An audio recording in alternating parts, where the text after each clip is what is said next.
This regular meeting of the Chula Vista Elementary School District Board of Education is now in order. Welcome, everyone. All board members are present. We will now approve the agenda. Is there a motion? Move to approve. Second. Moved by Trustee Bishop, seconded by Clerk Fernandez. All those in favor? Aye. Aye. Motion carries unanimously. Oral communications on closed session items. The oral communication section provides the public with an opportunity to address the board on closed session items only. Persons wishing to be heard may attend in person and should complete a request to be heard card and submit it to the recording secretary before the start of the meeting, or call 619-679-9001 prior to the start of the meeting. Telephone line opens 1 hour prior to the start of the meeting. Speakers are requested to limit their remarks to 3 minutes and speak in a respectful and professional manner. The board shall limit the total time for public input on each topic to 20 minutes. With board consent, the president may increase or decrease the time allowed for public comments depending on the number of persons wishing to be heard. No board action can be taken. We have no callers and no speakers. We will now adjourn to closed session in accordance with the following. Government Code Sections 3549.1D and 54957.6, collective bargaining, employee negotiations, agency negotiators, Fagan, Friedman, and Fulfrost, LLP, and Adams, Silva, and McNally, LLP. Employee organizations, Chula Vista Classified Employees Organization, Chula Vista Educators, and Non-Represented Employees, Administrators Association of Chula Vista. Government Code Section 54957, Public Employee Discipline Dismissal Release. Government Code Section 54956.9D1, Conference with Legal Counsel, Existing Litigation in the Office of Administrative Hearings, Case Number 21CV13147B. 4L, BLM. Government Code Section 54956.9D1, Conference with Legal Counsel, Existing Litigation in the Office of Administrative Hearings, Case Number 20230403777. Government Code Section 54956.9D1, Conference with Legal Counsel, Existing Litigation in Office of Administrative Hearings, Case Number 20230-30910. Education Code Section 35146, Consider Waiver of Student Expulsion Hearing and Stipulated Suspended Expulsion Agreement, Student Number 412427. And Government Code Section 54957, Public Employee Appointment Employment, Area Assistant Superintendent.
We now reconvene to open session with all board members present. Closed session announcements will be made by the clerk. Okay, 1 second. Clerk Fernandez, when you're ready. Almost there. Thank you, President Ugarte. The matter of Government Code Section 54956.9D1, conference with legal counsel, existing litigation in Office of Administrative Hearings, case number 2023030910. On motion by Member Fernandez and second by Member Tamayo, the board approved the settlement agreement by the following vote. The ayes are Fernandez, Dominguez Cervantes, Ugarte, Tamayo, Bishop. Government Code Section 54956.9D1, conference with legal counsel, existing litigation in Office of Administrative Hearings, case number 2023040377. On motion by Member Tamayo, second by Member Bishop, the board approved the settlement by the following vote. The ayes are Tamayo, Bishop, Fernandez, Dominguez Cervantes, Ugarte. Education Code, Section 35146, consider waiver of student expulsion hearing and stipulated suspended expulsion agreement, student number 412427. On motion by Member Tamayo, second by Member Bishop, the board approved the settlement agreement by the following vote. The ayes are Tamayo, Bishop, Fernandez, Dominguez Cervantes, Ugarte. Government Code Section 54957, Public Employee Discipline, Dismissal, Release. On motion by Member Fernandez, second by Member Tamayo, the board approved the non-reelection of employee number 20111237787 by the following vote. The ayes are Fernandez, Dominguez Cervantes, Ugarte, Tamayo, Bishop. All right, now for the fun stuff. Government Code Section 54957, Public Employee Appointment Title, Area Assistant Superintendent. On the motion by Member Bishop, second by Member Fernandez, the board approved the employment of Lisa Riggs as Area Assistant Superintendent by the following vote. The ayes are Bishop, Fernandez, Ugarte, Dominguez Cervantes, abstention, Tamayo. Congratulations, Ms. Riggs.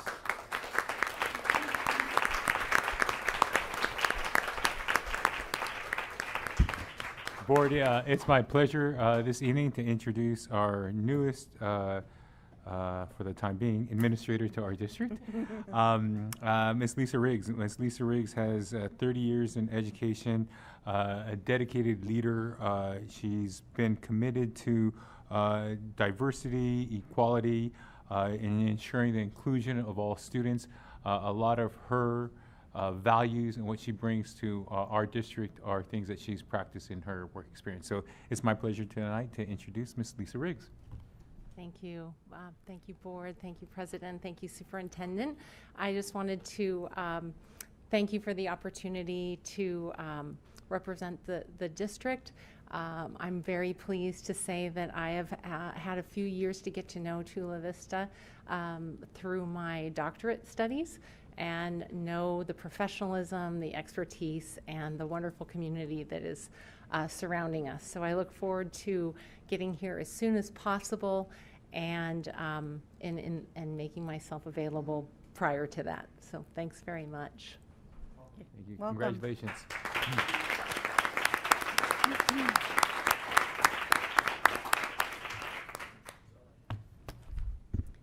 Okay. We're going to pause between open session and closed session. Ready? The open session of the regular meeting of the Chula Vista Elementary School District Board of Education is now in order. Welcome, everyone. And if Trustee Tamayo will lead us in the pledge, please.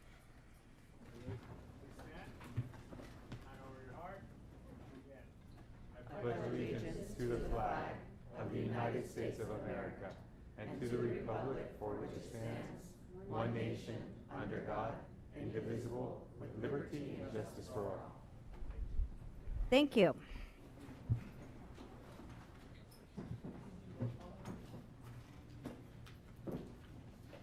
We need translation services. Do you want to?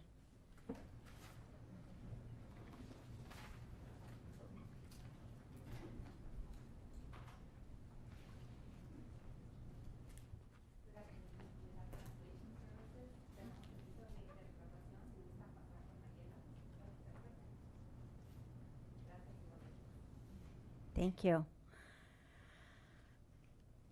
We will now approve the agenda. I would like to propose that we approve the agenda with flexibility to allow for 13A to occur as close to 7:30 as possible.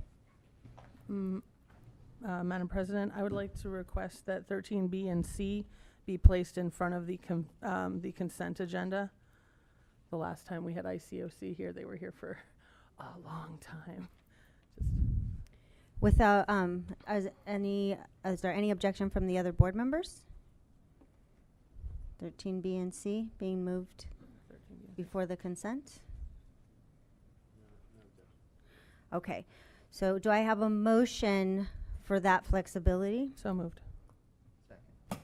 Moved by trustee Bishop, seconded by clerk Fernandez to allow for 13A to occur as close to 7:30 as possible and moving 13B and C before the consent agenda.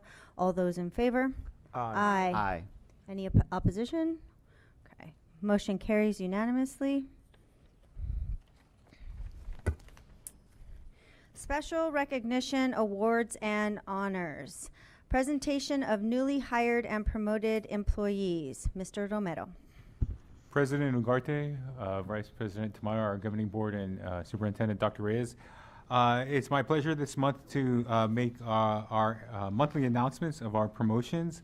It's with great pleasure this evening that I recognize Giovanna Castro, who's going from Communications Officer to Director of Communications Management, Schedule 1. Congratulations, Giovanna.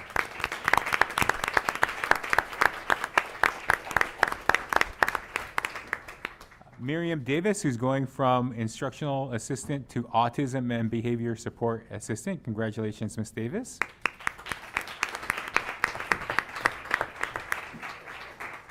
Amanda Macias, who's going from a noon duty supervisor to an instructional assistant in our preschool. Congratulations, Amanda.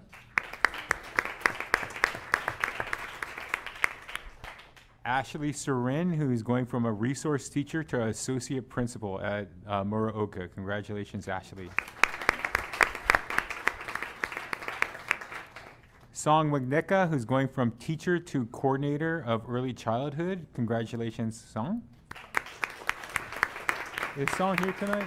Is she here? Is she here tonight? She's not? Okay.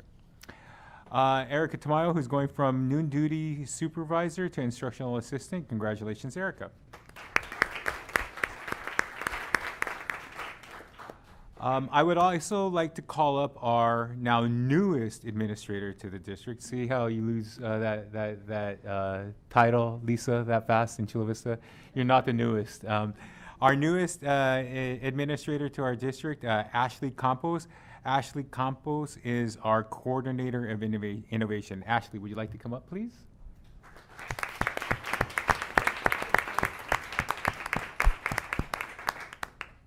Ashley, would you like to tell us a little bit about your background? and where you Yes, come- thank you. Good evening, board, Dr. Reyes, cabinet. I am so honored and privileged to be here. I recognize I'm a new face to all of you and all of you also sitting here.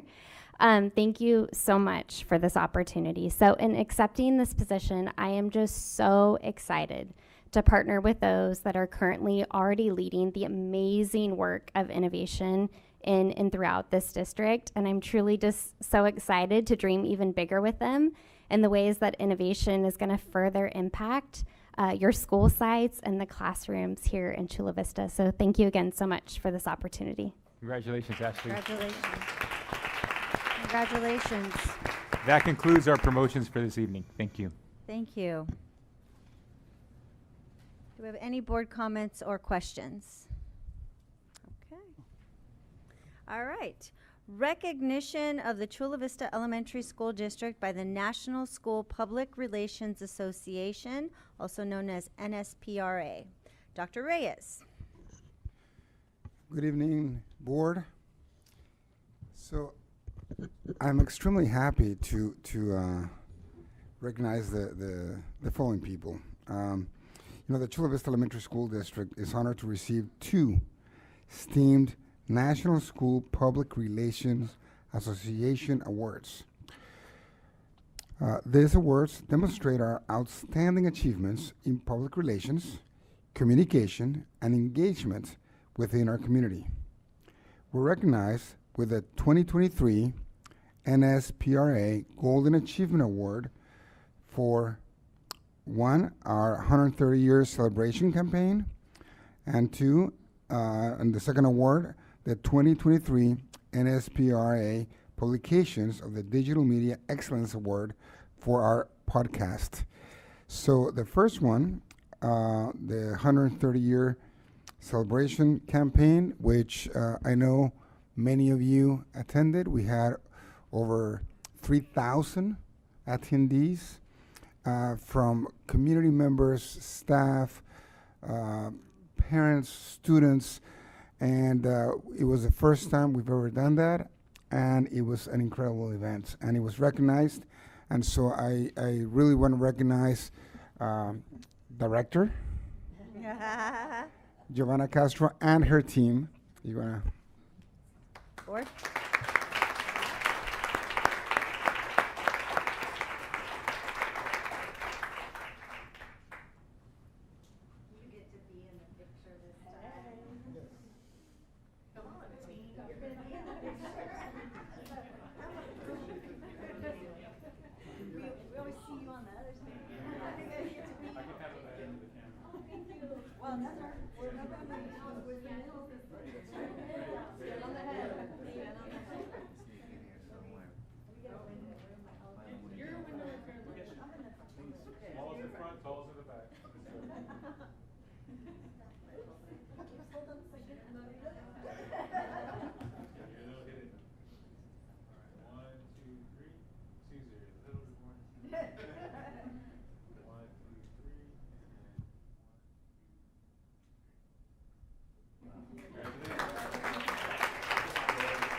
And the second one is for Aaron Chavez from the Communications Department. Did he leave? Bring him back. Oh, there you go. He's hiding. And so the second one is the 2023 NSPRA Publications and Digital Media Excellence Award, recognizing our podcast. The podcast, recognizing our podcast.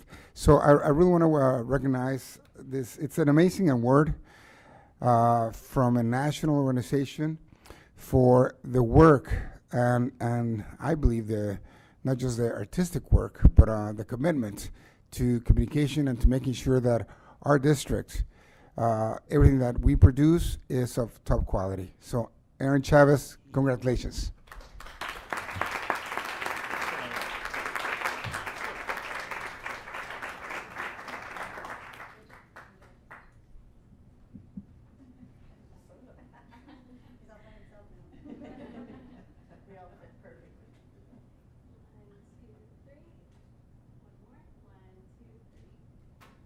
I just want to say that every single logo that you see around, like that one, everything is his creation.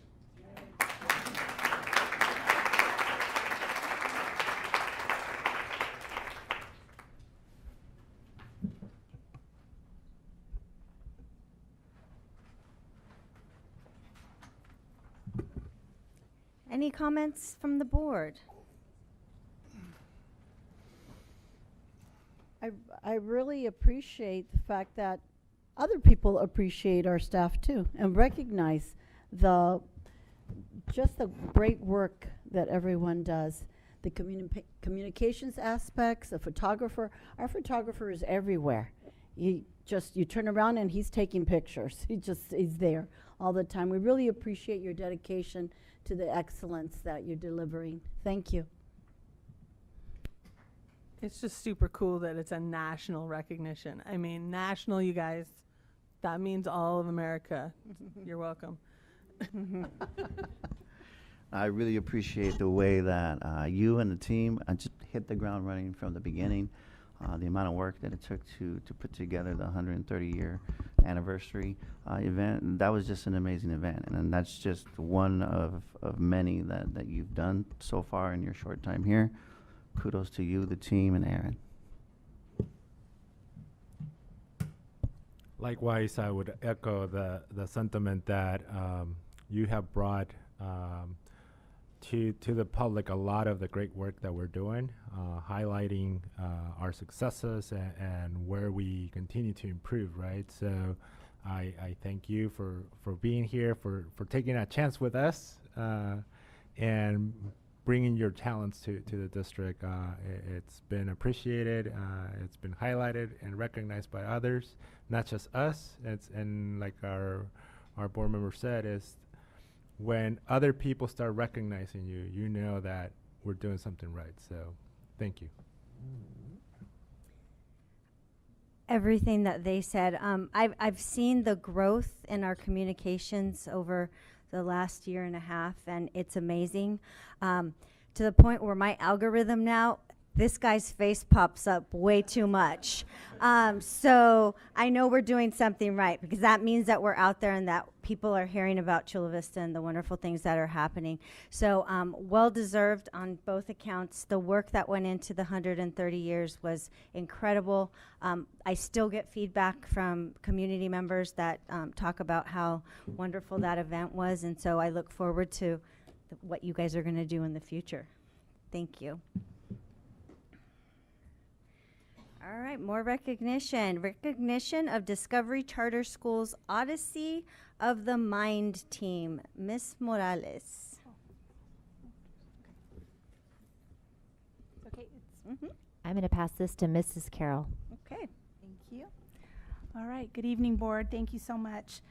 Tonight I am so thrilled and excited to be able to share a little bit about Discovery Charter Schools Odyssey of the Mind team.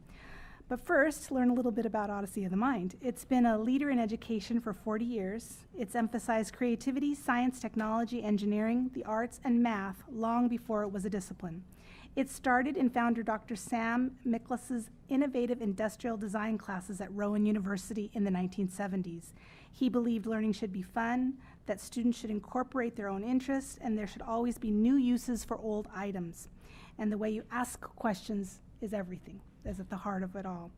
So tonight, we are very excited to be able to introduce you to Discovery Charter School students who placed first in the state of California with their Gold Dragons grade 5 and 6 teams. They was placed second in the state with their Green Dragons grade 8 team, and third in the state with their Purple Dragons grade 6 team.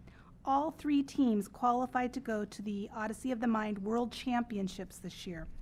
At the World Championships, the three teams competed against the very best teams, not only in the United States, but also in the world. So they ended up in, their grade 8 team ended up in the top 10, 17th in the World Championship. Their 5th and 6th grade team were in the top 15, 24th in the World Championships, and the grade 6 team ended up in the top 25, 37th in the World Championships. So tonight, we would like to recognize their amazing coaching team that consists of Amy Markham, Christina Buckner, Nadia Parker, Brandy Gonzalez, Anita Scott, Aremi Lopez, and Alicia Donovan, who's going to accept on behalf of the Discovery Charter Schools Odyssey of the Mind team, and many of those students came to join us as well tonight so that we can celebrate all of them. So please.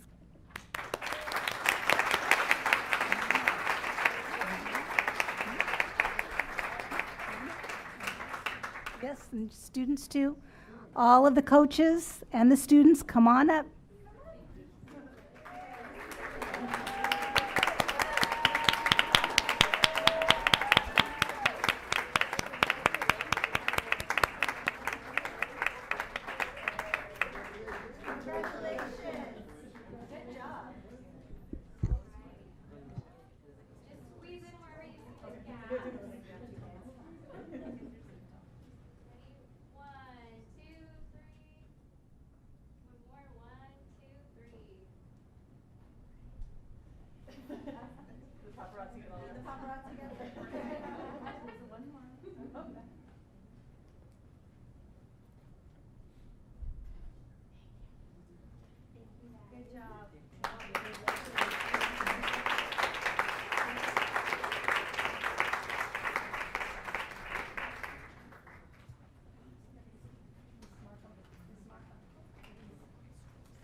Board comments.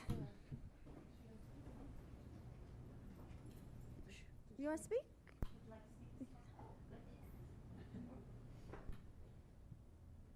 Thank you so much. It is such an incredible honor to be here 2 years in a row. This is uncharted territory for Discovery, and we are so excited about what our students are doing. The creativity and innovation that they are producing is well beyond what most of us adults are capable of. It's incredible to watch them grow and develop each year, and I hope to be back here again next year. Hey.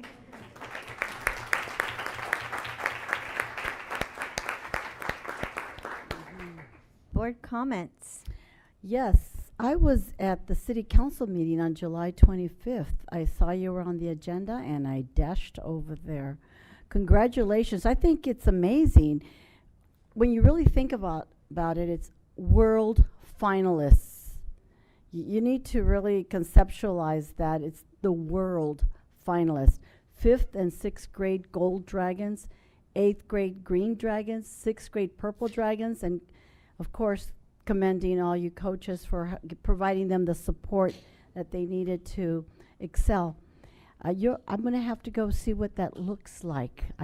How do you merge math into this? I'm really excited. I'll be in touch, so I'd like to go get a little demonstration. Thank you. As I said last year, I was Odyssey of the Mind kid when I was growing up, and it is the coolest thing to do. I'm so excited that you are able to participate in that, and I bet you're having the best time. I'm so impressed that y'all swept state. It's just embarrassing for the other schools, really. But I'm so proud of you. We are all so proud of what you've done, and I know that you're having a great time in doing it at the same time. So keep rocking on. You guys are amazing.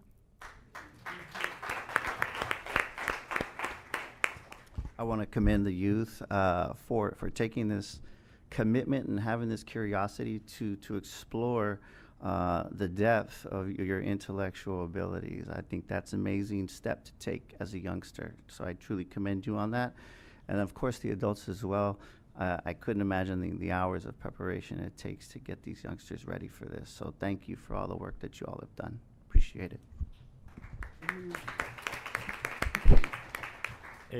It's that level of commitment, right? Not just from the students, but from the coaches and also the parents, right? Because it's that support system that makes it work.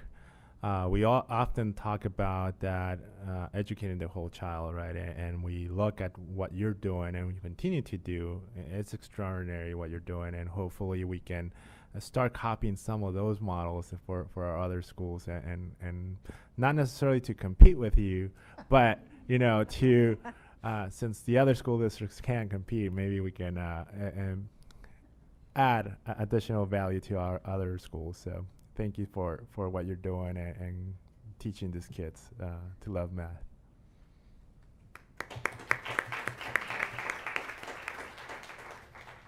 As I was listening to Mrs. Carroll describe the program and then the actual competitions and going through the world, I just kept saying, wow. I don't know if my mic caught that, but I was saying, wow. And it truly is an amazing accomplishment.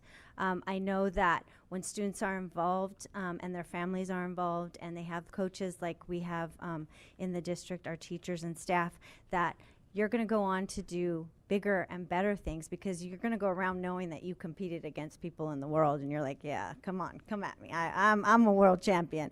And I want to say that, 2 years in a row, and I'm pretty sure we'll see you here next year as well. So good job, students, parents, and coaches. And I know Dr. Reyes is chomping at the bit to give you his kudos as well. So. Yeah, so I just want to share something with the board. As you know, I'm often visiting school sites. And so last semester, I happened to be visiting Discovery. And as I was doing my walkthroughs through Discovery, I went into the theater area, NPR, and they happened to be practicing. And it was amazing. It was incredible. It was watching, honestly, I couldn't believe that these were 6th, 7th, 8th graders. Their level, it was like watching high school seniors perform. It was, they were so talented, and there was so much passion involved. And I was supposed to be just there for a few minutes. I ended up staying about half an hour, and because I couldn't get enough. So if you ever get a chance to go and watch them rehearse, I'm telling you, you're going to be amazed. Congratulations again. I do want to offer the opportunity before we go to public comment, if parents and students want to take this time to be able to exit and don't want to sit through that, you're welcome to go home. It's a school night, I know.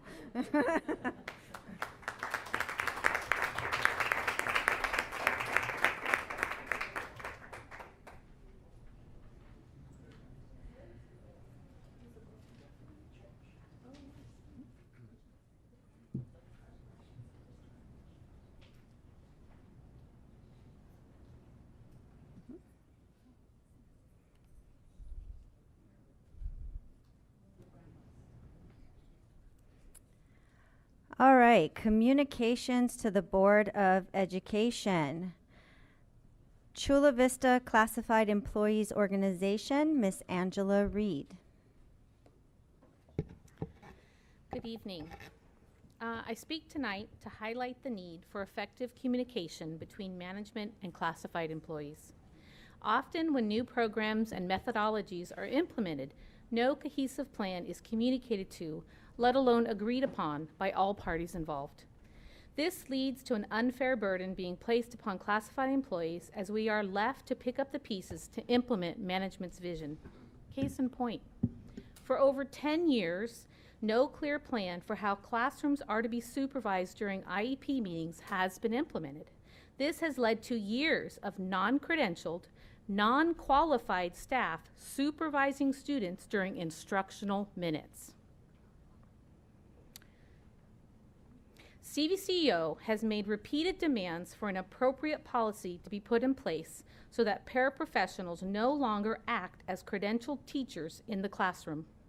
A temporary measure was put in place last school year, but as yet no communication with CVCEO to discuss an appropriate permanent solution has been made. Another example is during COVID. Classified employees were required to enforce and maintain the safety plans and cleaning demands of the district. These plans and demands were not communicated with the classified service, but with other employee groups prior to their implementation. This lack of communication or open dialogue between management and classified employees caused unnecessary strife and delays with support. Now, the district has an amazing vision for the new Expanded Learning Opportunities program. Unfortunately, no clear plan has been communicated throughout the different departments and schools within the district. CVCEO has not been contacted for any potential impact to classified staff or job responsibilities. My hope in requesting clear communication is that this new program will not place an undue burden upon classified employees to fill the void while the district hires the appropriate employees to run ELOP. Given that CVCEO has not met with management on how the program will run, it is the assumption of CVCEO that management assumes responsibilities and functions for these after-school programs until the open positions are filled. While we can't fix what happened during the pandemic, my hope is that moving forward, paraprofessionals are treated with dignity, respect, and courtesy, that qualified employees are placed in classrooms when teachers are out for meetings, that new programs that could affect classified employees' working conditions be communicated with CVCEO. It is time to stop the practice of throwing classified employees at a problem and to start openly communicating and collaborating with all stakeholders involved. Thank you. Thank you, Ms. Reed. Chula Vista Educators, Ms. Rosie Martinez. Good evening. I was hoping to come tonight to share how overjoyed I am about the launching of our new community schools. Instead, I stand before you in disbelief and disappointment after yesterday's bargaining session.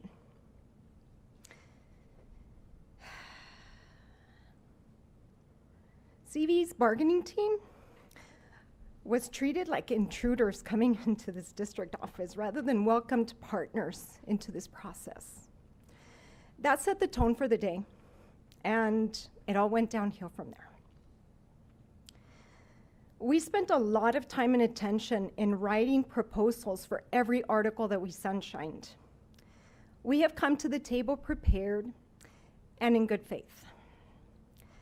CV has written and passed Articles 19, childbearing leave, 22, Article family care leave, Article 35, evaluation, Article 60, community schools, Article 8, hours, Article 10, class size, Article 33, transfer. The district has passed Article 39, half-time employment. Based on the responses that we have received to our proposals, we believe the district is simply unwilling to negotiate at this time.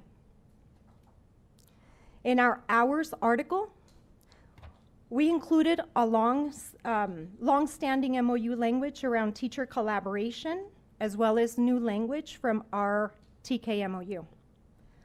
And all that language was crossed out. The district offers professional development days outside of the school year because a district this size simply cannot cover substitutes to relieve people to attend these trainings. This has been paid at our per diem.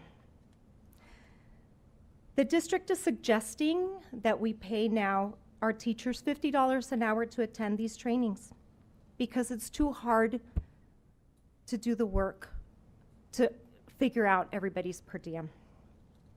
Their offer of the hourly rate of a second-year teacher is absolutely unacceptable. We believe that that shows the value that this district has placed on the professional development that it's presenting. I can guarantee you no one's going to come. And therefore, implementation of anything that you present is going to be optional unless you create the time during the contract day to present the professional development. Our class size article, CVE's language, was in response to the tremendous workload of our special education providers. We know that we're facing a crisis in staffing. We have lost a substantial number of teachers, psychologists, and instructional aides to in our special ed department, not only because their working conditions have become unbearable, but because surrounding districts pay them better, they take all their years, and pay them full benefits. In response, the district proposes no caps on special ed classrooms or caseloads. Why would anyone stay in Chula Vista? How can we attract and retain the best teachers under these circumstances? We haven't even begun talking about wages. The difficult working conditions are not unique to special ed. We cannot just say that Chula Vista is the best place to be, we have to make it the best place to be. Our community schools proposal was work of the heart. It was meant to address our most marginalized students, to uplift their voices, their parents' voices, their caregivers' voices, that community, and those who work with them, in order to create collaborative leadership opportunities and to ensure that we're creating the schools that our students deserve. This language has been adopted by Los Angeles, San Diego, Richmond, Folsom, Cordova, Jurupa, Montebello, Mountain View, Natoma, Sacramento, Oakland, Fresno. This is not unique to Chula Vista. This board passed a resolution to support community schools. It most definitely impacts our working conditions and our students' learning conditions. And we believe it is appropriate to be in our contract. The words on a resolution that you've passed mean nothing if there's no action behind it. This is what we got back when we presented this language to the district. May I finish? I look at this and I see hostility, I see aggression, and I see disrespect. I ask this board to act, not with words and gestures, but with direction to this district's bargaining team to come prepared to negotiate, to treat us with the dignity and respect, with the appreciation that you so often express. Let's not show up Friday to Harborside celebration and say that we support community schools, but have no intention of putting action behind those words to make sure that this work is sustainable. Thank you. Thank you, Ms. Martinez. Oral communications. The oral communication section provides the public with an opportunity to address the board on non-agenda items. Persons wishing to be heard may attend in person and should complete a request to be heard card and submit it to the recording secretary before the start of the meeting or call 619-679-9001 prior to the start of the meeting. Telephone line opens 1 hour prior to the start of the meeting. Speakers are requested to limit their remarks to 3 minutes and speak in a respectful and professional manner. The board shall limit the total time for public input on each topic to 20 minutes. With board consent, the president may increase or decrease the time allowed for public comments depending on the number of persons wishing to be heard. No board action can be taken. We have 4 speakers. Viridiana Ward.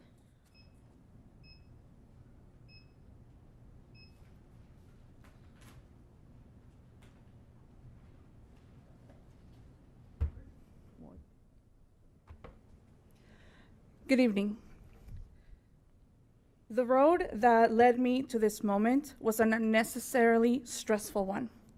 You see, my beautiful autistic 5-year-old son is an SDC student who needed transport to a different school away from our home. 3 weeks into the school year, I was having to take time off work to drop off and pick up, despite this being clearly stated in his IEP. This is unacceptable, let alone the fact that this is an egregious violation of my son's civil rights. But if I hadn't said anything, I'd still be waiting. The response I got from transportation was, "We're busy." Are you too busy to follow the law? I've been an educator for 15 years. We're a military family. We know busy, and I do not accept that. I would like to take this opportunity to publicly thank Board Member Delia Dominguez Cervantes for forwarding my concern to the superintendent.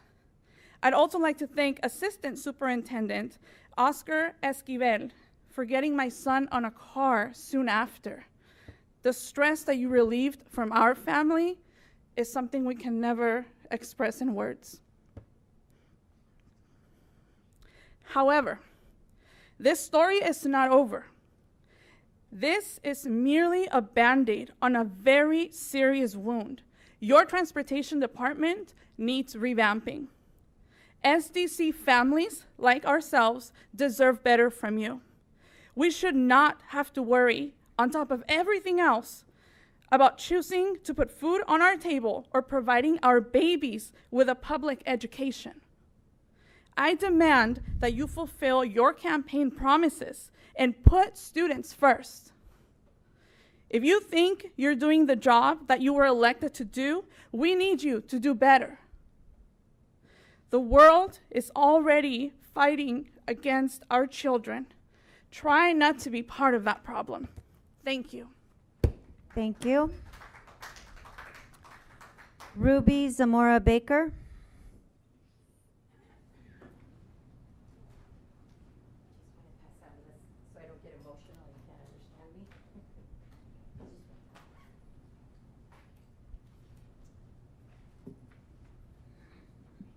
Good evening, school board members, cabinet staff, and Dr. Reyes.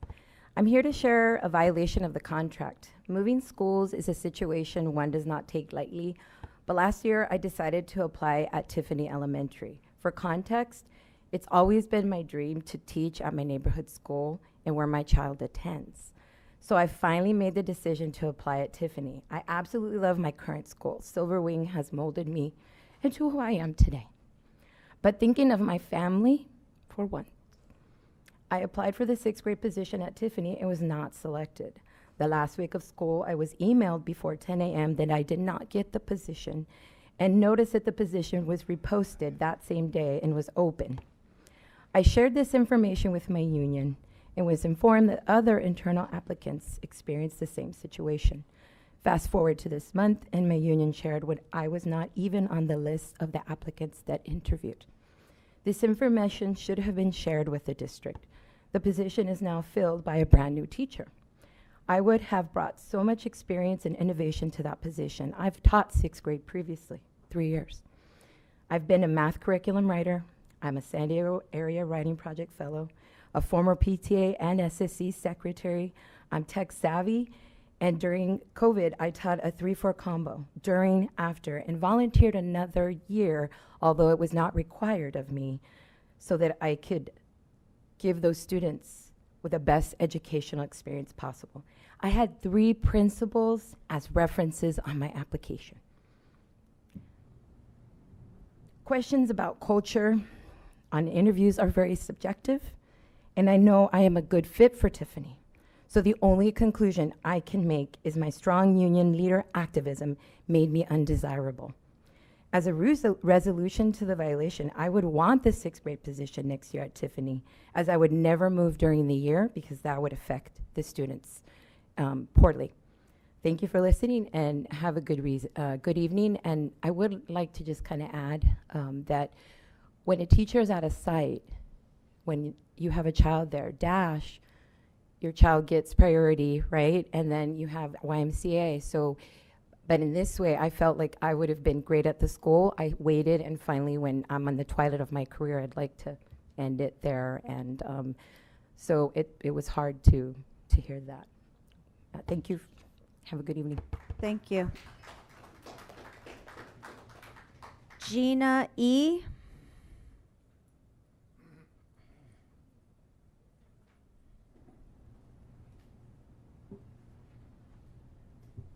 Good evening, everyone. I hope everyone is enjoying their summer. Thank you, teachers and everybody, for all your hard work. Tonight, I want to address the Harborside Park. I don't know, I'll just start. As many of you know, Harborside Park, which is located next to Harborside Elementary School, was closed due to homeless encampments. The Harborside community was told by the City Council that the park would be remodeled, secured, and returned to the residents. However, the 4 sitting City Council members no longer want green space. They want this land to be used for residential development. As a city resident and as a friend of families that live on the Harborsides community, the number 1 priority is for Harborside Park to be upgraded and returned to the families of that neighborhood. I don't understand why is development the only option presented by the 4 City Council members. Developers should not have first choice on this land. And I'm also wondering, why hasn't the school district approached the city and asked that this land remain as a park? If this is not an option, can the land be transferred to the school district for a nominal fee? Harborside Elementary is now a quote-unquote community school, and Harborside Park can be an additional green space for the school and the community. The children of Chula Vista are more important than big-time developers. We all know that all they care about is money, not the city. I urge the school board and Dr. Reyes to please do everything in your power to provide a safe green space for Chula Vista families. And please, as you always do, please advocate for our children. Thank you very much for your time. Good night. Thank you. Lastly, concerned parent.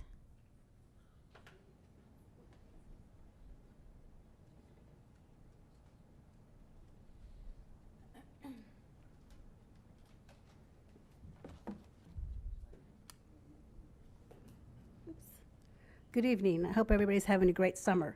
This is actually from last month when I got disconnected. I have to ask the school board, why is Nadia Ayub allowed to fabricate horrendous falsehoods against Trustee Delia Cervantes? There is not one grain of truth in her statements. We all recognize these tactics from incidents that have occurred nationwide. We ask that Ms. Ayub be forthcoming and provide proof of her accusations. For one, she accused that Trustee Cervantes shared Ms. Ayub's children's information, their name, descriptions, and their pictures. That is absolutely preposterous. Dr. Reyes, it needs to be rectified to the community immediately that the board members do not have access to children's information. This is how rumors start, and really it only hurts you. Ms. Ayub has a reputation of accosting anyone who does not agree with her, as proven when she used foul language and called someone the B word in front of children at the school board meeting and then accosted people outside. It's one thing for speakers to tell the board what is on their mind, but it's a whole different ballgame when someone in the audience curses another to intimidate them. We ask, what's the policy on that? Again, we ask that Ms. Ayub come forth and provide proof, as she said she has, and or apologize for being slanderous and creating falsehoods and negative friction in the community. This has to stop. How can you trust anyone who perpetuates these disgusting lies? Thank you. Thank you.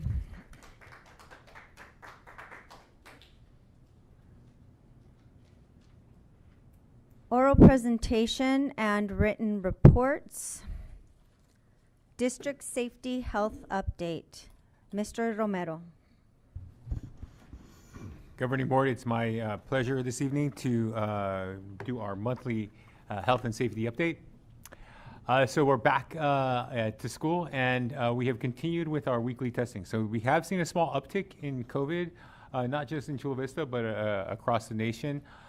So we still practice our policy of state policy of if our students test positive, they need to be at home for a minimum of 5 days, unless they have both a rapid and antigen PCR test. The great part we shared last month is that we're now doing pre-employment physicals. They're actually taking place right now, right outside of our office.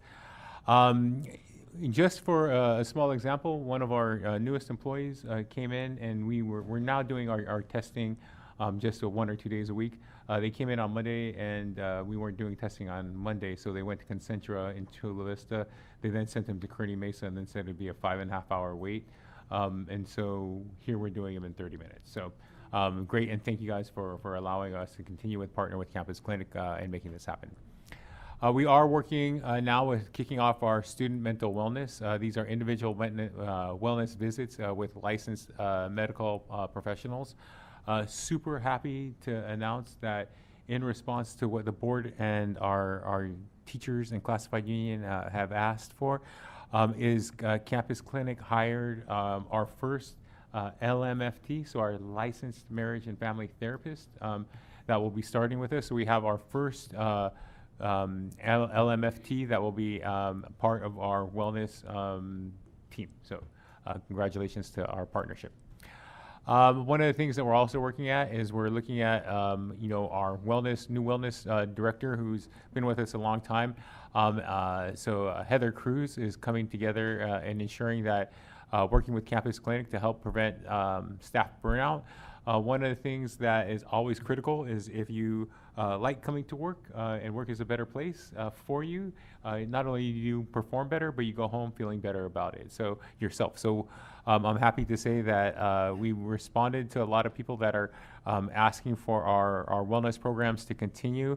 And Heather Cruz just sent out a notification about our new bowling league that we're starting. So if any board members are interested in joining, it will be Wednesdays. So unfortunately, during board meeting days, you won't be able to participate. But Wednesdays, 5:30 at Bolero, teams of 4 can participate. And so we're excited to kick that off in just a few weeks.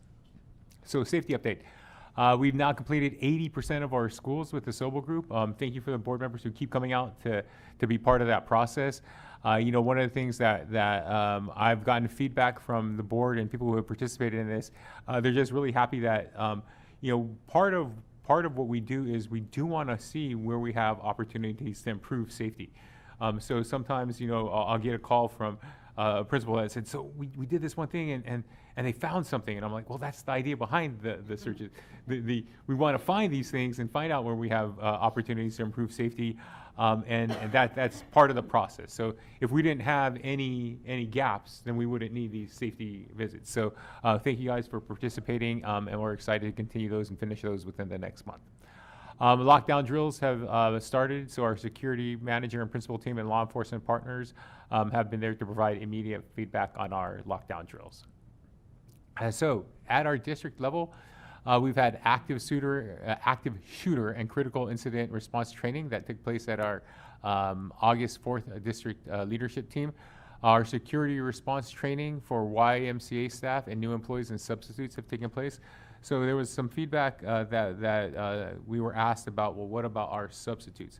Our substitutes, before they walk onto our campus, go through this training so they know how to respond when we have critical incidents happening at our school sites. School administrators have conducted emergency equipment and perimeter checks, and we've evaluated entry level and exit points to increase security. Quick questions? Any questions? Yes. Could you take it back to that previous screen, Jason? Active shooter and critical incident response training. All teachers, I'm not sure that I... So no, this was our leadership team. So this was our first training this year with our principals, coordinators, directors, administrative. So what's the expectation that the principals are then going to turn around and train the teachers? Correct. And so one of the things that we want to do is part and parcel to us adopting the app that we've been talking about for a couple of months now is to provide our principals with that training, and so they can go back and train their staff.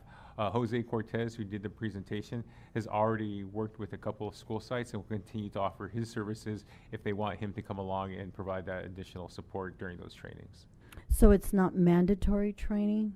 So the training itself, so the drills themselves are mandatory. The training that the principals provide are mandatory. Our participation is we leave up to the principals. If they've been a principal for 10 years and feel like this is something that they're comfortable doing, we allow them to do that training. If Jose Cortez, is required, he's available to help them through that process. All right. And how soon are we looking for that app? I'm hoping to bring something to the board next month. I appreciate CVE allowing me to work with Paul Chambers. Paul Chambers is the South County Teachers Association representative. He represents a few school districts.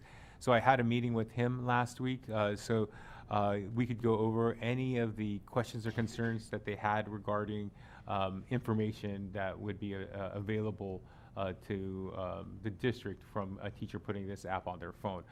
So we connected him with districts across the country that are using this. He happens to be out of Michigan, and so he knew some of the districts that were using it in Michigan. And so I asked him, do you feel comfortable with me saying that we met and you support this product? And he said, yes, I do. I feel comfortable with you saying that he, I didn't use the word endorse, but support. And he just wants to make sure that information that is on the app isn't made public or has Right. those security concerns. So. Thank you. Mhm. Sorry, we were just trying, this is the public reporting app, or this is the other app where you talk, the facial recognition thing that we were concerned about? So this is the app for the safety. So where you would go onto it and you would, if you had an incident that occurred on campus, you could press a button and immediately have that response necessary. Got it. Got it. This I want. Thank you.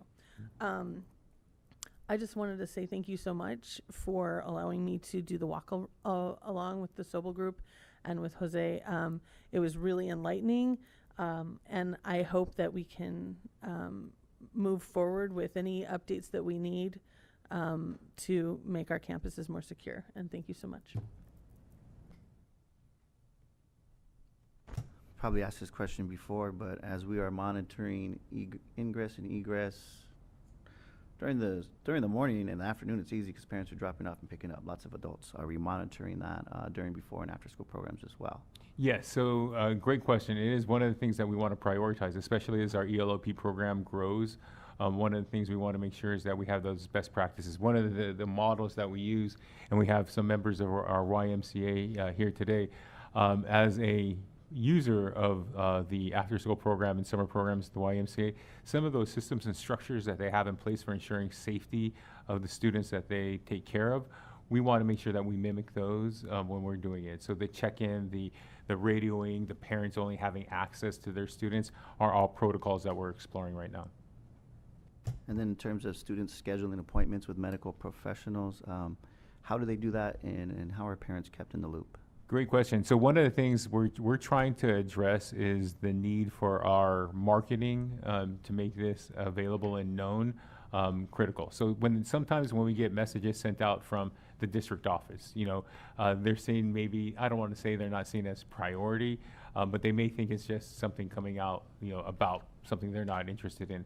So what we've talked about Campus Clinic is prioritizing by making flyers that the principals send out with their weekly communication.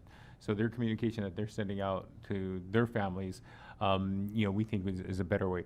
We also want to make sure that if they have any, monthly recognition, any type of parent meetings, any type of coffee with the principal, that we're sharing that information at that time, because one of the biggest feedbacks that we've had with, the achievement gap has been us addressing the academic needs, but not addressing the emotional gap that has happened with COVID, the learning welfare gap, if you will. And so we're hoping that this program is something that addresses that. Currently, right now, Campus Clinic is working with every single school site to ensure that once a week they will have a LMFT or licensed therapist at their school sites for 3 hours. And we're solidifying a place in the school where they can have those one-on-one interactions. And all of this, of course, goes without saying, is with consent of parents and the parents signing up for it. This is not something that we're doing reaching out. This is if your child's experiencing some stress, some anxiety, some emotional needs that can't necessarily be addressed by their classroom teacher, but working with a medical professional to provide those services. Thank you. What's the difference between active shooter and security response training? So I would be a learner on that exactly. I do have Jose Cortez. Is Jose Cortez here? And can we grab him and see if he can talk about it? So an active shooter training is when we have an actual, if he's here, we'll talk to him. If not, I'll go with what I learned from his training. So an active shooter is when we have that lockdown response where there is a armed person on campus. So we're talking about that's a lockdown, a process to do that. A critical incident response training is when we're talking about those critical incidents that occur that may not be active as shooter, but we have someone that's either eloped, someone that's taken off from the classroom, someone that is having a medical emergency, someone that's having one of these other experiences that necessitate immediate response, not though where we have like an active shooter on campus.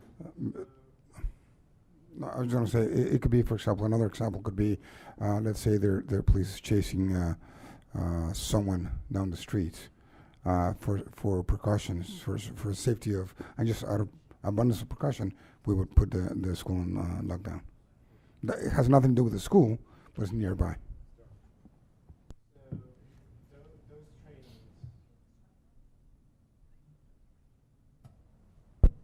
Now it is. Those trainings, do they happen once a year, quarterly? Yeah, once a year we have those mandated trainings.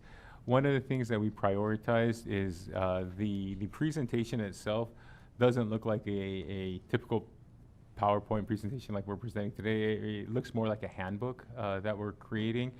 So that way the principals have a lot of words on this PowerPoint to be more of a resource when something occurs. So they can use it as those trainings. But in case like any meeting we have, we may not have 100% participation. So they can follow up if somebody didn't attend the training to have that as backup. So how do we schedule or how do we incorporate classified employees in these trainings? So all of the trainings that we have at school sites should be with all staff. This isn't the teacher prep time training, just like our mandated reporter trainings, what we're looking at, and we've actually been working with the JPA to provide this video that we're creating on our JPA library. So employees would be mandated to take that annually through the JPA process. So we've been working with Aaron Chavez. We've been talking about how we can create a 30-minute video that goes over all of this information. So employees, we can track who's had that training and who hasn't had that training. Right, because that was my next question is, what's the accountability process for this? Because if it's mandatory, how are we ensuring that everybody's receiving it? Right, and that I think is an age-old question that I think technology can help with. You know, one of the things that we've provided the information, we've demanded that this happen, but how do we hold people accountable that it happens? And so we think that putting it into the learning library gives us that accountability to ensure that it does take place. Yeah. Mm-hmm. Maybe about a month ago or so, Dr. Reyes, remember we met with some parents that had security concern issues. That subject came up about active shooter, just different types of scenarios. So to piggyback off of Trustee Tamayo's question, I'm wondering if it would not be a good idea to have some sort of confirmation that all that the staff is actually going through this training, because we also had a different incident where it turned out to be that it wasn't that dangerous, but we had staff going crazy, running around. They didn't know what to do. And so I'm wondering if somehow they fell through the cracks. I don't know. So back to the accountability piece, to ensure that our staff are trained and not wait to see if they are. Mr. Romero, correct me if I'm wrong, when the trainings and the drills occur, all of those occur on campus, the parents are informed via message from the principal. Is that always the case, or are they not informed that this training has happened? So are we talking with training for staff or where we have students involved? Either one.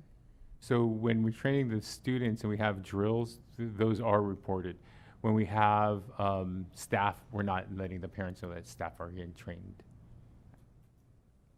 And if that's a suggestion, if that's something that we would like to take into consideration, we can look into that. Pardon me, and the training for the staff is outside of the normal school day though, right? No, it's not. Oh, it's not? It's happening during the school day, yeah. We have 7 Fridays. Are we scaring anybody in the process of it, or is it just basically like a? No, we're not is it doing like like a seminar kind of thing. it's or is more it, of a it's seminar not like type thing. actually walking Yeah. through and doing. Yeah. Okay. Great, Yeah. thank you. All right. Last thing, we've kind of, this was something that the board had asked for, these regular updates. Is this something that the board is interested in having our monthly safety updates, or is this a topic that we can, present as needed?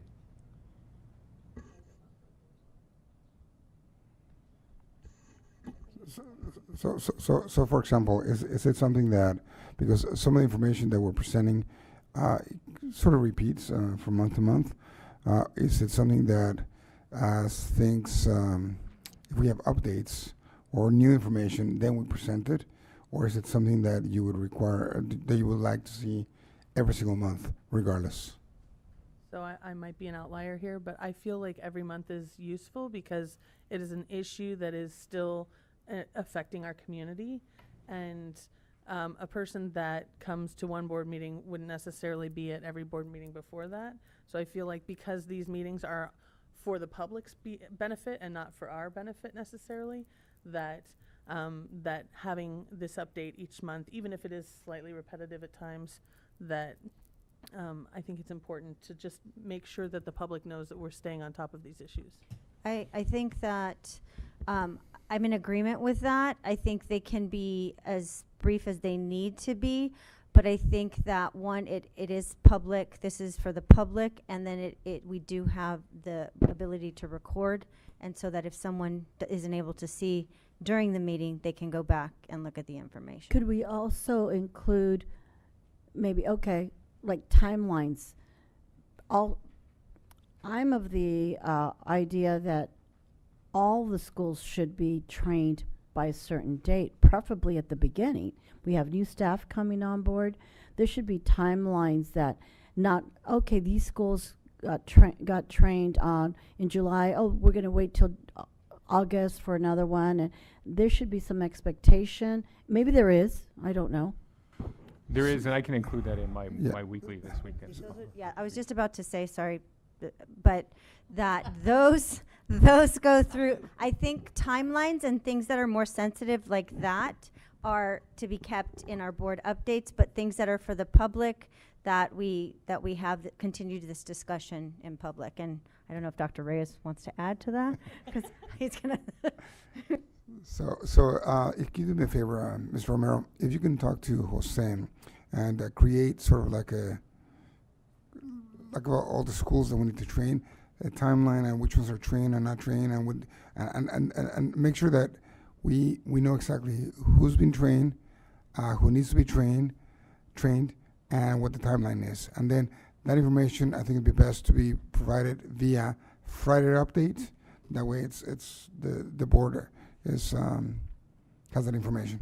Perfect, will do. Thank you. Thank you, Mr. Romero. As we asked to have the agenda approved with flexibility, before we move to 10B, I would like to move the agenda to 13A, ratify the memorandum of understanding with the City of Chula Vista for school resource officer services for the 23-24 school year. Ms. Morales. Thank you, President Ugarte, Board of Trustees. So as many of you know, the Chula Vista Elementary School District, our district, and the Chula Vista Police Department are committed to providing a safe, secure, and orderly learning and teaching environment for students and staff. To accomplish this goal, the CVPD will provide, in our MOU that we're proposing tonight, 100% of the services of 4 school resource officers, SROs, and 50% of the services of 1 police agent at all district school sites, including the 5 charter schools located in the city of Chula Vista. The SRO program's mission is to develop and maintain a positive partnership with the district and other agencies and community groups through prevention, intervention, education, and enforcement. And I can say as a school support, we've already seen their positive impact at the beginning of this school year. So it's great to see them on our campuses, not only to help us in times of emergency, but also just to make connections and be support to our students and our staffs on our campuses. So it's my pleasure to have our SRO team come up. We have a new sergeant this year, Natalie Caceres. And then I also see Captain Dan Peak. And then the rest of you, if you want to go ahead, and I know, Natalie, you're going to introduce your team and give an update to our board about all the great work that you do in our district.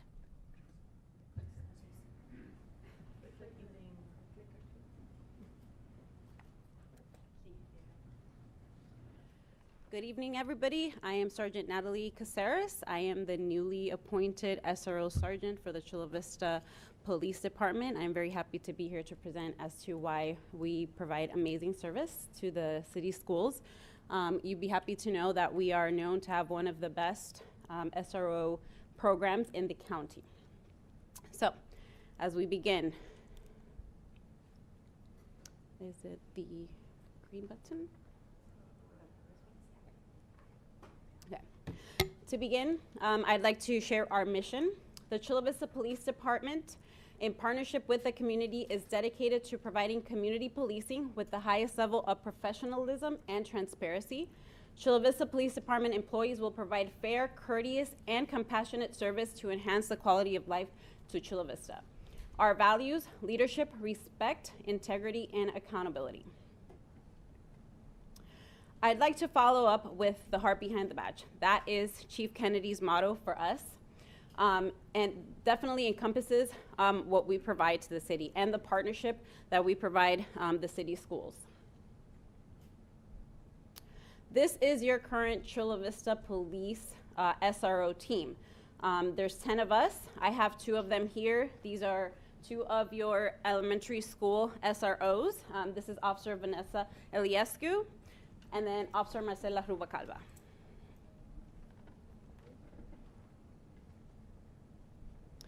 Some of the details in regards to our school resource unit. There are 4 dedicated SROs to the Chula Vista Elementary School District, as well as half the agent. The police department pays for the sergeant. For fiscal year 23-24, the funding for the program is going to be $764,647. Right now, the Chula Vista PD services 46 schools in the elementary school district. The unit size, there's 10 of us, but that does not include the additional support of the entire Chula Vista Police Department.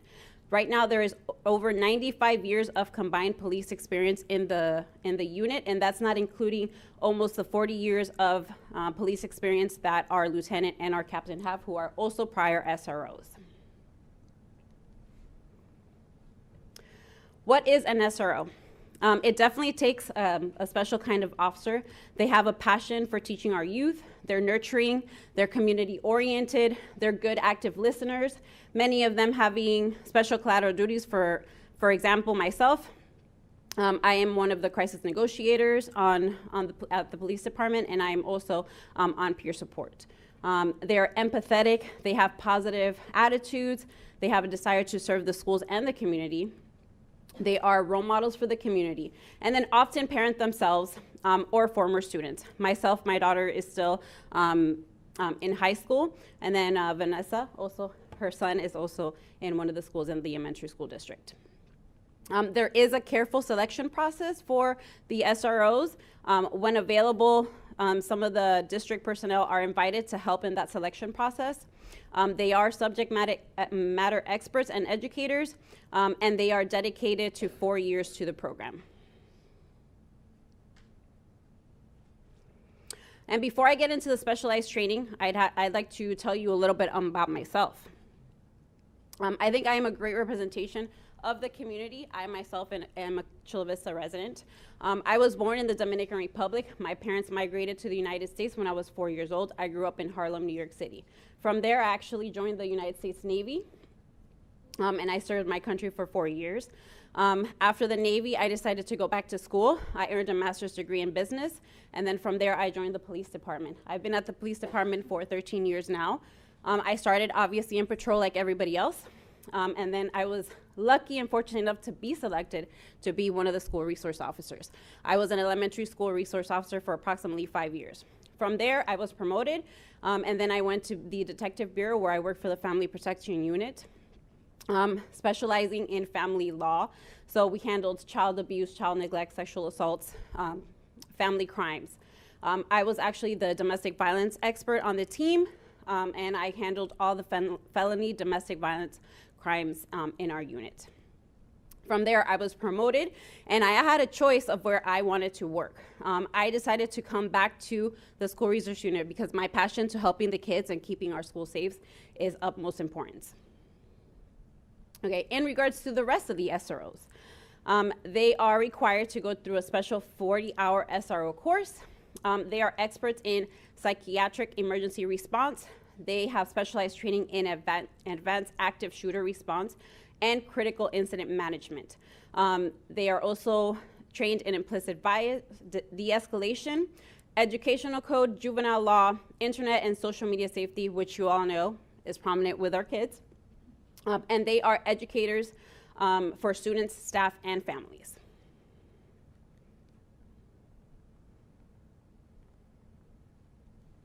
What do the SROs do? Big. They build partnerships, okay? They build these partnerships with the schools, the students, the parents, and the community. They are public safety experts. They foster vital informational counseling and mentoring relationships with our youth on and off campuses. A lot of our officers mentor and coach sports after work. They build relationships with the schools and the students in a proactive and constructive manner. And they identify to identify potential problems before they become an issue at schools. How do we provide prevention inside the schools? By building that relationship and that trust with the school, with the students, with the parents, with the staff. They mentor and they provide counseling on campus and off campus. And obviously, they provide school safety.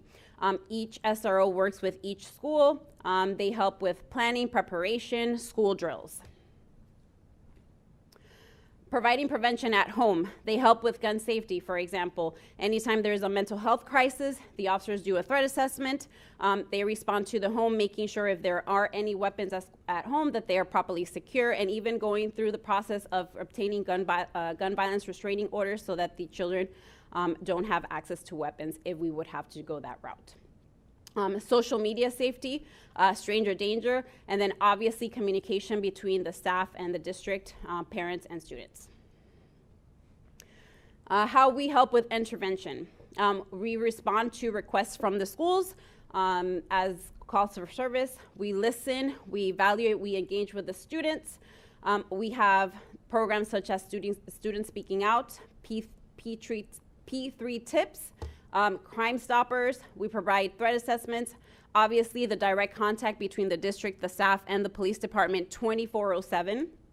They help with mental health crisis, homelessness. We have a program that is Handle with Care. When a student is involved in a critical incident, we make sure that we notify the school. That way, that child is providing counseling services the second they get to school. We help with locating missing children and runaways, and we provide traffic safety and traffic enforcement.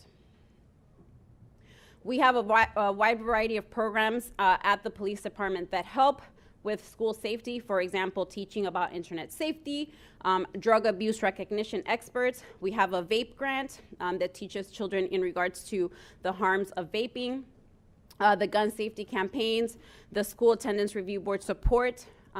We have the Student Speaking Out program, the Handle with Care. We have an officer dedicated to safety patrol, where we also have the Major Day campaign at the police department. We provide the annual summer camp. We also have the shoe and sock drive, where the police department donates shoes, socks, backpacks, and school supplies to the children.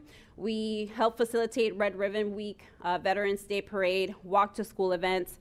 We have the CalVIP grant also, which is for mental health. We provide resources to the child and the family. And then let's not forget the innovations that we have at the police department, like drones as first responders and Live 911, which, for example, if there is a critical incident at the school, every single officer will know before they can get dispatched that there is a critical incident at the school, shaving minutes off of their response to the school. So what SROs don't do. SROs do not act as uniform security. They are not proactively looking to do enforcement at the schools. They do not conduct routine searches, and they do not focus on arrests. I've always been taught we are mentors, we are counselors, and then we are law enforcement officers. So what does public safety in the schools look like without an SRO? Yes, you will still have a response from CVPD, but it will be obviously very delayed. Still, patrol has to handle calls as a priority, so it'll be on first come, first served basis. Obviously, no direct contact with the police department, little proactive efforts, limited education activities, for example, Red Ribbon Week, Reading Across America. limited harm reduction strategies before they require a police response. Little or no specialized training, meaning the officers in patrol are usually the newer officers, so they just have the basic and then no specialized trainings usually. Less knowledge of the school, students, and staff, and then obviously a limited ability to leverage relationships. So a little bit in regards to the calls for service. So this is from January 2022 to June 2023. So these are the SRO specific calls. So we had a total of 4,000 calls for SRO related activities. In regards to lockdown secure campuses, we had 72 assists at the school between January 2022 and June 2023. The things that we assist that most people don't know we assist with, for example, missing children. We had 34 assists when we assisted schools trying to find children that had ran away from the school or were missing. As you know, mental health is a big crisis right now, so that's what 5150 stands for. We had a total of 282 assists at the school. And then obviously, we assist at the helping the fire department and covering medical calls. We are first responders, as you know, and we had a total of 28. That is not including 169 runaway and juvenile case assistance. 84 calls for service were SROs assisted CPS. 50 calls for service to assist in evaluating on child abuse crimes, and then 103 presentations and events within the schools. These charts here, they're actually from 2018 to 2033 to date, and that includes the calls for service in a 24-hour span. As you can see, the more calls for service are actually during school hours, but as you can see, there are still calls for service 24 hours a day, 7 days a week. And the SROs are still responding to those calls. I will get those calls, and then if we have to handle it after hours, we will. If not, the SROs will follow up first thing in the morning with the schools and the students. As you can see, it's a 17% calls for service are coming in after hours, where the school resource officers are helping with those. And that is pretty much it. We obviously look forward to continuing our partnership. We are very dedicated to providing school safety and making sure that our children, and I say our children because it definitely takes a village, and like you know, most of us are parents, so we want to make sure that our children feel safe in school. Thank you. And then we will follow up with a video so you kind of have an idea on what an SRO goes through and does on their day-to-day. Okay? Click right twice. Which one? Right twice? There it is.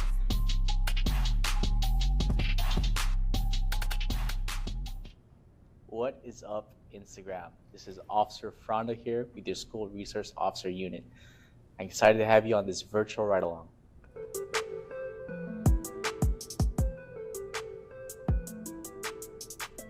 I'm a police officer for about 4 years. All that time has been served here at Chula Vista. I've been a school resource officer for about 8 months, fairly new. And my primary schools are going to be Otay Ranch High School and Rancho Del Rey Middle.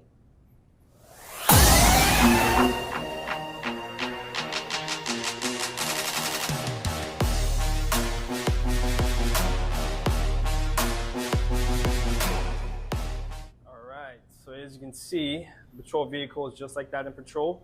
So I'm pretty sure that the equipment is pretty similar too as well, right? Let's go over it. A lot of the equipment are similar, but some of the things we do have here is, again, with the ongoing, safety concern at the school, especially with high-powered weapons, us responding to that, we need a little bit of added protection.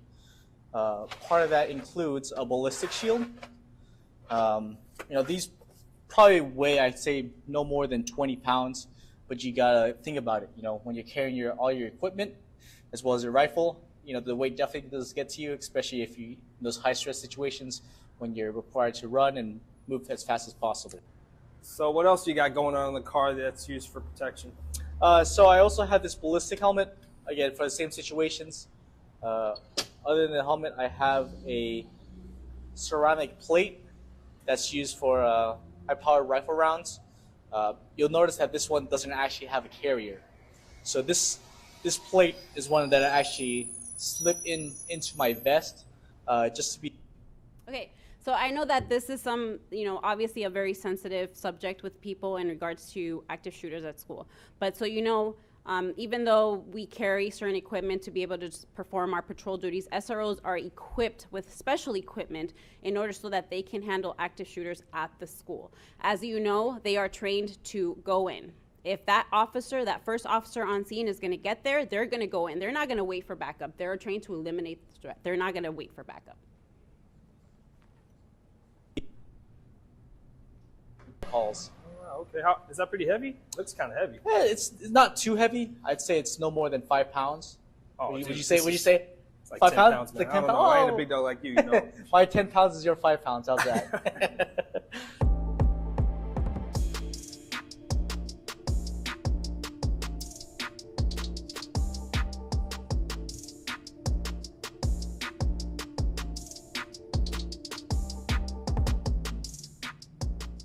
All right, Officer Frando. So, obviously, this is one of the first calls or one of the first duties you do as an SRO officer. So, could you kind of give me a little details what you kind of do first? What's your routine? In the morning, I try to make it to my schools and assist with traffic control.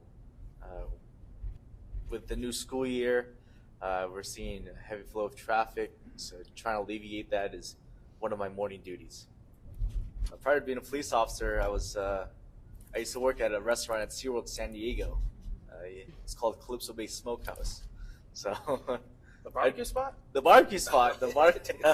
I still do it to this day. I have my own smoker in my backyard, so on the weekend, that's one of my hobbies. Awesome. As you can see, we're regular people. We like barbecue. Oh.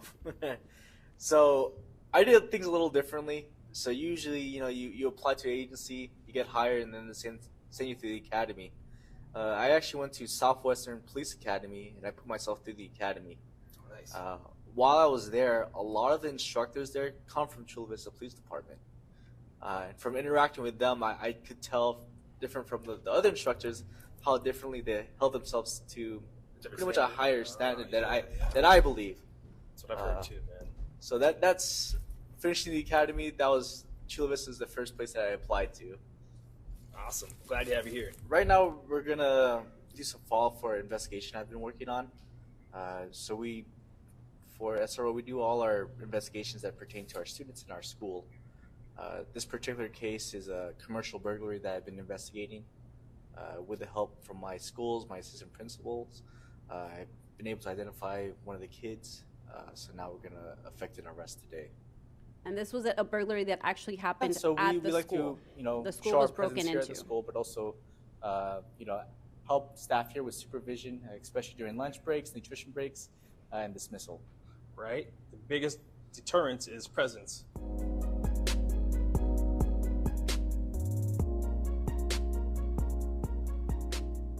Who in the department makes you laugh the most? Oh, that has to be Officer Harbin right here. He can talk about anything and everything. You give him one topic, and I guarantee you find what you're going to talk about the rest of the day. All right, Officer Francis. So now we're at the school in which you're doing your investigation for. Can you talk us through what the next steps are? Oh, yeah, so right now we're kind of working with the school staff here to see if we can get the kid from his classroom into the office to alleviate any confrontation, or we don't want to expose his peers to that he's being placed under arrest. So that's the main goal here. All right, so I guess we're now leaving the high school where we had that investigation. What happened? So talking to the staff on site, they said the student wasn't there today. He was marked absent for all his classes today. So this happens a lot of the time when we're conducting an investigation. So right now, what I'd like to do is just kind of contact the parents, tell them what I have, and see if they can bring him into the station. That way I can affect the arrest that way.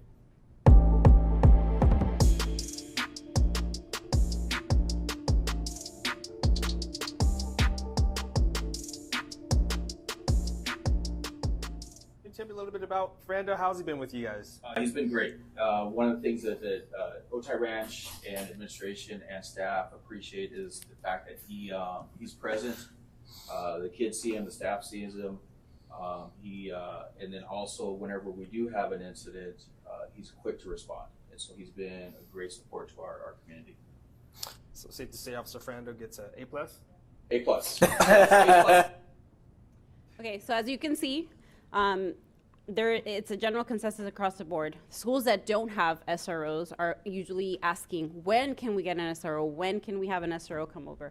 And the schools that do have SROs are, when can we get more SROs? So I hope that I have conveyed a great message to you. We look forward to continuing our partnership, and we love being your school resource officers. Thank you. Thank you. Before any questions from the board, we do have one speaker, Gina E.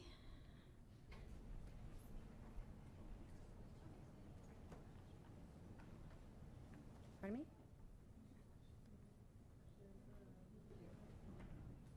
I only have.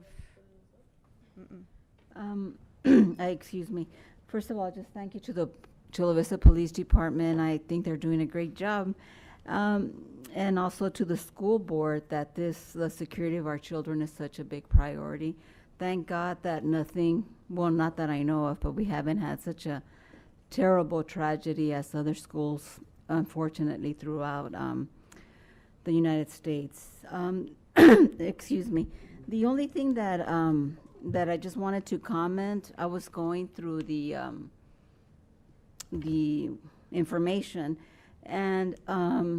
and I also reviewed the Chula Vista Police Department website, and I know that they're trained in all kinds of, I guess you call it implicit bias here.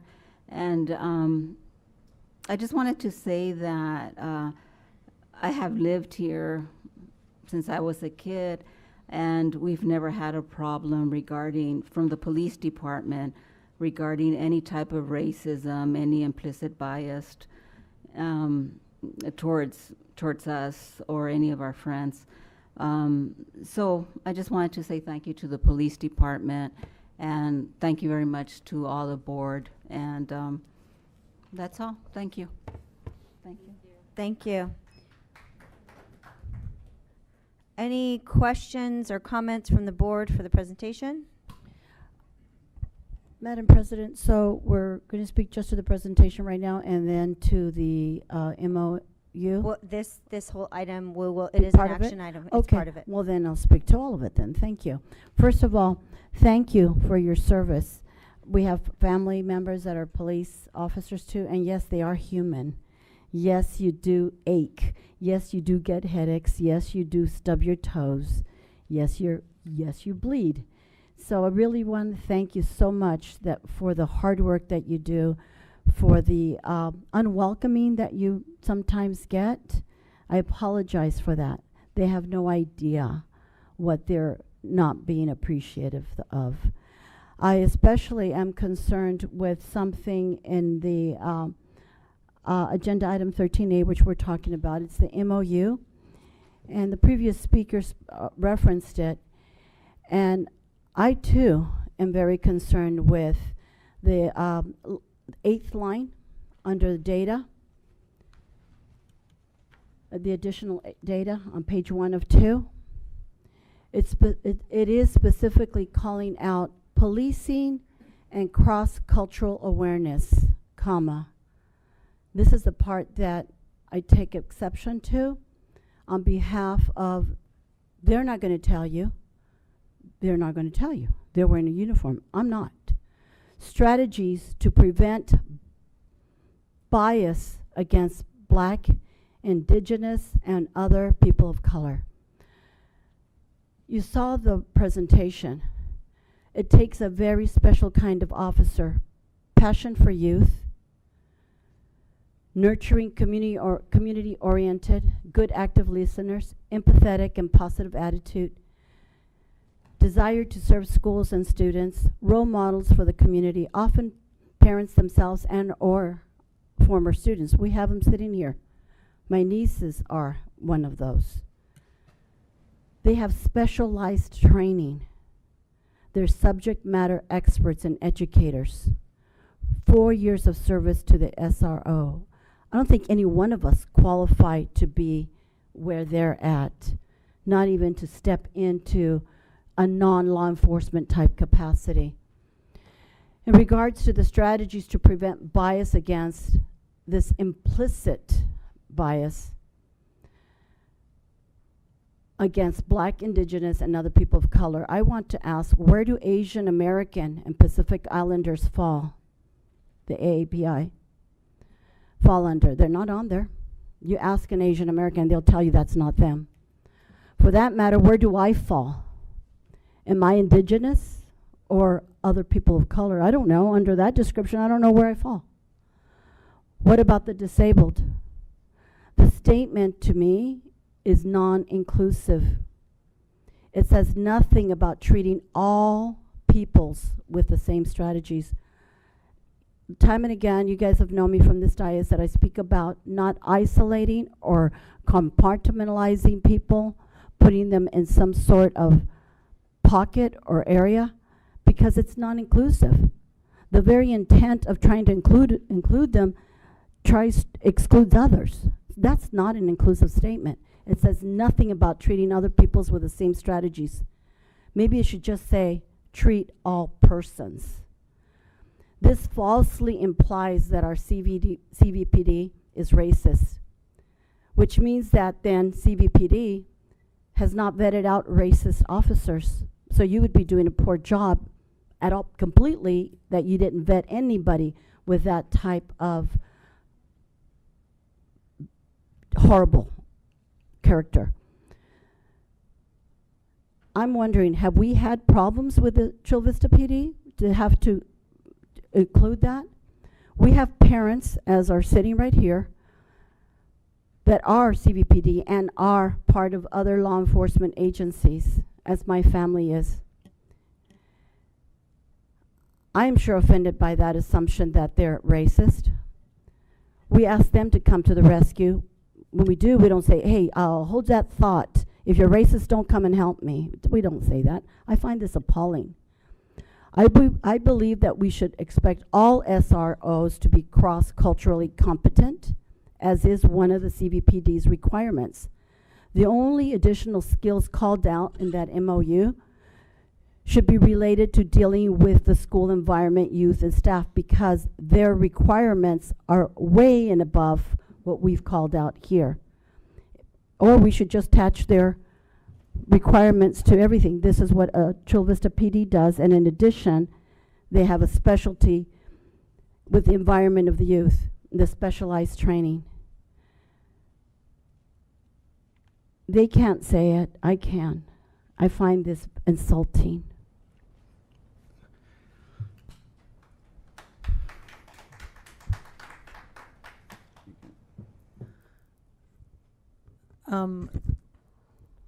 Thank you so much for the presentation. I want to start there, and it's nice to see some friendly faces again.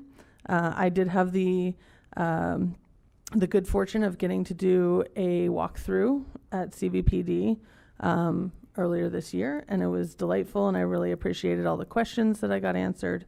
I'm a little bit, I have to say that I'm a little bit frustrated right now because as great as that presentation is in terms of community outreach and public relations and us understanding what the SRO program is, this body's job is oversight, and I feel like we didn't get the information that we requested again.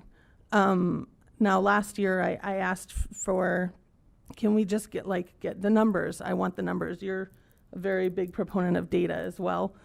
I just want to understand specifically where is the money going specifically, who gets paid, what are the hours, what are the calls. I saw that there was a lot of information in terms of all calls, but it became clear that that was for both us and Sweetwater. Where's the division? Where's just us?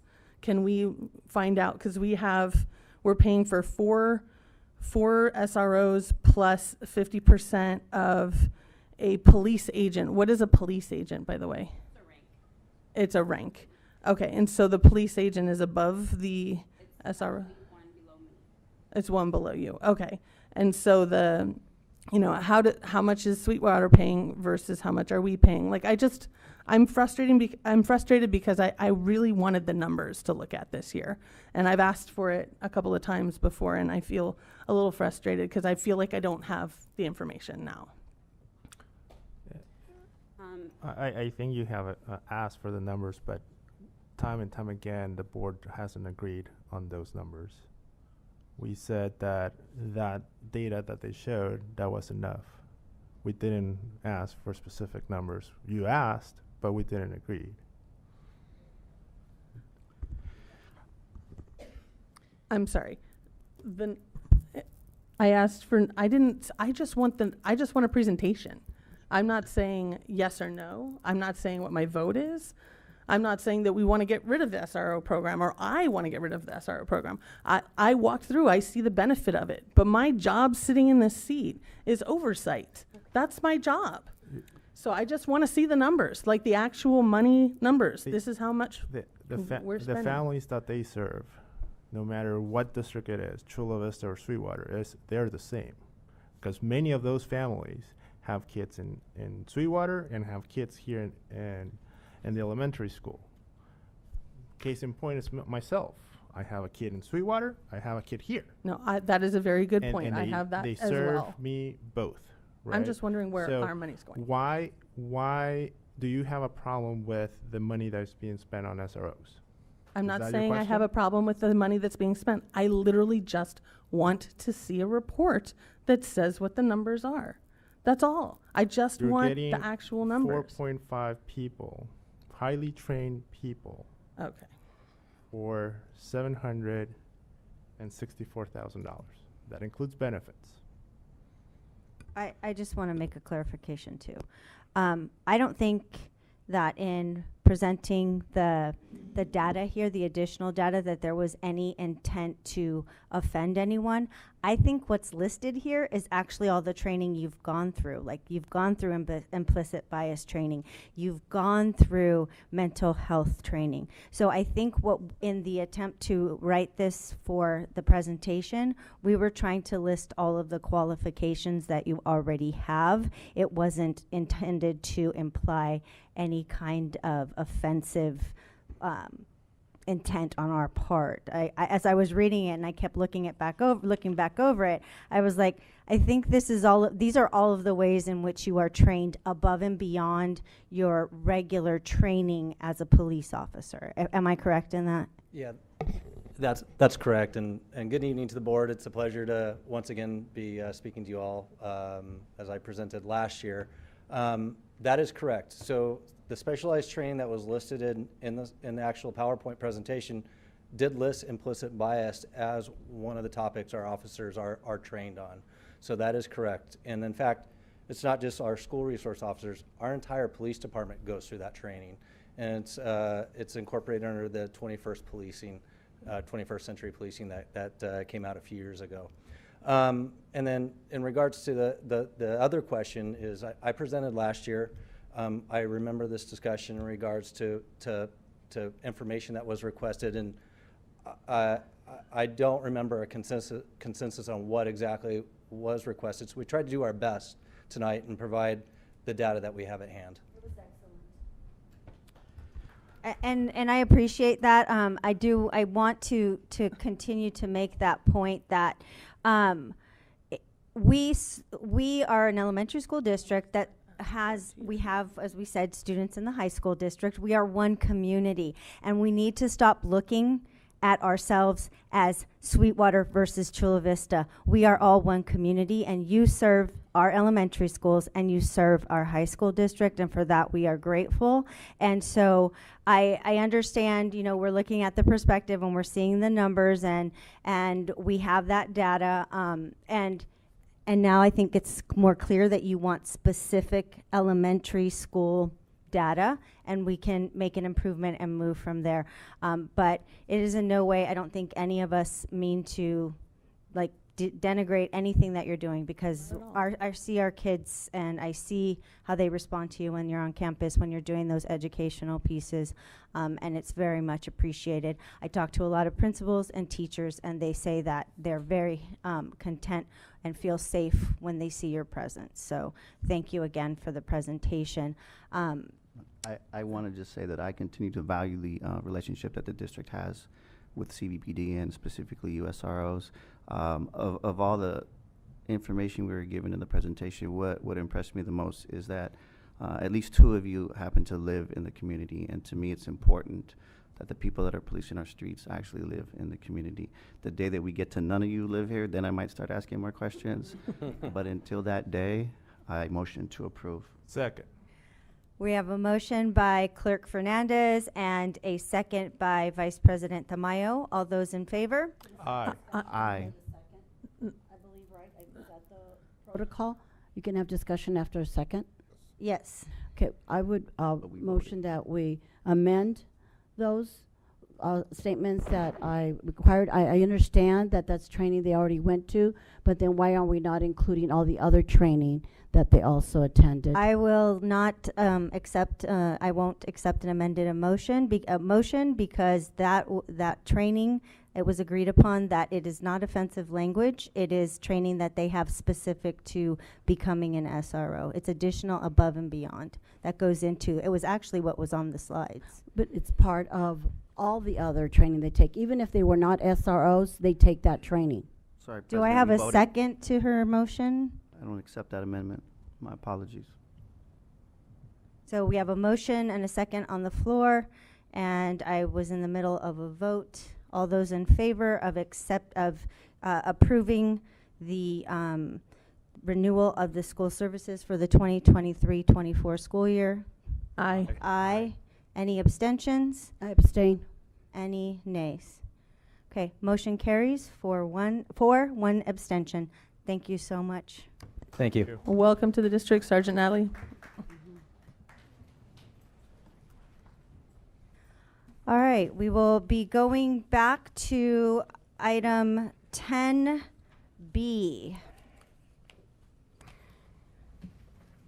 Report on results of the 2022-23 California Assessment of Student Performance and Progress in English Language Arts and Math and the district's plan to improve student achievement outcomes. Ms. Morales.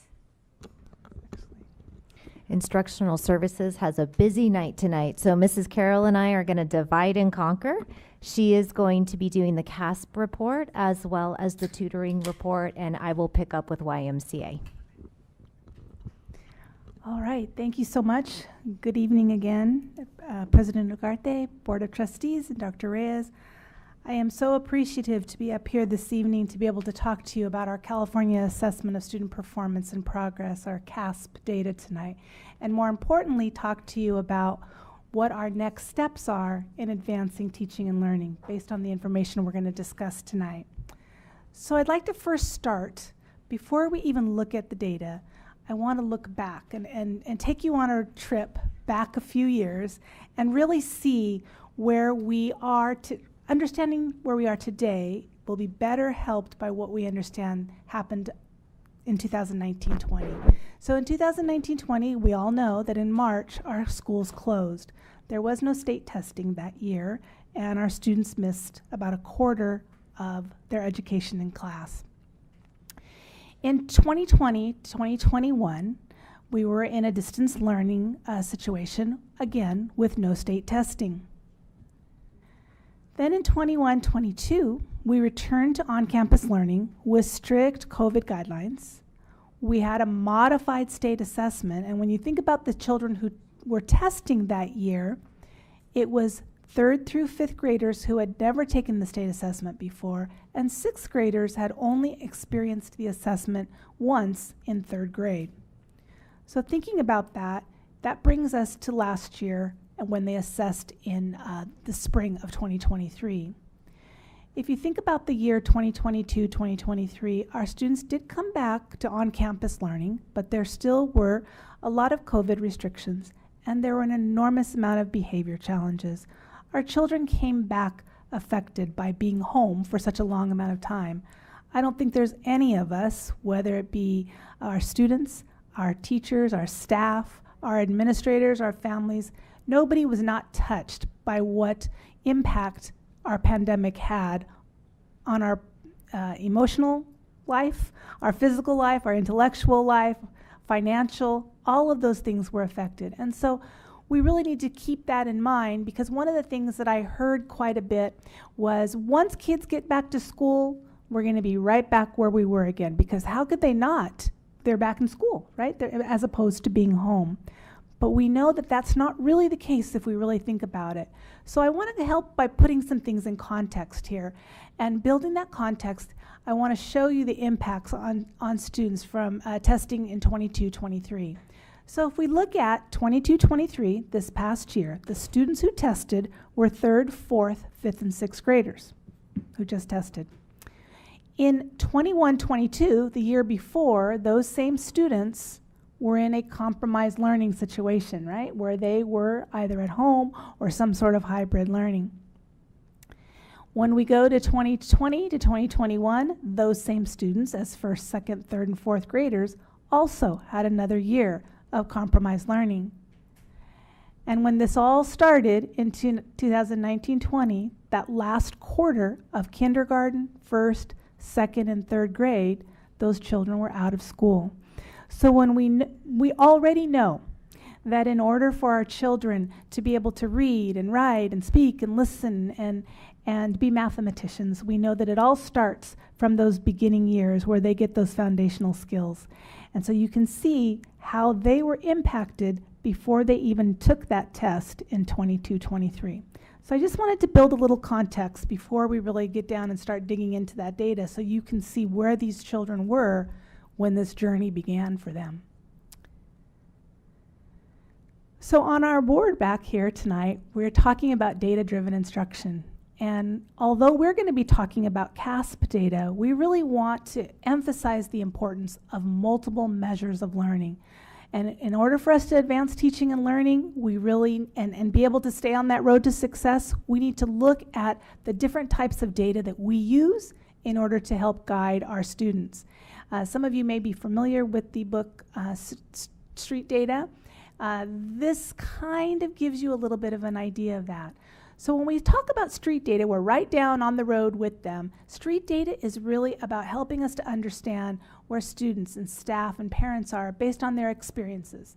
We look at that focused learning and how students are feeling, how teachers are feeling, and how that informs and shapes our next moves for teaching and learning. When we go out a little higher and we go to map data, that's our common assessments. Those are assessments that we're using in class. Those are the kinds of things that teachers are using and students are learning to identify those reading, math, and those student skill gaps and the teaching skill gaps that may occur as well. So that map data points us in a little bit more focused, gives us a little bit more of that information. Tonight, we are really talking about satellite data. So that's that really high view of where we're looking at that overall patterns of achievement. We're looking at kind of that general direction of where we are and what we need to further investigate when we see that. So that's what CASP data tonight is, satellite data, one piece of the puzzle. So before we look at the data, I want to kind of give you an example again. So thinking about a 5th grader today in reading. So we all know that reading is not just something that comes along for most children, that they just are born knowing. We have to really do some work at it. And in 5th grade, many of our children are reading novels like Call It Courage and Esperanza Rising. We might be having these children read and write and talk and listen about that. But if that child missed their foundational skill learning and they didn't learn that TH says instead of t, and OUGH says oo instead of g, h. Imagine that word multiplied by all the words in a novel, how hard that would be. Because the human brain wants to do things very compartmentalized. It wants to either figure out how to read the word or it wants to understand better what they were reading. That comprehension and that decoding and understanding what they're trying to figure out, that comes at a cost when we try to do it together. Because those children that struggle with that don't have that understanding, really have a difficult time in doing the ultimate part of what we want them to do, and that is read to learn, and they're taking all that information to understand better. The same with math is true. We think about in math in 5th grade, the standard, one of the standards in math is to know the area of a rectangle. So that is length times width. Seems fairly simple, but if in 3rd grade you didn't learn your multiplication facts, think of how hard area really is. So again, the students who are sitting today and who are sitting in seats in the spring taking this 22-23 CASP assessment, they really had some real gaps in their learning when some of that foundational skill instruction was taking place. So let's take a look a little bit more and understand one level more.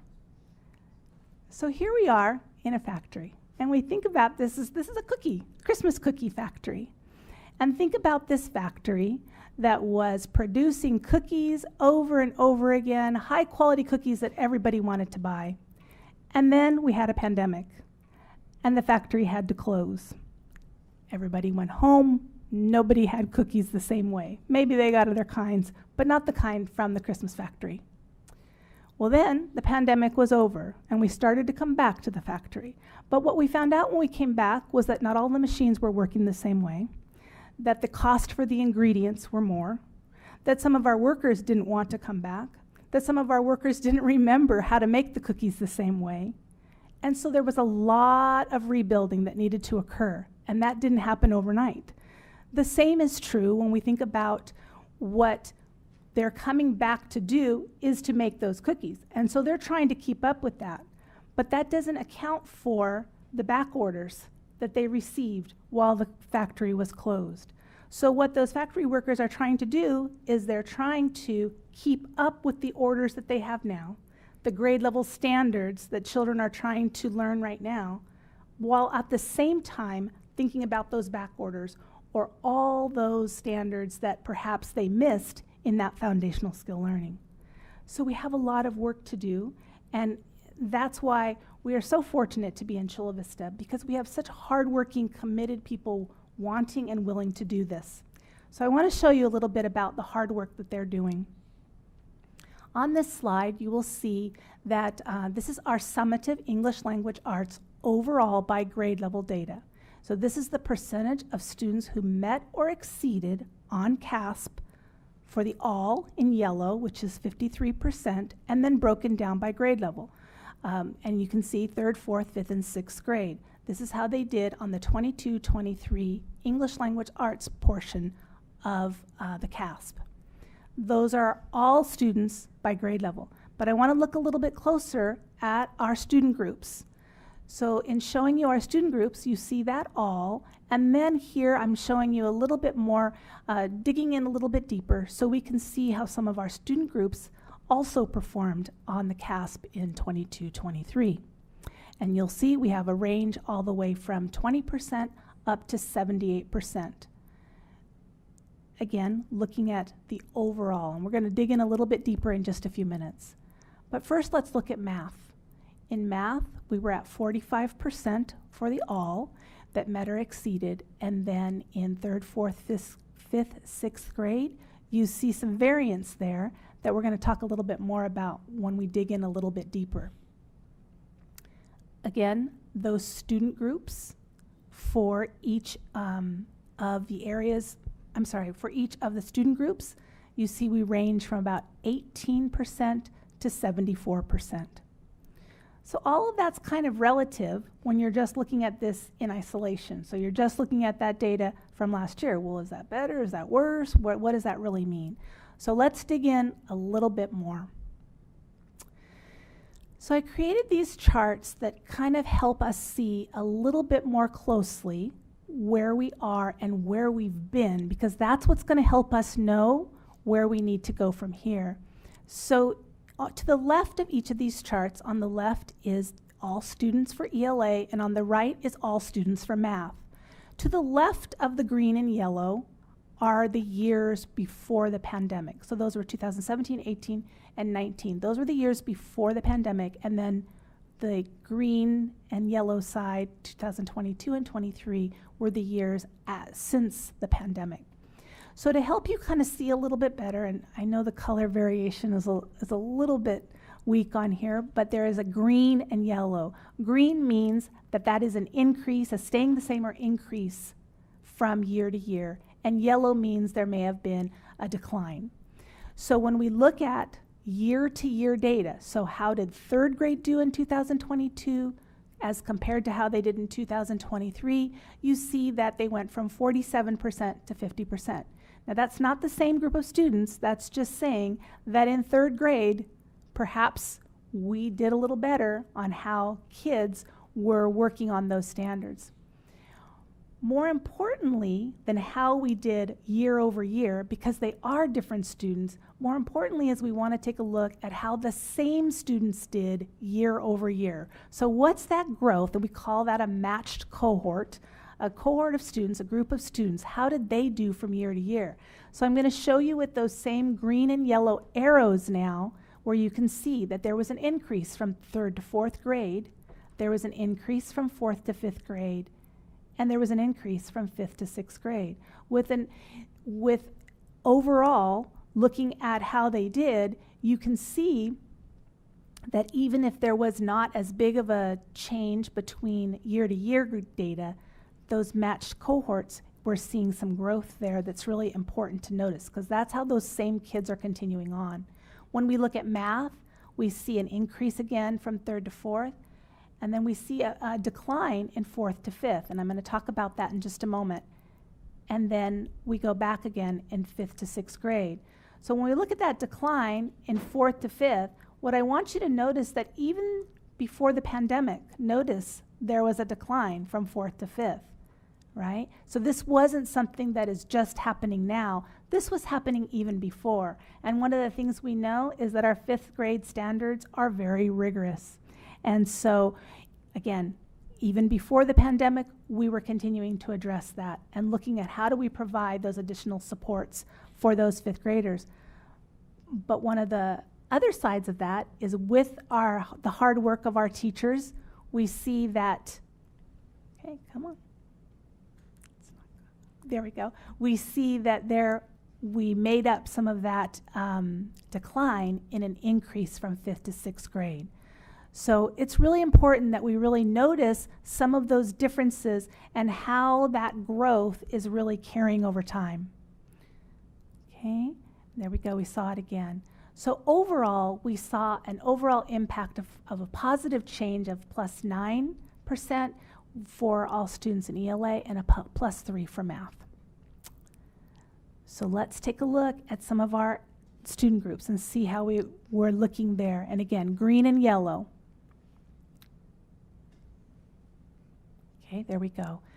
We saw some grade over grade, year to year, some increases, a few declines, but that matched cohort, right? We're seeing those increases from those same groups of students as they're moving up. In math, again, that 4th to 5th grade drop, but back up again in 5th to 6th. You see it happened before the pandemic as well, that 4th to 5th grade drop, but back up again from 5th to 6th. So those are our Hispanic Latino students.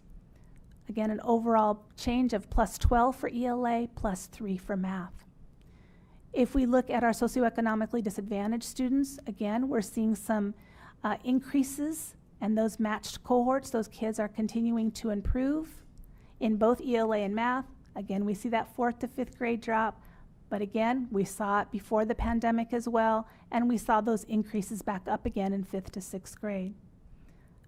The overall change in math, +9 and a +3 for math. I'm sorry, +9 for ELA, +3 for math. As we look at our English learners, we are so proud of the hard work of our English learners. I know I don't need to tell all of you this, but for those who are listening, think about this. If I went to Germany and I had to learn how to speak German, and I had to learn how to read and write it, and I had to learn how to build a rocket ship at the same time, all in German, I would have a really tough time doing that. I think any of us would. Our children who are coming over and from wherever they are and learning the language and the standards for their grade level, that is an incredible task.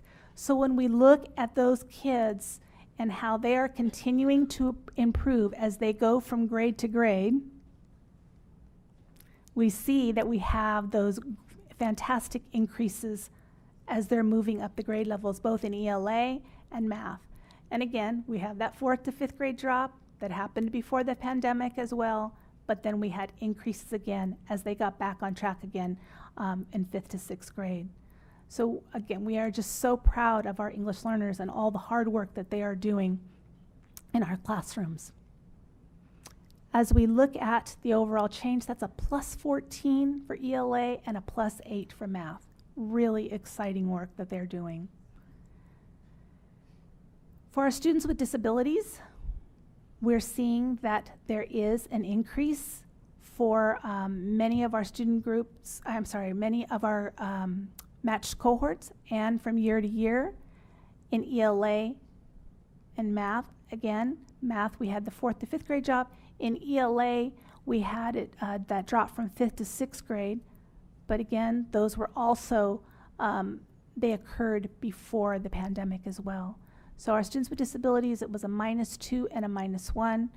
But if you'll notice, in terms of our students with disabilities, that some of those pre-pandemic scores, we actually made up for some of that, and they did not have as big of drops as some of the other student groups, and we are continuing to look at how we best support them in our classrooms and beyond. Our white students, again, we see those gains. We see a little bit of a drop there in ELA from 5th to 6th, that 4th to 5th grade drop, which also was happening before the pandemic, and back up again in 5th to 6th grade. Okay? In ELA, that was a +6, and that stayed the same in math. I forgot to mention to you, and hopefully that you had noticed on the previous slides, at the bottom of the slide, I just wanted you to see the number of students that that student group really contains, because I think that's important information to keep in mind as well. For our Black African American students, we did see some increases in our matched cohorts for both ELA and math. We do have some declines that we saw that were also evident before the pandemic, but with increases back up again for math in 5th to 6th grade. We had a -2 and a -3 change overall for those students. And they are a student group of about 522 students. Our Asian Filipino group is the last student group we're going to look at this evening, and looking at those changes there and how those increases for those students in the matched cohorts continue. That 4th to 5th grade just sticks with us here like it did before the pandemic, but then increasing again for 5th to 6th grade. Our Asian Filipino students had a +10 change for ELA and a +3 for math. So one of the things that I always hear in preparing for this report or delivering this report every year, everybody wants to know, well, how do we do compared to everybody else in our area? So although we don't have the 22-23 comparative data yet because it hasn't been released, I can show you that in 21-22, we were at 53 and 43 overall for math and ELA. And then, as you'll see, the local districts, South Bay, National, Lemon Grove, San Ysidro, and La Mesa, those in orange are districts that are actually K-8 districts. So that data is a little skewed because we are actually a K-6 district.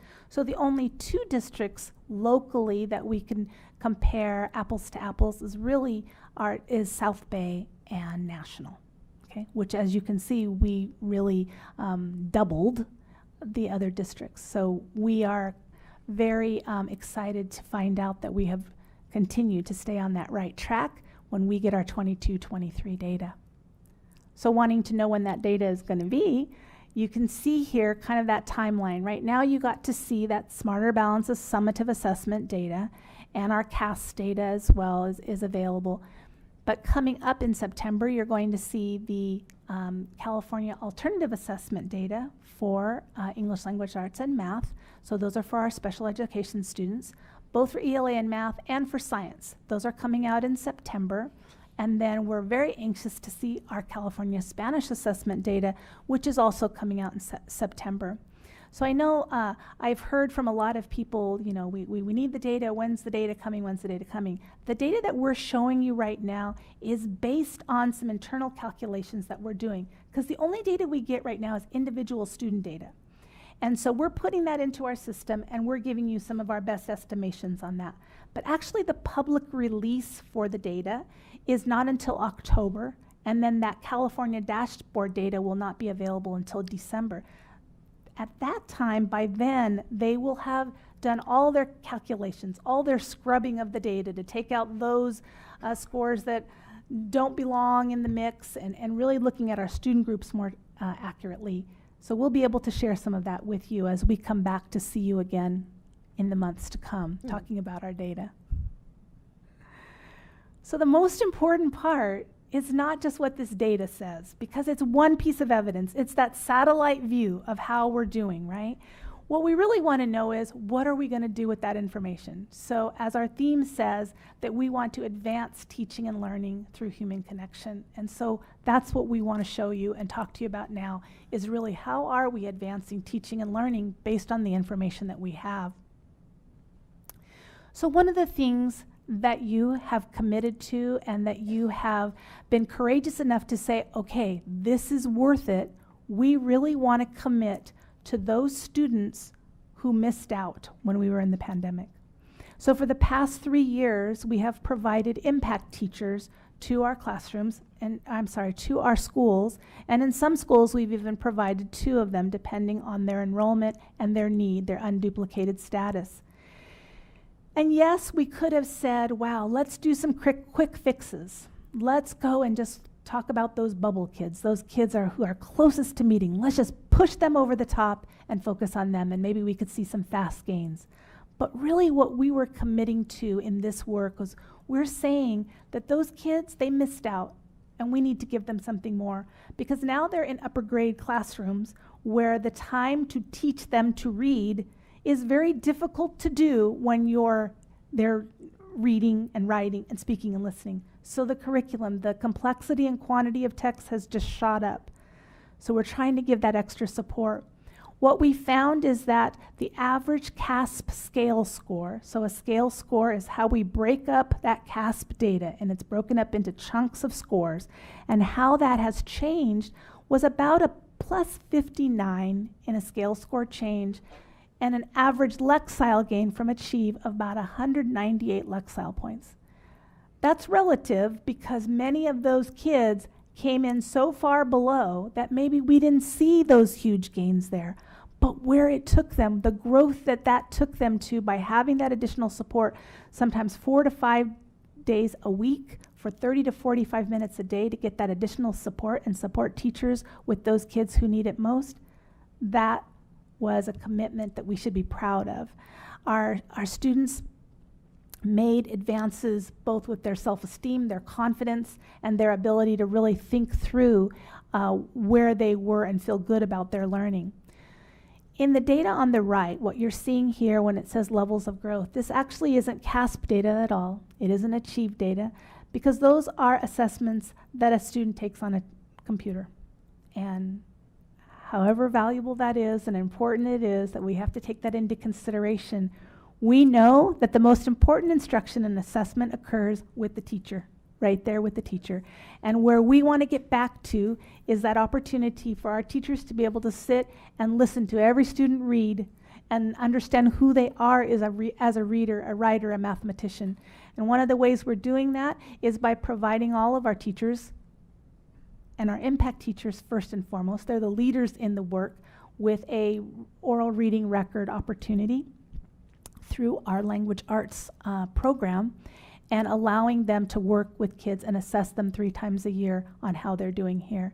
And so what you're seeing here, and the reason why there's a difference between Lauterbach and Vista Square is because they have 2 impact teachers at their sites with a caseload of approximately 55 students is what we've given, and Sunnyside and Olympic View, who have 1 each with that caseload of 55.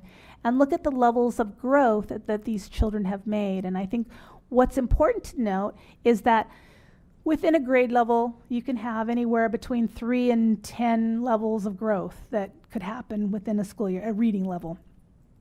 Many of these kids came in many grade levels below, not just, 1 reading level below. It was many grade levels below. So the work that they have done with these students, I think, again, we should be so proud of, and we thank you for your commitment to them. As we move forward, we'll look to see what do we want to do next to support our students. We know that there are lots of opportunities for support and ways that we can help our teachers and our students. The work, though, that we committed to in this 3-year round with them, we took those kids who didn't get the same advantages as everybody else of being in school for those foundational years, and we gave them extra support. So on behalf of curriculum instruction, I thank you for that. So now we look at training and support for everybody else. As you can imagine, while we were in a pandemic, while we were distance learning, we didn't have professional learning and support in the same way that we used to. So we are back now this year to starting back with our professional learning, our support for our teachers, for our principals, for our families. And so in Benchmark, you approved for us to provide them with systematic explicit phonics instruction in English and Spanish. And we're going to continue to provide training and resources for our teachers, for our principals, and our families. We're going to be providing some opportunities for them to learn as well. For our iReady Math, we now have hard copy and digital access to the iReady Math program in English and Spanish. And again, we're going to be providing training and follow-up support for teachers, principals, and families. Twig Science, our new science program, we got hard copies and digital access to the program in English and Spanish. And again, we're going to be providing training and resources for teachers, principals, and families. Understanding next generation science standards is huge. It's exciting, but it's going to take work, and we're going to be there to help support our teachers in doing that. In English and Spanish language development, we have an incredible language development team who are going to be working with teachers and principals and families on English language development and their biliteracy trainings for our Spanish language development as well. So again, those same resources and support for teachers, principals, and families. Our special education department is working so hard, and they are providing quarterly training for RSP and SDC teachers, and will continue to also provide resources and support for our teachers, principals, and families. So it's about providing those wraparound services for all of the people who are working with the children just as much as that. And again, your commitment to providing the curriculum, the opportunity to provide support, is the way we show that that data, we're doing something with it, and that we know where we need to go next. We also know this, that what we don't want to do and what we do want to do in terms of what we're looking at next. We don't want to focus only on student learning gaps, right? When we think about it, instead of learning loss, we think of it as unfinished learning. We have unfinished learning to do, right? But we're not going to just focus on those learning gaps. We're not going to depend on technology to provide all of the teaching and the remediation that needs to occur. And we're not going to make learning an isolated experience. They had enough of that. What we are going to do is to provide students with grade level instruction and materials. Yes, we have some gaps to fill, but we also need to be committed to what we're agreeing is our responsibility for our students, that we are going to provide every student the opportunity to receive grade level instruction, to understand their grade level standards, no matter if they're coming in here or anywhere in between. That's what we're offering them. And we are also going to use targeted small group and individualized instruction to make that happen, because we know that's how we're going to help narrow in and target in that support. And we are going to create opportunities for collaboration and give back some of the collaborative opportunities that they missed. Our instructional focus talks about collaborative conversation and discussion. And we build language by using language. And that impacts all of our content areas and how children are affected both academically as well as socially and emotionally. So we're going to continue to do that and not that unfortunately happened to some of them during the pandemic. For our leadership, we are going to continue to provide coaching and support. We have outstanding leadership here at the district in our area assistant superintendents who are going to be coaching and supporting their schools and their principals at those schools in collaboration with the National Center for Urban School Transformation, NCUST.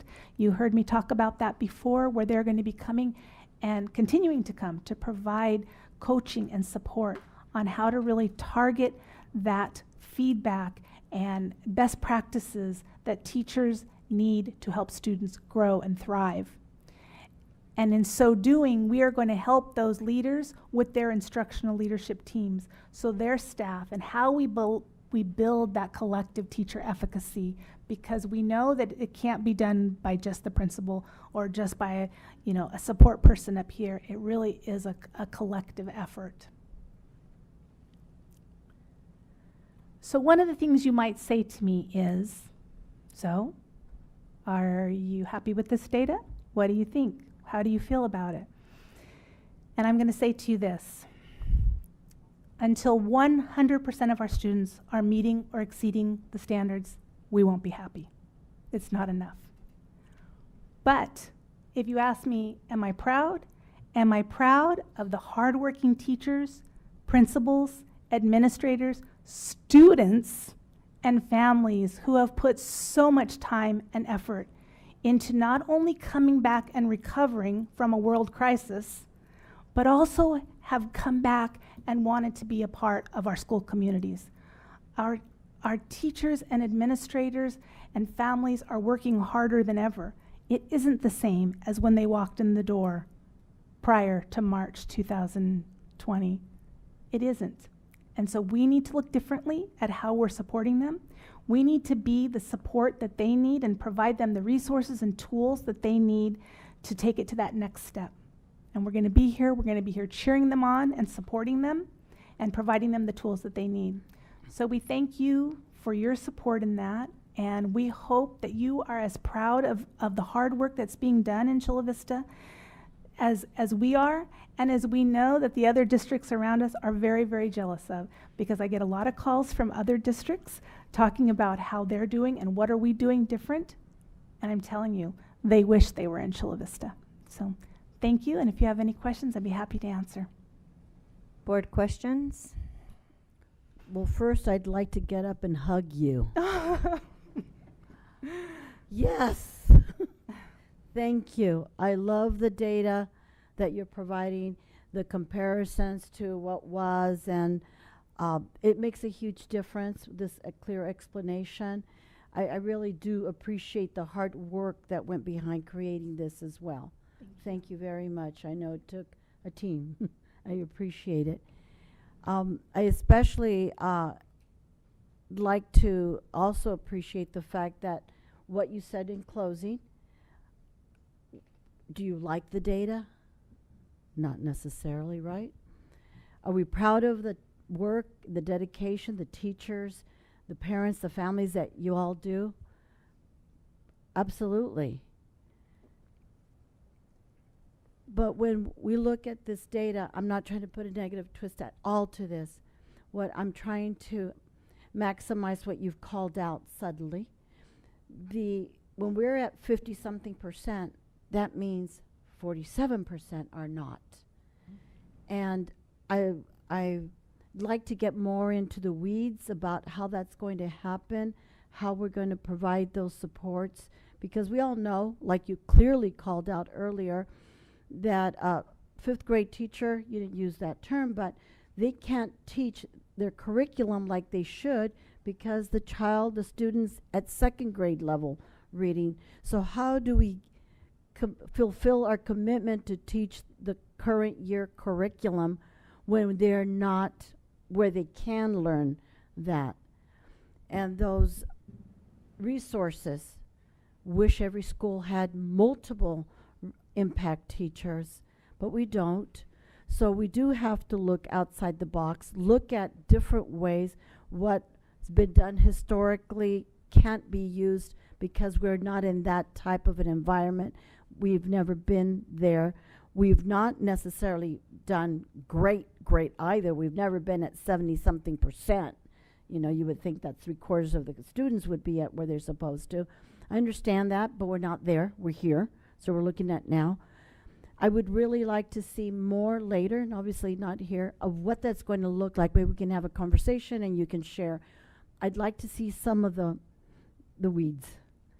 Want to see some of that. What's it going to look like? We want to ensure that the message gets over to the staff. So I've been very active. I've been called by teachers sharing certain things.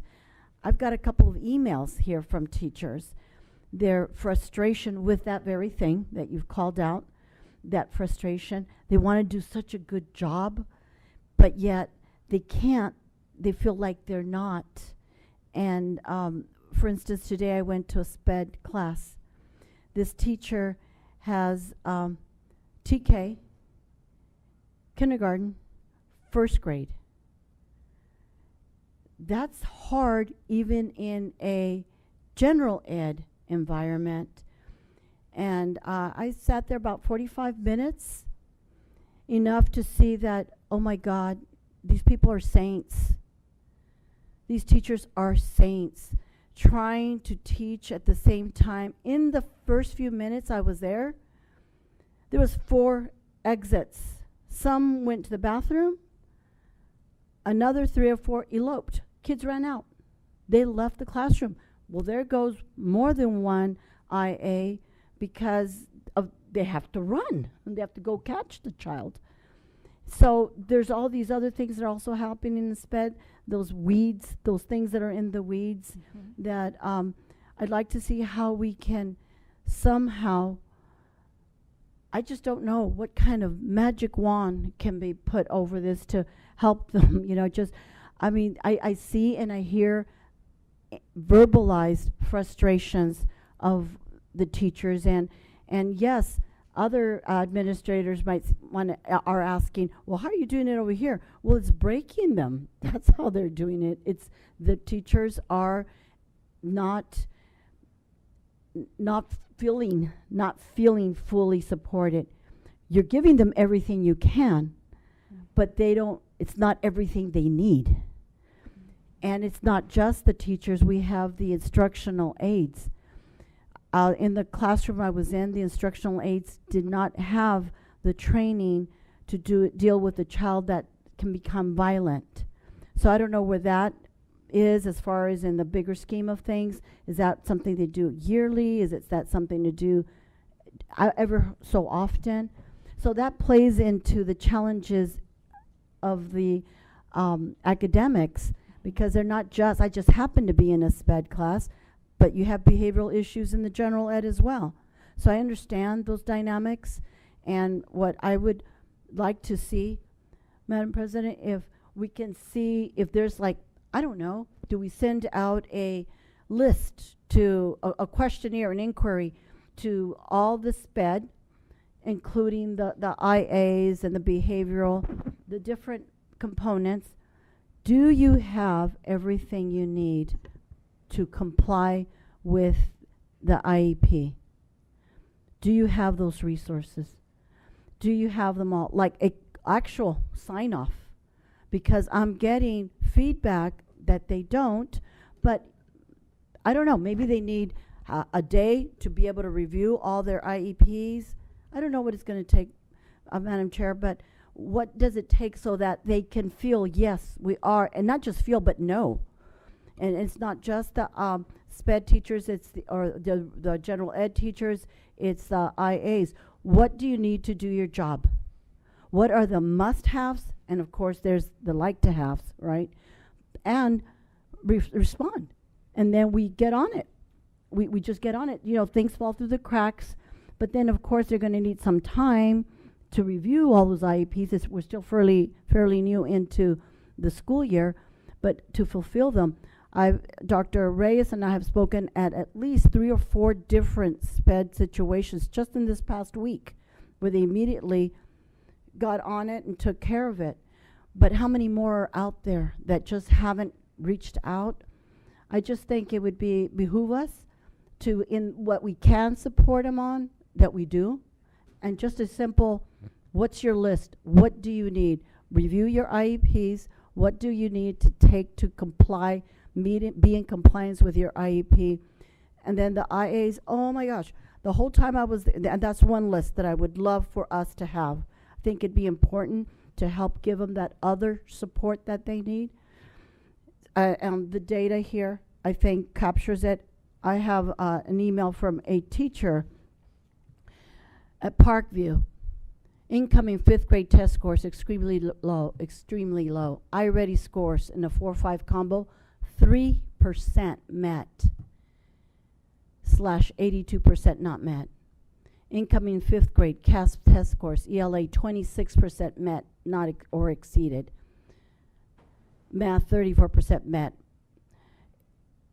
Incoming 6th grade, ELA 71% met, math 52% met. And there's more. My point being is those numbers aren't as high as they could be. In some schools, it'd be like 70-something%, 80-something%. But then there's those other schools that are really challenged, which brings down these scores. The scores is just the measuring. It doesn't show the full picture. But I'm getting calls, I'm getting emails, I'm getting requests to go visit to see for myself. And when you're in there, it just, like I was only there about 45 minutes outside, then we went inside, then we went outside.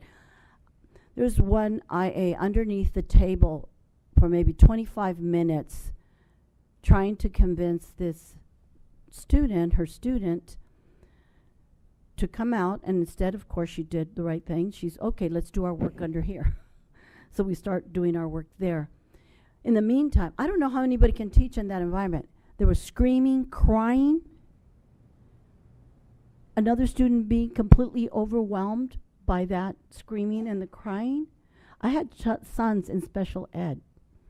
Okay, I know the effect that it does for those, and this is supposed to be a mild moderate class.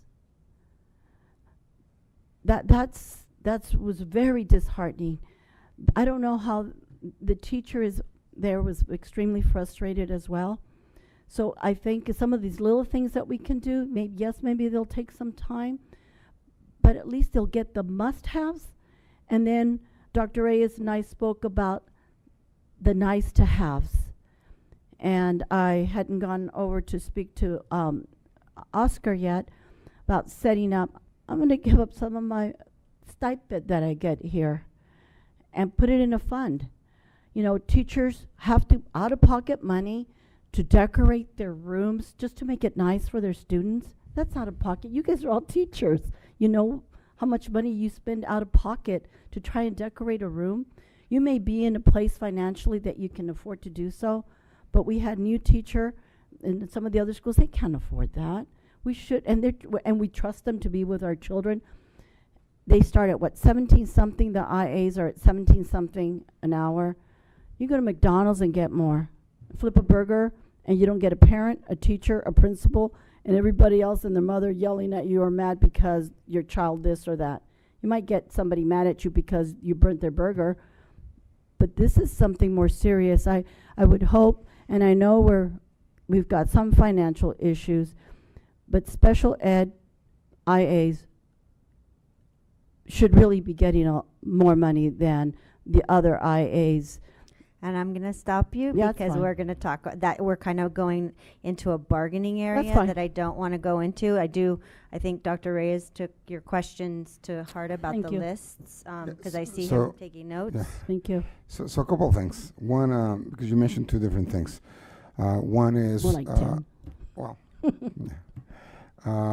Ms. Casey, if you can have your team look into a couple of things. One is students with IEPs, but also behavior plans. Yes. Because it could be maybe that it's not in the IEP, but it's in the behavior plan. Right. If you can make sure that the teachers have the whatever is required or states the supplies that that's stated in the behavior plan and or the IEP to make sure that they do have those supplies. Absolutely. Okay, so if if your team can get on that. The second one, I'm actually happy to announce that we are going to be actually tomorrow or Friday. We're going to be we talked in cabinets, and we're going to be given so principals provide what students what teachers need. For example, the classroom supplies. However, there are a lot of things. There are some things that it's great to have, or it's nice to have, that many times they just pay on their own and they just buy it and they either use it or put on their walls. And so we're going to be providing an extra amount on a separate budget line for principals to each school for them to use, and it's going to be, it has to be based on the principal. The principal is going to be distributing that money somehow. It's going to be using that money for things that teachers need. Teachers request, and it's going to be an amount of 800 or above. It'll be an additional 2,000 for the site. 500 to 799, it'll be 1,500, and below 500, it'll be 1,000 to the site, and that way they can use that money to support teachers.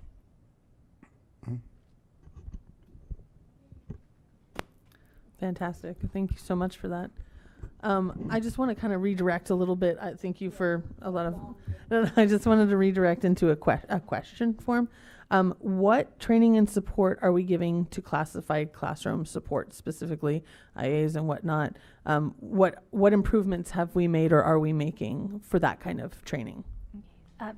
Thank you. So, for example, for our TWIG science training, when we had a July 13th professional learning opportunity for certificated staff, our classified staff who work with students were invited to participate as well in the learning because we know that they're there with students.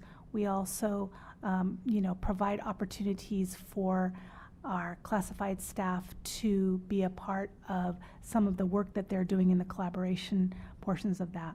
The instructional services or curriculum side of the house is very happy to be able to support in providing additional training on the curriculum. It just gets a little bit trickier for some of those pieces that may not necessarily apply to them, but we want to be able to provide support in any way that we can, and we always look forward to working with Angela. If I can't see you over there. We always look forward to working with her in ways that we can support our classified staff as well. Anybody who's working with our students, we really want to be able to provide that. Thank you for that. And just as a little follow-up, are we compensating the classified staff did receive pay for attending, absolutely. Great, thank you. That's a big. And if they came to the iReady math training as well, that they were able to get an additional time. Great, thank you so much. I just wanted to do one final statement. Thank you for the presentation. I really appreciate all of the background information, because putting it in context makes a whole huge difference. But I did want to make one comment on the impact teachers, and that's I heart the impact teacher program so very much from a personal as well as a school board position. I have a daughter who was really, really, really struggling with reading. She was one of the kindergarten COVID kids that went into second grade at a D level reading, which is basically didn't even know all of her letters.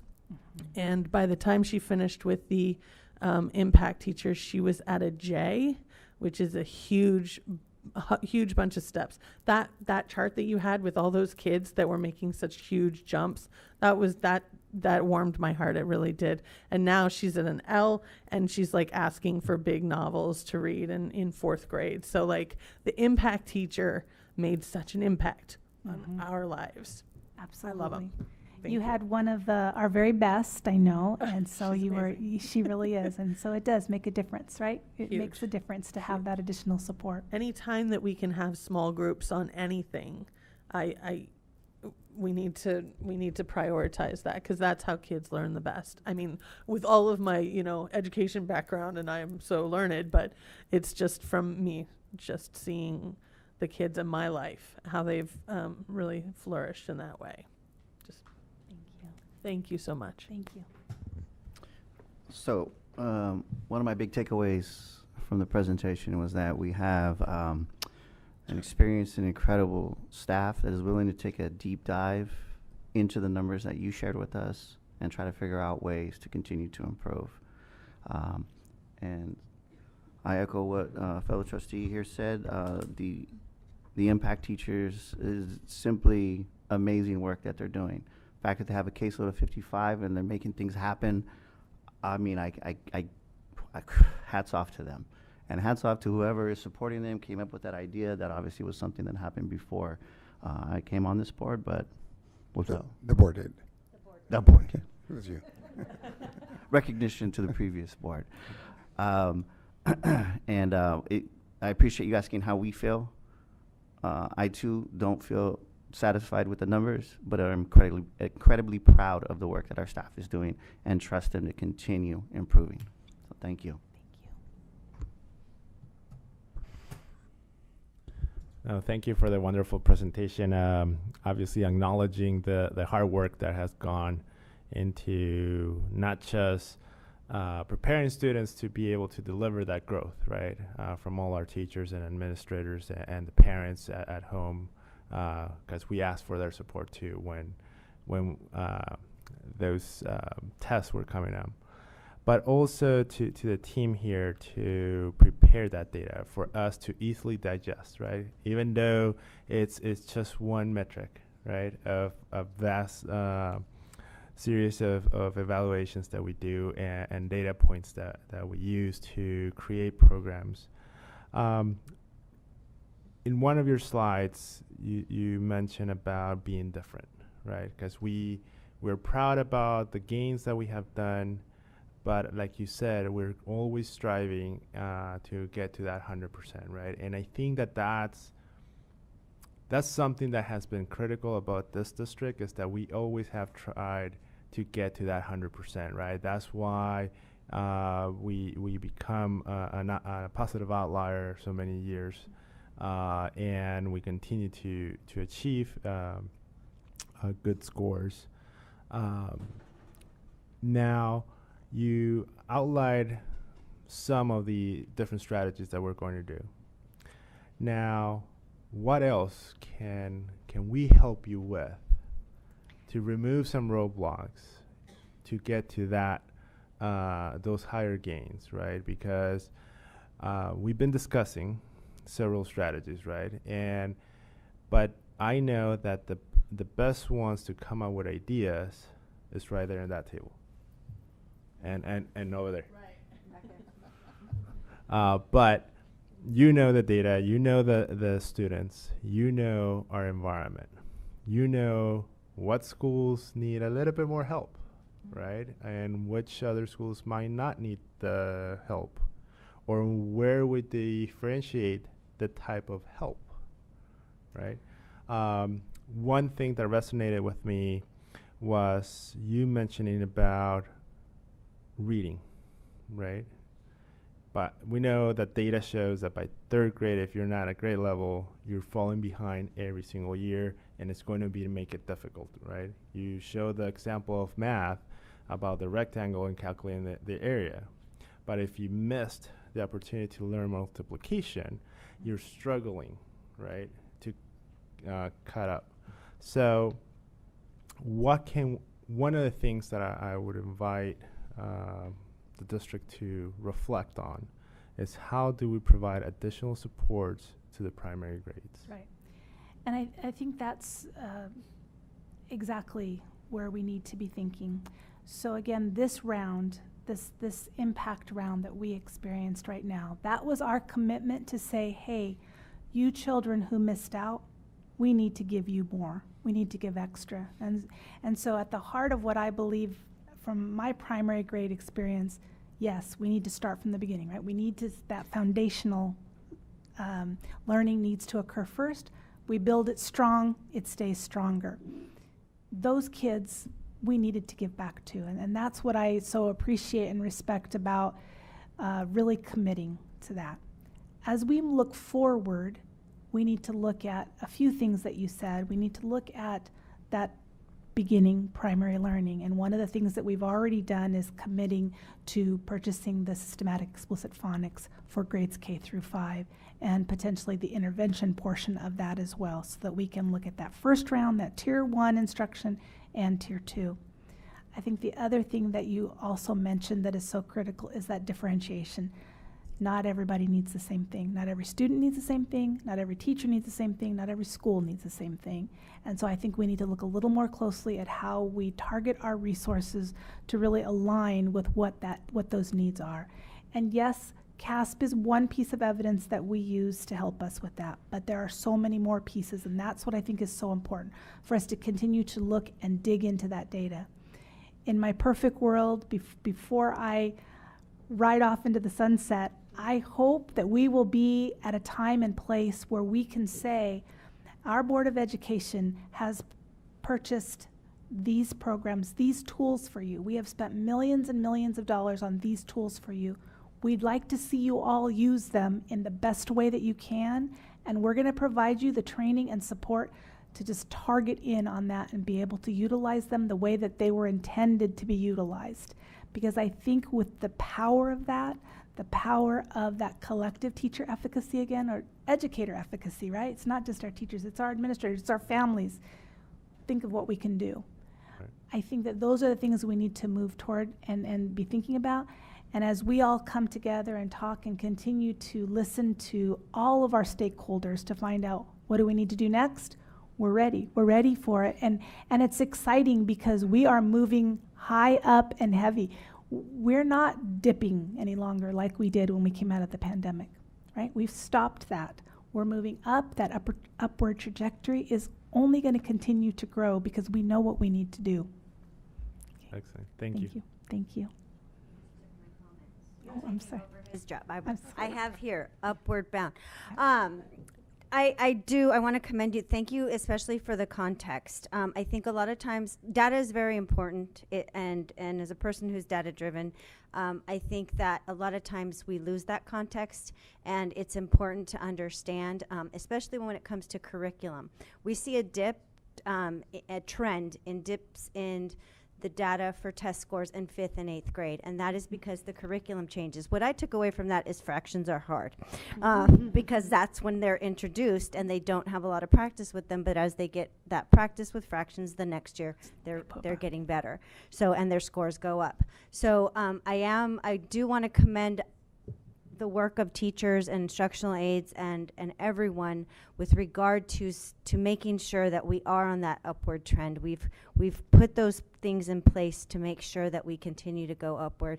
And I was especially excited to see, as a teacher of students who say on a daily basis, learning English is hard. You are not only learning this language, you are having to learn in this language. Be patient with yourself. We have to look at the kids not just as their test scores, we have to look at the progress that they're making. And I know that our teachers are doing that because it shows in the progress that they're making, just like we saw with those great big jumps with reading out loud and doing that one-on-one instruction and those impact teachers. So thank you for putting it in that context and making sure that we understand that it's not about, yes, we do want to be at 100%, but it's not just about that. It's about making sure that we bring up every student as much as we can. So thank you. Thank you. Before we move on, because we've been talking for a while, I want to take about an 8-minute break so that the dais can get up and take care of biology, and we'll come back. So sorry.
Tutoring and additional academic support for students, Ms. Morales. Thank you. We're excited to report on our tutoring across the district, not only from our regular programs, but also through ELOP. So I'm going to hand it over to Mrs. Carroll. Oh, because you did. She is very busy. It's like I just introduced her. I know. YMCA, I'm next. Yeah. In case you didn't get enough of me a little bit earlier, good evening again, and thank you for having me back to talk with you about before and after school tutoring. And, you know, before I move on and show you some data that we collected, I really want to differentiate a little bit, because when we think of tutoring, perhaps we think of providing that extra academic support, right? Sometimes tutoring can be homework assistance. There are lots of different ways that that can look. And so one of the things that we did was we asked our schools, by request of the board, we needed to find out a little bit more about tutoring in Chula Vista. And it has varied over the years, all the way from getting outside vendors to our teachers to all kinds of ways that we've provided support. One of the things that you asked is what else needs to be done? Well, providing extra additional support is one of those ways. And, you know, we have such an incredible amount of expertise out there that can really help these children. We are hoping that we can continue on with providing that support before and after school. So tonight, let's look at the results of asking our schools what kind of support they want to provide. Are we sure we're working here? Okay, here we go. So we asked, will you have tutoring at your site this year? We asked that of all of our 42 non-charter schools. And you see here kind of the variance where we are. My site has or will have before or after school tutoring this year. My site has or will have after school tutoring this year. That's where the bulk was. So most are not doing it before school, but I was really excited to see that there are some that are, because when you're an 8:45 start, you know, an 8 o'clock tutoring group is kind of a nice time to be able to do some support. And then we have a few that said that they were not doing after school tutoring this year, but they were really looking more at that differentiation between what tutoring means or homework assistance and more that academic acceleration support that perhaps could be done through ELOP. So I'll talk a little bit more about that in just a moment. So who's going to provide the tutoring to your students? Of course, like we were talking about, we have all of these incredible teachers at our school sites that want to and can do that. We also have the YMCA and their partnership in some of the tutoring that they're doing or that homework assistance. And then there were some other opportunities that people are looking at, like My Tutor, parents, and high school tutors. So My Tutor is a tutoring agency that works with kids. And then, you know, again, some of the other people at school sites that are going to be working with our students to help support them. How often will tutoring occur at your site? So it looks like the majority are 2 days a week. There are some ranging between, you know, 3 to 5 days. And I think that's important too, because as you're looking at that variety, we're also seeing that there's that differentiation going on. So in talking to some of the principals beyond the survey, we heard principals talking about, yes, they're doing 2 days a week of this academic support, but then they're also another couple days working on something, so the child gets a couple days of that academic support and a couple of days of something that they're really passionate about. So I think that's, you know, an incredible opportunity for our children. How much time will students receive tutoring? So there was that variance. You see, you know, it kind of ranges where 60 minutes a day seemed to be the bulk, but again, there was variety showing that differentiation. So, a lot of that had to do with the grade level also in the amount of time. So the tutoring activities that are being offered across the district in working with our ELOP director and hearing more about some of the things that are going to be happening in our after-school programs, we see that schools are wanting to offer tutoring in math, in writing, in reading, in English language arts. Oh, you have reading twice, I'm sorry. In early literacy, homework club, and dual language support. Really exciting things for our students to be able to get that extra support and help with. And then really exciting as well, because we know that reading and writing aren't just learned by sitting and just reading and writing, right? There's so many ways that we can expand their academic knowledge by tapping into some of the things that they are most passionate about. So here are some of the project-based learning that is going to be offered across the district by utilizing our ELOP funds as well. So you see a variety of things from STEAM to foreign languages, to news writing, to book and comic book making. Just an incredible way for kids to demonstrate their learning and to build on their learning in a variety of ways. So we're looking forward to seeing what it is that we actually can learn from and grow from and keep getting better at year after year, right? Because this year is kind of the first burger on the grill. We're going to kind of see, how does this go? How is that going to work for us? And how can we keep getting better with it? Okay? Any questions, please? Board questions about tutoring?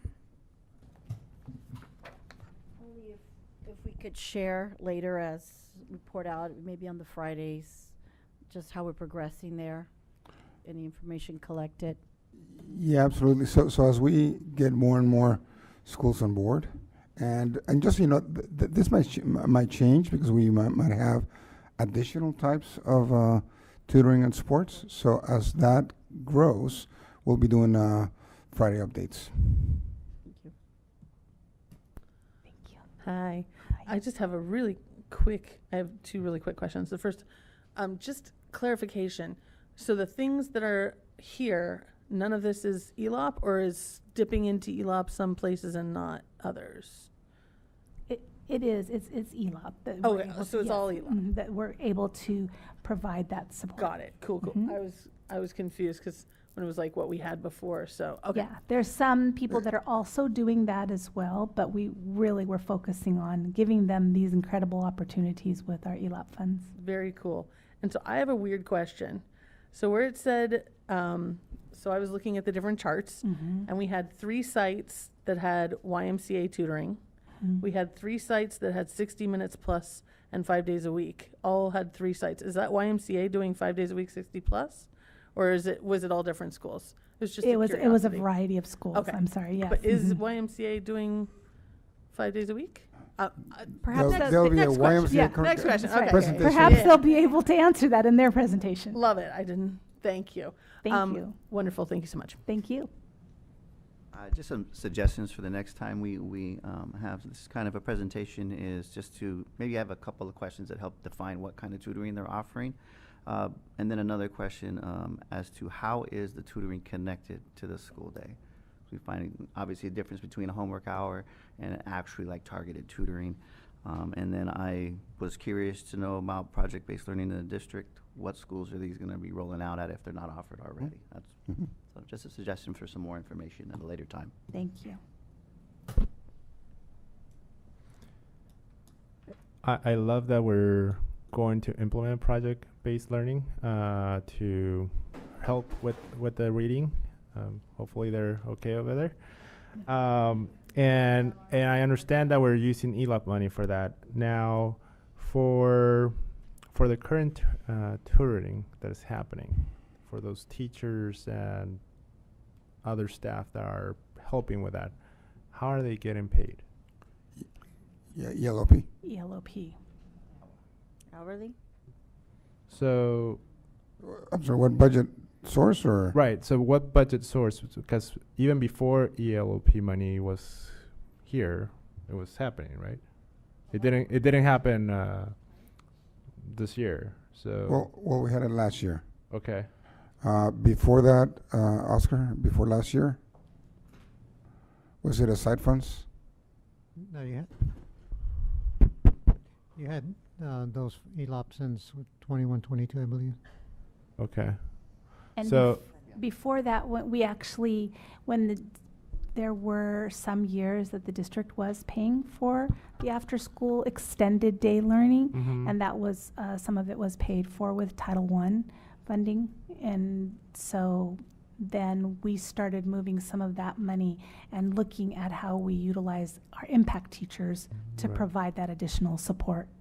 Now, for using ELOP, are we offering the $50 rate to the teachers, or what are we doing there?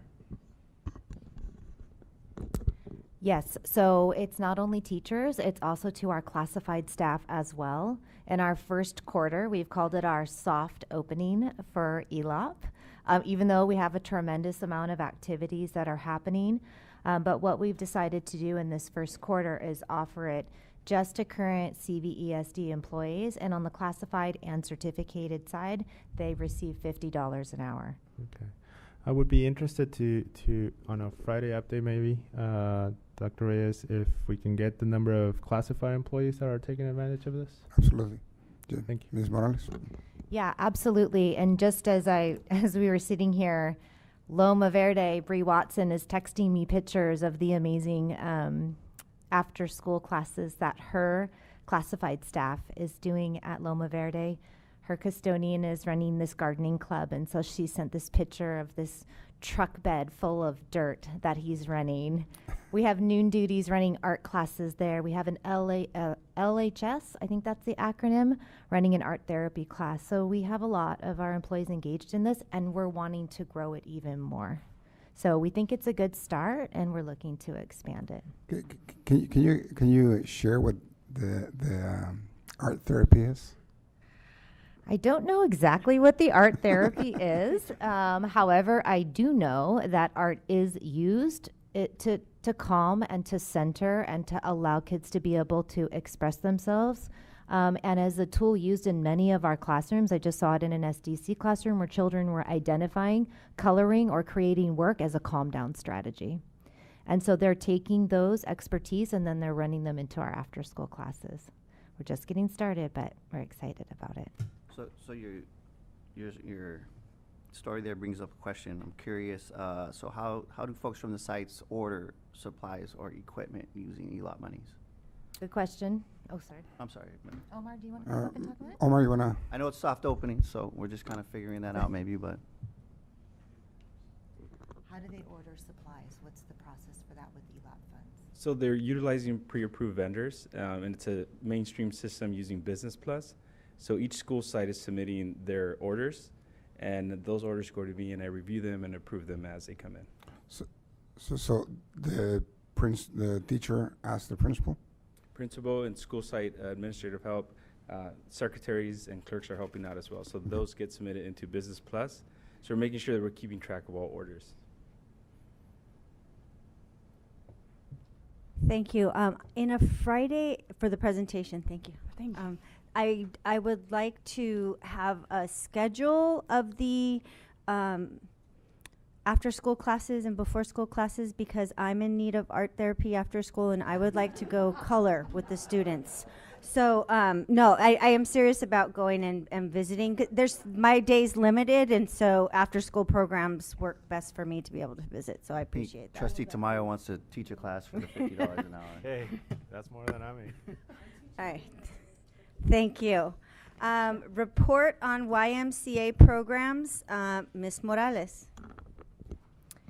Yes, thank you. So one of our really important partnerships in supporting ELOP and the care of our students before and after school comes through our amazing partnership with the YMCA. So it's my pleasure to invite up Laura Humphreys and Wendy Messina, and we also have Steve Hensel here. And they are the leaders of our YMCA programs here in Chula Vista and are going to give an update on kind of the programming that we have across our district. All right. Thank you so much to the board members and Dr. Reyes for allowing us this opportunity to talk about our partnership and focus specifically on the DASH program. It's going to be the bulk of our presentation, but we'll expand a little bit more on some of the other offerings that we have with the YMCA. So am I controlling the slides or? Okay, thanks. All right. So I wanted to just give a very brief history of the YMCA for those of you who may not be as familiar. Our organization was founded in 1844, so we've been around for quite some time. Camping was one of the cornerstone programs that the YMCA founded back in 1885. It was America's first known summer camp program, and it's one of the programs that we still run to this day. And then in 1967, the South Bay Family YMCA, which is the YMCA here in Chula Vista that I oversee. I'm the regional executive director for the South Bay Y and the Borderview Family YMCA in San Isidro. The child care programming began then. The executive director, just fun fact, who was the pioneer of this program along with his wife, is still volunteering to this day at the YMCA and still raising money. So they were pioneers of child care throughout all of San Diego County. And then in 2009, the YMCA began administering the Stretch and Dash before and after school programs throughout CVESD, and we continue to do so. So the Stretch program is offered at 20 Title I schools, and then the Dash program is offered at 27 schools. And then during the COVID pandemic, I'll talk a little bit more about the distance learning support program. We developed that program with in partnership with school district staff to provide an on-site option focused on serving unduplicated students as well as students of essential workers. And then in 2022, the DASH program was pretty much completely transformed, and then we launched the Junior Academy Intercession program, and I'll get into more details about what that is as well.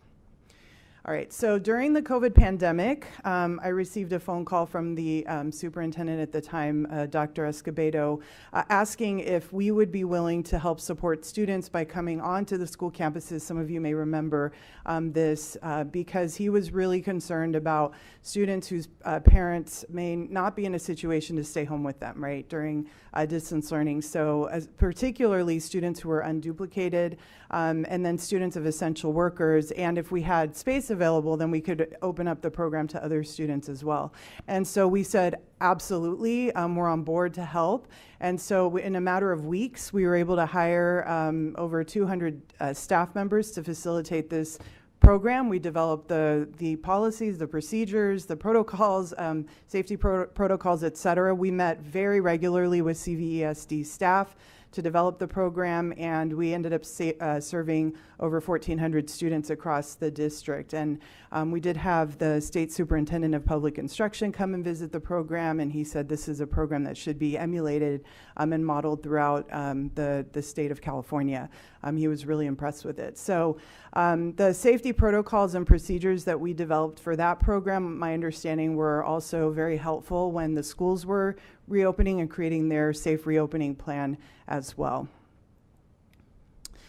And then after the kids returned back to school, and then ELOP funding became available, the DASH program became transformed into essentially a new program. We actually considered maybe changing the name because of that, but it's still called the DASH program.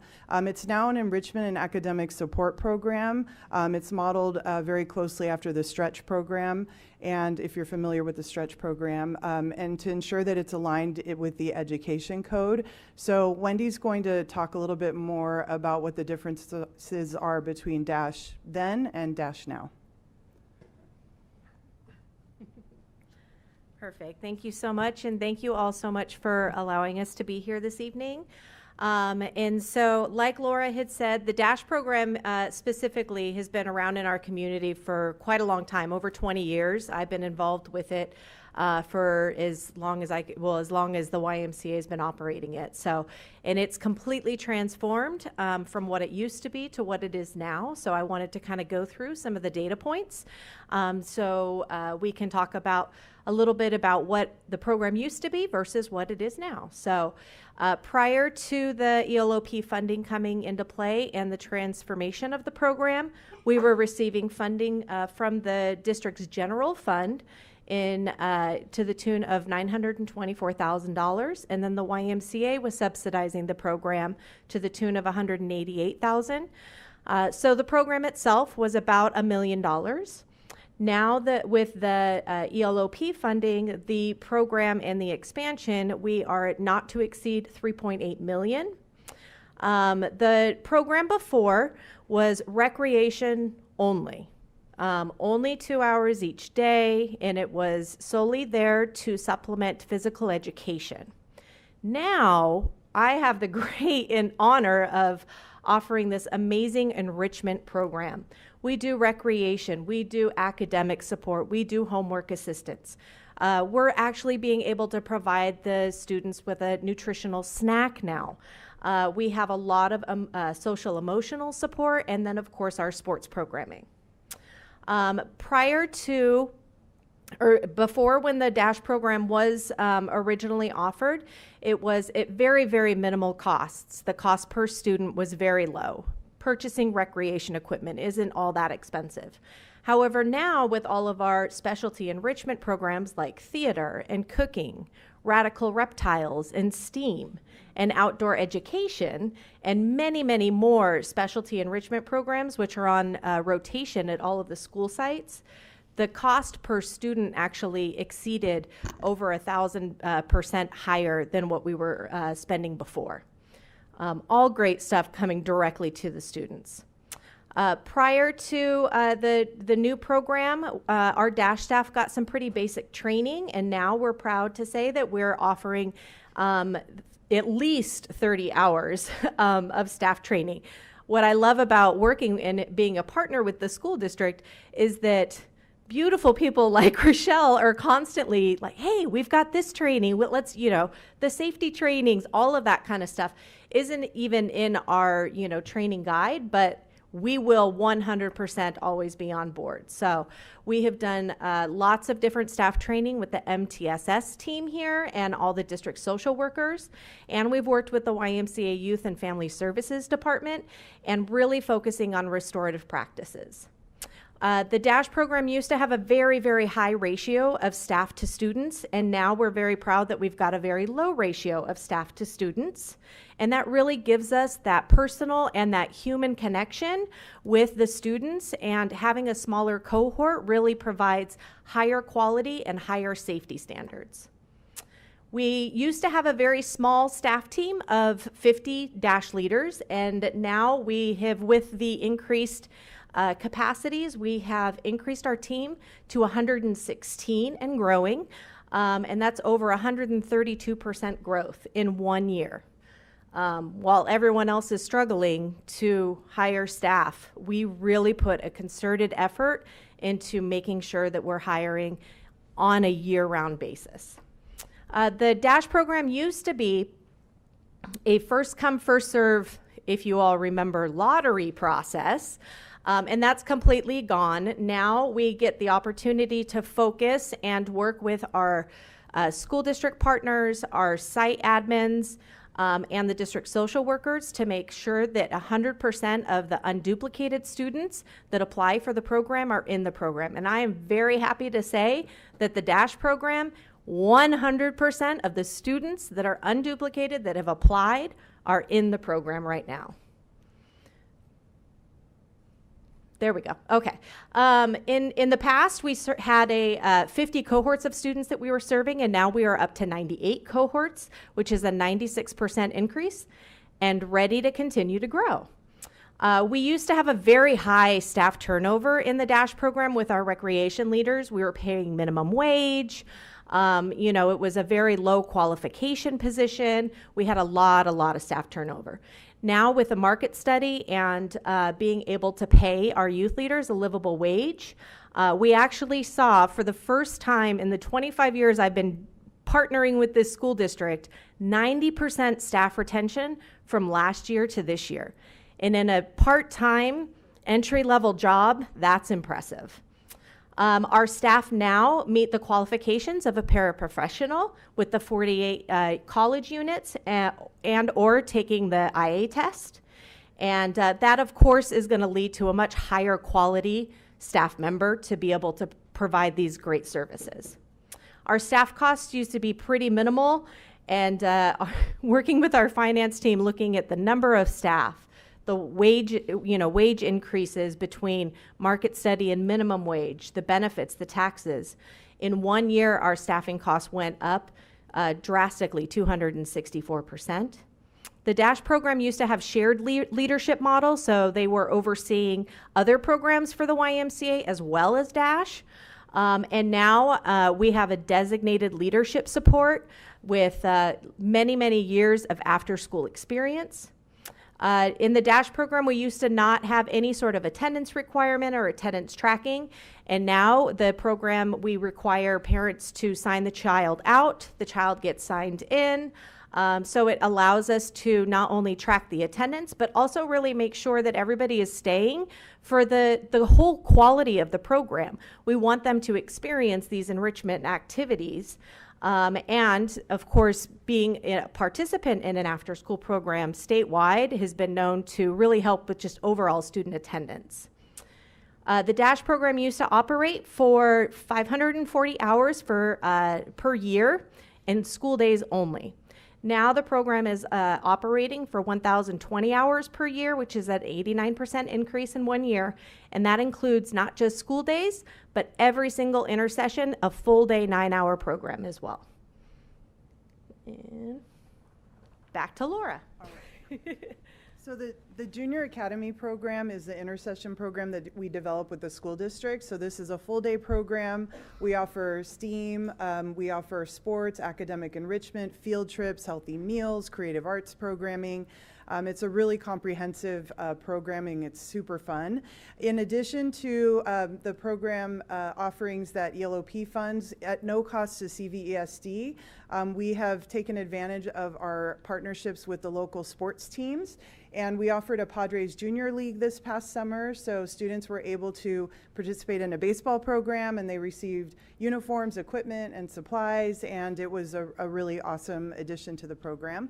We also brought in an Imagine Science curriculum. This is a partnership with 4-H, Girls Inc., and through YMCA of the USA, and so that is an additional program that will be a 3-year long program that our Junior Academy YMCA staff will implement.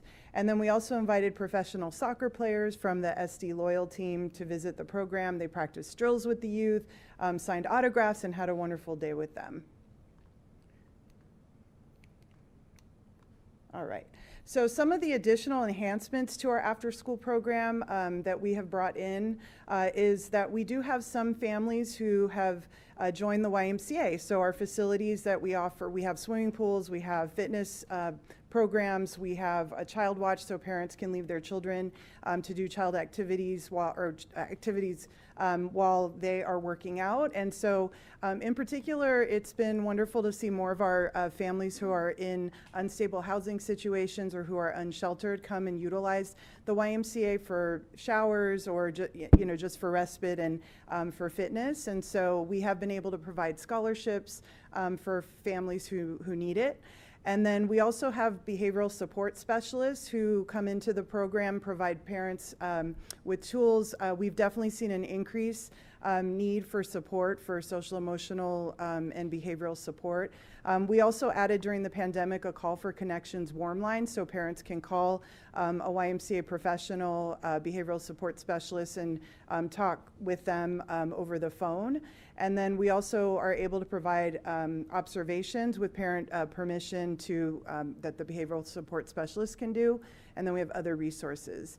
We also have inclusion aids, so youth with special needs may be able to receive one-to-one support with these aids. And then we also have had swim lessons added to some. We have a school that comes over to the YMCA and receives swim lessons as well. And then we also provide swim lessons during the Junior Academy program. And then we provide referrals to families to our Youth and Family Services Department. They provide counseling, clinical therapy, and additional behavioral support.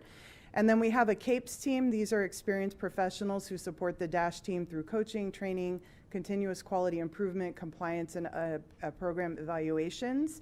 And then we've secured some other grants to help support the program as well through Las Primeras, through Conmigo, the San Diego State Research Foundation. It's a program for Latina mothers and their pre-adolescent daughters focused on nutrition, wellness, and just social emotional development. And then we're going to be participating in the National University Teacher Aspire program as well. All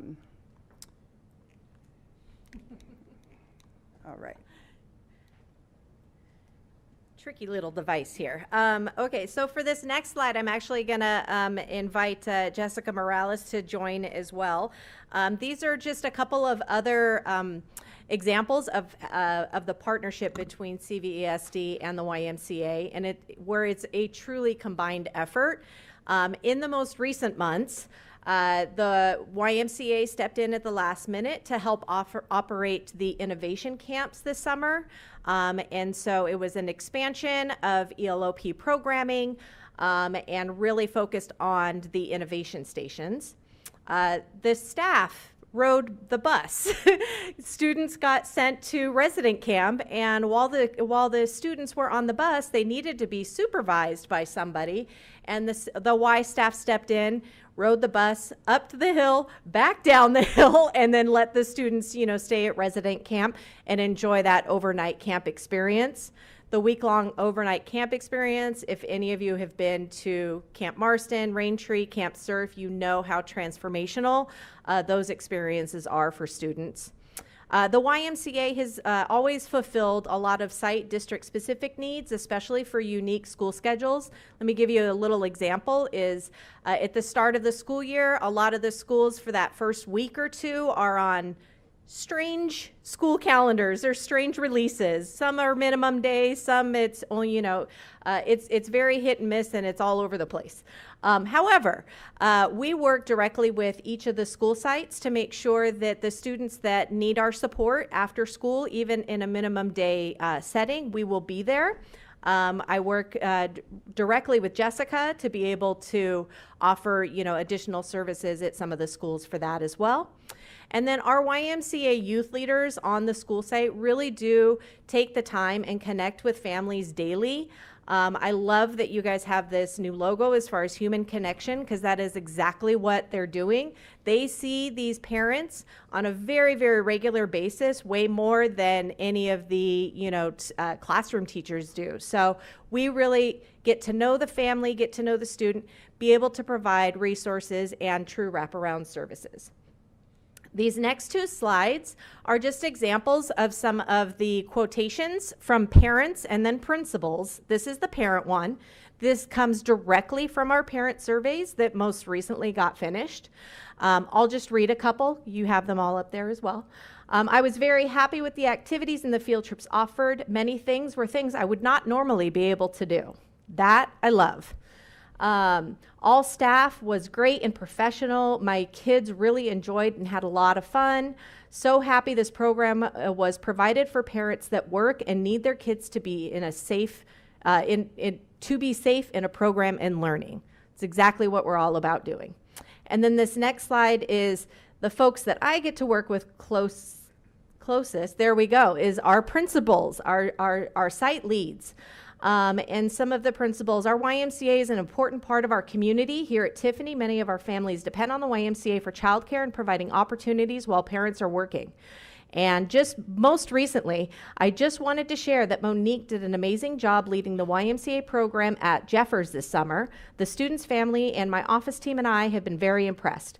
My custodian is also very strict, and I've worked with him for many years. He is very strict, and I love it. He stated that this has been the best YMCA camp that he has ever had in his entire custodial career. Did you want to add anything else? I totally skipped you. You were on a roll, reporting your good work. I just wanted to highlight a couple things for our board in terms of our partnership and how it really has been a support to our innovation department, including ELOP. So as Michael and Omar worked so extensively this summer to grow our camp experiences to 13 weeks, we really were challenged by being able to staff those camp experiences for our students. ELOP requires us to provide that 9-hour day, and they also have requirements for kinder and TK at 10-1 and first through 6 at 20-1. And so as we were planning these camps and thinking, what are we going to do about this, the YMCA really stepped in to support us with those staffing needs. We tried to use our own CVESD staff members to fill those positions, but we were not able to do that. So the camps really wouldn't have happened if we didn't have this partnership in place. And as Wendy talked about, they really have been responsive to just like our ideas. Like, we want to send kids to overnight camp. Like, what do you think? Could you work with us on that? We ended up sending 72 of our foster youth and homeless students to overnight camps this summer. And that happened within a matter of weeks. So I just share that because the value of that partnership and the way in which we work together is really, has really made a direct impact on our students this year and will help us as we're trying to grow and expand our ELOP programming throughout the year. Thank you, Jessica. Dr. Reyes, we have a short video. Do we have time to? It's short. Yes, so why don't we do this, because it is almost 10 o'clock. Okay. Unless the board, Okay, so I do need a motion, as we are getting closer to 10 p.m. to extend the meeting. Move to extend to, we can only do it once, right? So then 11:30 and hope to do earlier than that. I do the outside, you guys. I'm not saying we're going to 11:30. I'm just saying I want to give us this maximum time, and then we can not have to, because we can only extend once. If we don't get to everything, then we don't get to do it. So I'm just saying 11:30 as an outside time. Oh my gosh, really? Move to extend it to 11. I'll second. Motion by Vice President Tamayo, seconded by Clerk Fernandez to extend the meeting till 11. All those in favor? Aye. Aye. Any nays or abstentions?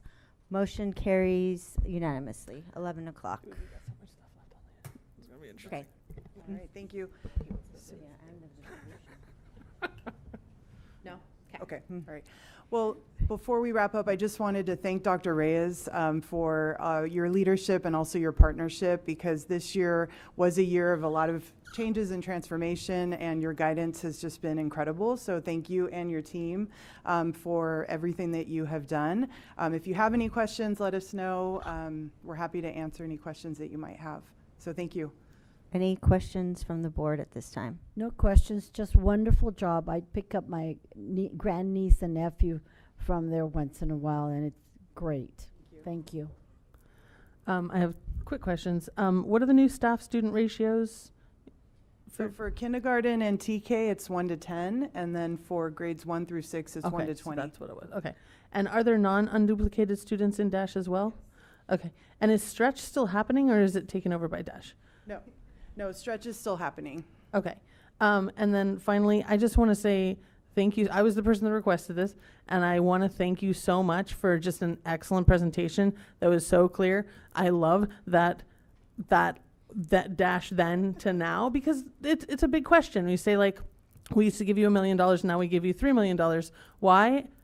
Beautifully done. Thank you. You are doing great things with the money that we're giving you, and we really appreciate your partnership in this. So thank you so much. It sounds like we really, really value, I know I really value the relationship with the YMCA here, and the quick turnaround that Jessica explained. I know how crazy things can get when you have a ton of money to spend and you want to do great things for kids, and you're just like, wait, but I don't have the people to staff this. And thank you all for stepping up. Thank you. No comments. Thank you. That was very comprehensive. I appreciate the data and the comparison. That really helped. Thank you so much, and for everything you do. Great. Thank you. Before we move on, I want to acknowledge, welcome, and thank our City Council member, Jose Preciado, for being here. Welcome, sir. Thank you. We are now moving to, because we moved the 13B and 13C before the consent calendar, we are moving to item 13B, and I have some procedure rules that I need to go through. So if you'll, board, if you'll look at in your binder 13B, considering the proposed names of the school.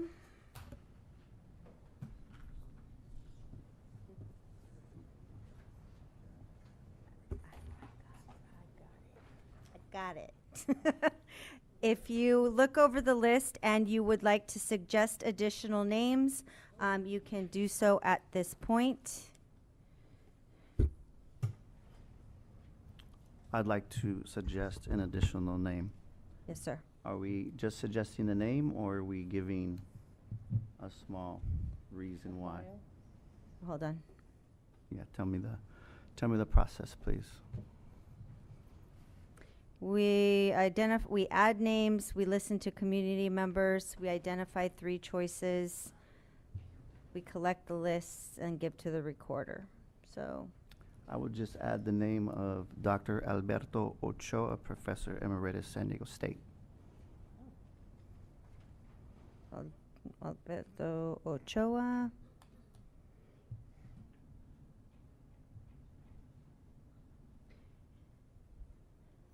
Alberto or Roberto? Alberto. Alberto. Thank you. Any other additions? Okay, we have 2 speakers. Miriam Aguilar.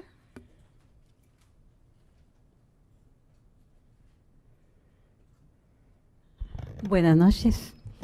Good evening. My name is Miriam Aguilar Escobar, for the record.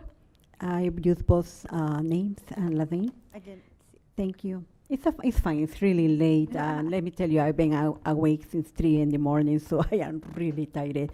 But it is my pleasure to be here tonight. And I believe it was a year ago when I also came here because we were giving names to name another school for Fajari Jeffers in the past. And it is my pleasure to see that we continue building schools in Chula Vista. That is a very good thing for me, for the society. I'd rather to build the schools than jails. I'd rather to have professionals in other areas. Yes, we need the police, definitely. Unfortunately, we have crimes still, so we need police, but I would like to see fully funded schools.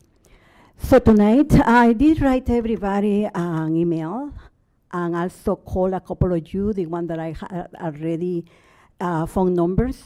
And unfortunately, I didn't have for each one of you, so I could have given you a phone call as well.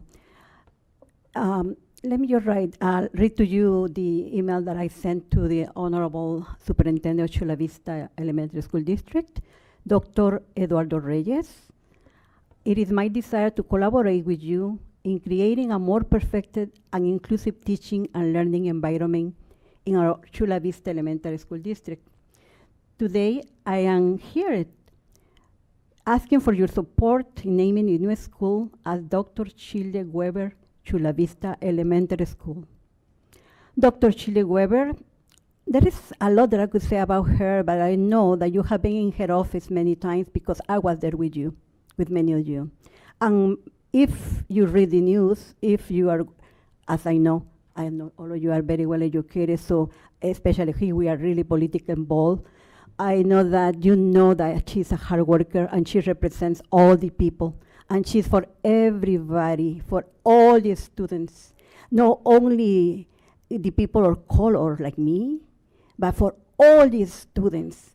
The exchanges that you have been seeing here in, for TK, for example, starting in 2000, when I became the first transitional kindergarten liaison, I am a preschool teacher, or I was a preschool teacher, and Dr. Shirley Weber was there. So whatever you see in Elisha who happening now, she was there before with the California Leadership Project.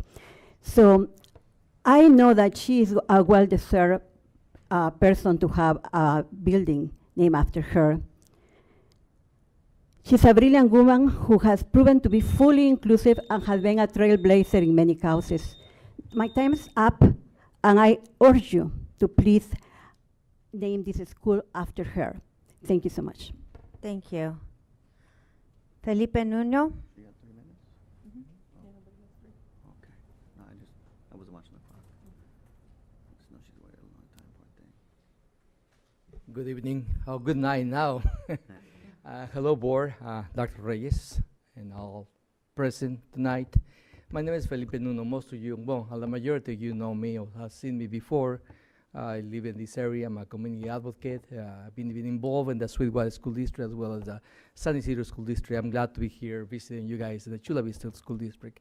I'm retired from the U.S. Air Force after 33 years, and I have had different positions in the city of San Diego.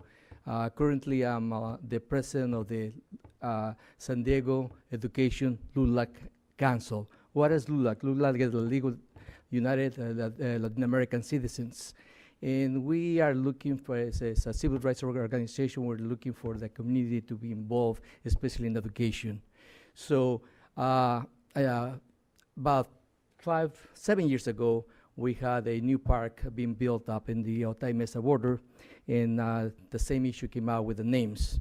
You know, people have different ideas as to what names, you know, to name schools or parks, you know. So at that time, we came to a consensus as a community to try to keep the names with the local leaders, local people, people who are in our community. Yes, it's great to name it after a president or some great national leader, but you know, if we can keep it in our community to recognize those people who have really done a lot for our communities, that's even better for our people in our society. So at that time, we came to a consensus, the retired chief of police for San Diego Police Department, the first Filipino-American, Cesar Solis, and the City Council of San Diego voted for that. So if you go to the Otay Mesa you know, park, community park, a big community park, that's the name there, Cesar Solis. So tonight I'm coming, I know there are some reservations, we can never probably agree to everything, you know, but, you know, I have known Dr. Sheila Weber for years, and I really will recommend if you can, you know, put the name of the school under her name. You know, she was picked to be the Secretary of the State of California, just not for just for any reason. I mean, there has to be somebody with a great capacity to be able to do that. And what a great honor for us that she comes from our community. She's one of us right here. So that's why I'm coming to present that you can, you know, take that into consideration. And I really thank you for listening to me. And, you know, I'm glad to be here. You guys are doing a great job. Keep it up. You know, we can always do better, but great job, Dr. Reyes. Nice to see you guys. Okay, thank you. Thank you, Mr. Nuno. Mr. Esquivel, before we proceed, can you give us some background information on the procedures for naming the new school? Sure. The background, we did a 30-day advertising for the names in the community. We received over 100 submittals. I think, and the names here are the individual names, both geographical and biographical names. And so at this time, it's typically that the board selects from the list, or they can add names to the list. And it's the sole discretion of the district board to name the school. And typically the process is you have the names, you can add names or pick one, and then we usually have the board members select 3, and then those are then handed to the recorder, and then she will provide a list of the names that were mentioned more than once. And then at that time, there's discussion by the board, and then there'll be a motion to name the new school, change it from Otay Ranch Village to have a name. Thank you. You're welcome. So as we choose these names, we just tally it, right? The 3 that we choose. Okay, so I'm going to hand out, everyone gets a ballot, and then once you mark it, I will collect it and give it to our recorder. 3, yes, we added it. Oh, nice. We put our, like in order? 1, 2, 3? No. Okay.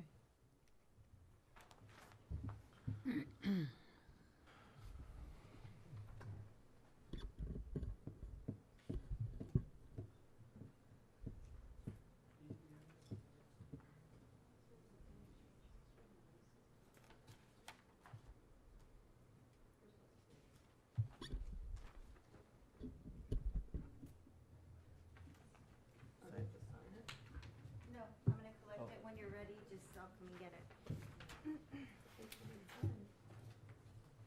You're ready?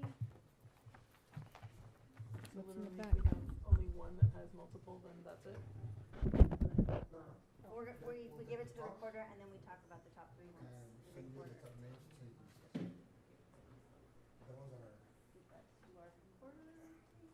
So if a bunch of them just got one, then those aren't being considered. I was looking forward to my pitch. Well, we're gonna talk about them, so. Cause you put 3 checks next to the same name. No.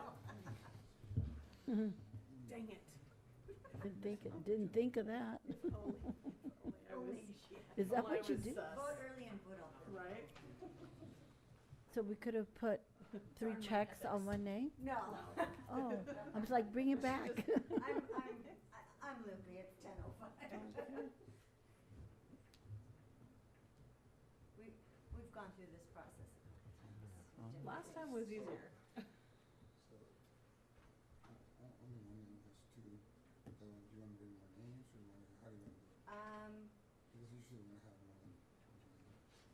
Cortez What if Valley we just don't hear about it?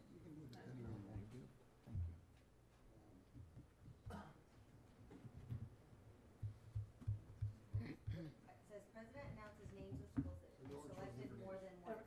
I knew it was gonna happen. No, but it says the ones that have been selected more than once. Right, only one has Yes. two. Every single, none of us have any that are the same. You gotta be kidding. It's 10:00. Okay, so, What so, happened to the mind so, meld so that what, we what, usually what have? about you Last time just we had bring it back totally. the ones that we selected and from those we Yeah. select?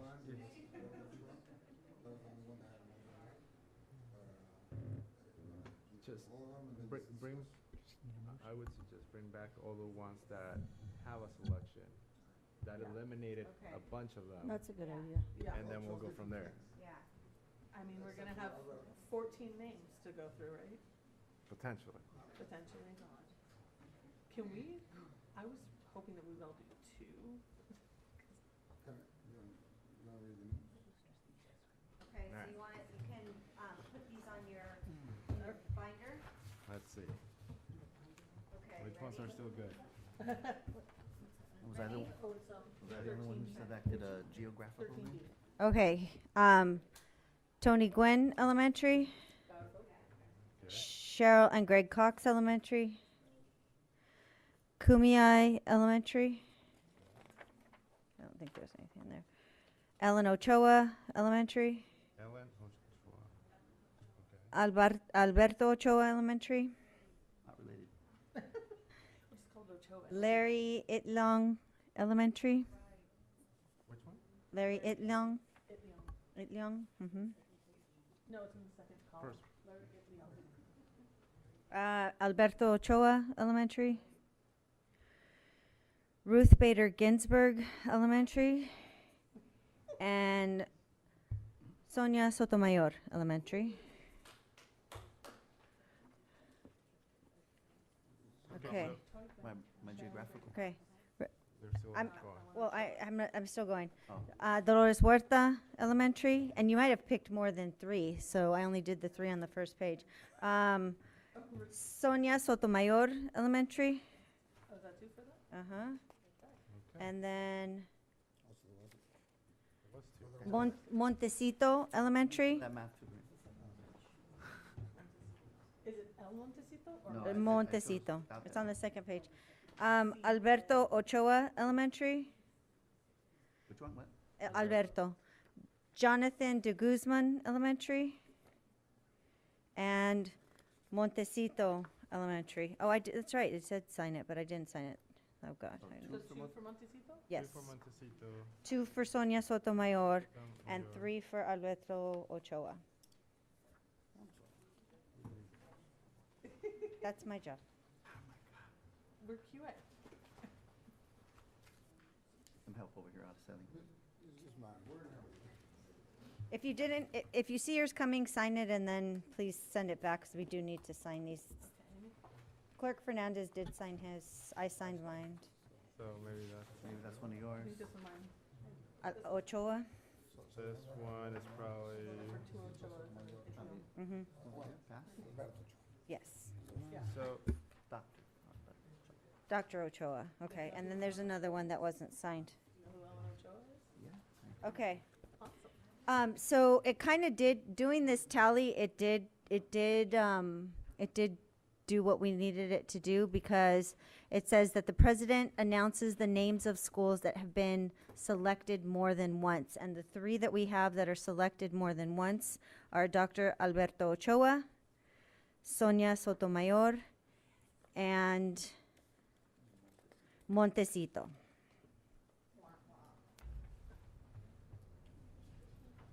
All right.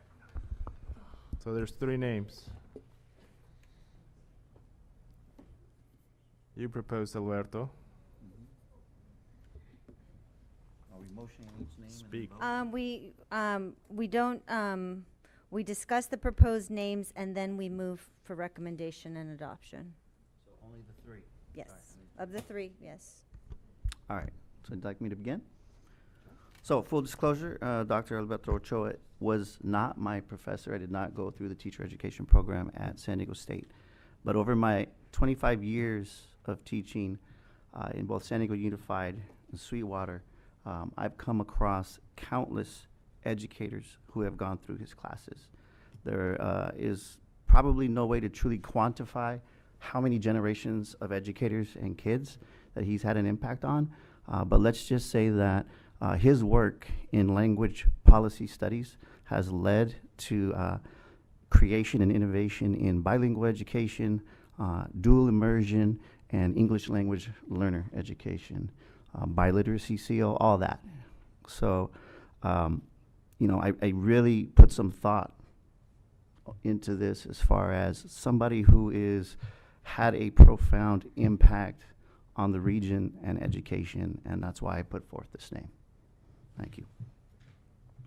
I was a student of Dr. Ochoa, and I agree with everything that you've said. The name is a strong contender for me. I lean toward Sonia Sotomayor because our schools, we need representation of females. I see the power of our principals, like Dr. Magana, Dr. Canales, just to name a couple, where students see themselves and they see the potential that they can reach from having a female Latina at their site. I have girls telling me, this is the first female lady principal I've had when I come on campus, and that is powerful. And that the fact that we have our little girls seeing that is very important to me. And schools and in our society, we tend to name things after males much more often than we do. But I do agree with everything you said about Dr. Ochoa. I too agree that Dr. Ochoa has done a lot for the region. But I also hear what Trustee Ugarte is saying, where we need to elevate females and females of color, specifically where we can have our students identify, right? Not just somebody that went through the public education system, but made it to one of the highest office, being her the first Latina that made it to the Supreme Court. That's an unparalleled accomplishment for any of the Latinos, both male and female. I mean, I feel proud to see a female Latina at the Supreme Court making decisions that impacts generations, right? So my support would be to strongly advocate for Sonia Sotomayor.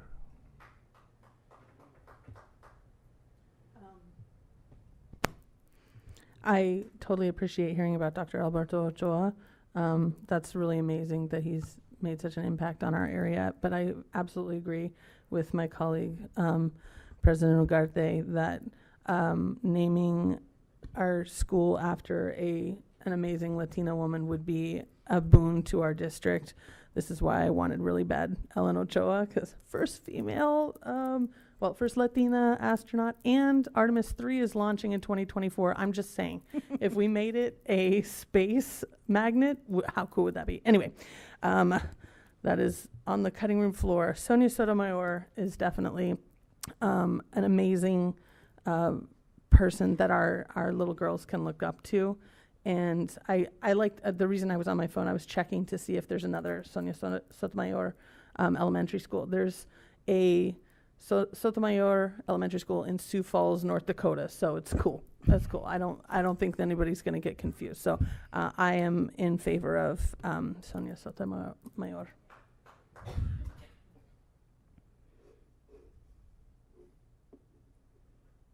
I went this way and then I went that way. I honestly did. And I appreciate the difference Dr. Alberto Ochoa, and I don't know him, but just in the little bit that Trustee Fernandez shared, the dual immersion, the language, that's just amazing. He's local, he's here, he's at San Diego State. How many people have gone through his program?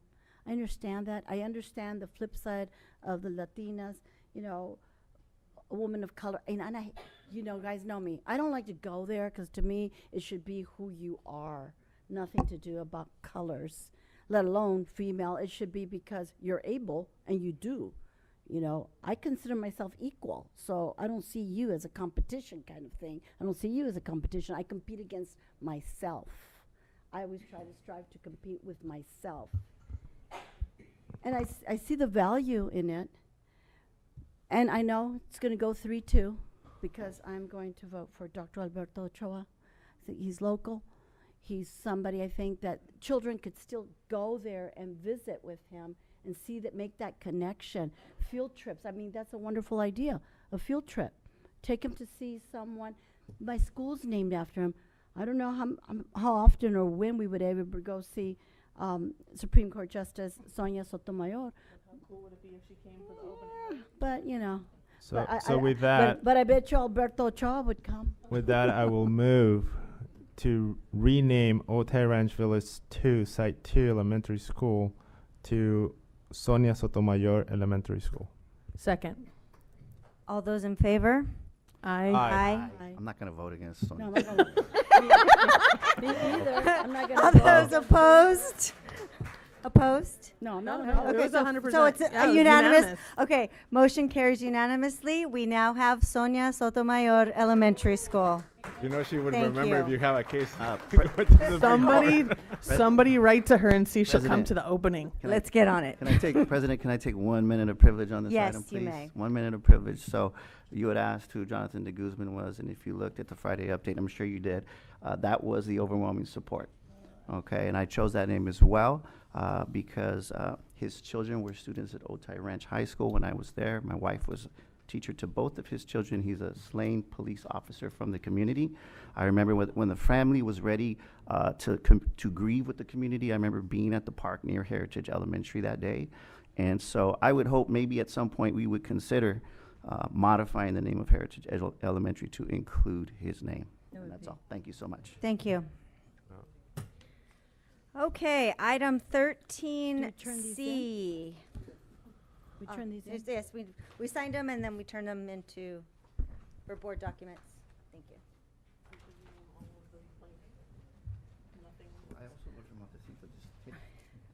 Okay. Item 13C is to approve the renewal of 2 terms for members of the Chula Vista Elementary School District Independent Citizens Oversight Committee and appoint new members to the Chula Vista Elementary School District Independent Citizens Oversight Committee. And Mr. Esquivel will provide the background information and instructions on our CVESD ICOC vote. Thank you, President Ugarte. The Oversight Committee has oversight over the proposition or Measure M and Measure VV measures, and they provide oversight. Minimum number is 7 based on the bylaws. So we have, first item, 5 of the members have volunteered to serve another 2 years through 2025. So that's one action item. The second action item is to accept or approve at least 2 members and at least one from each category.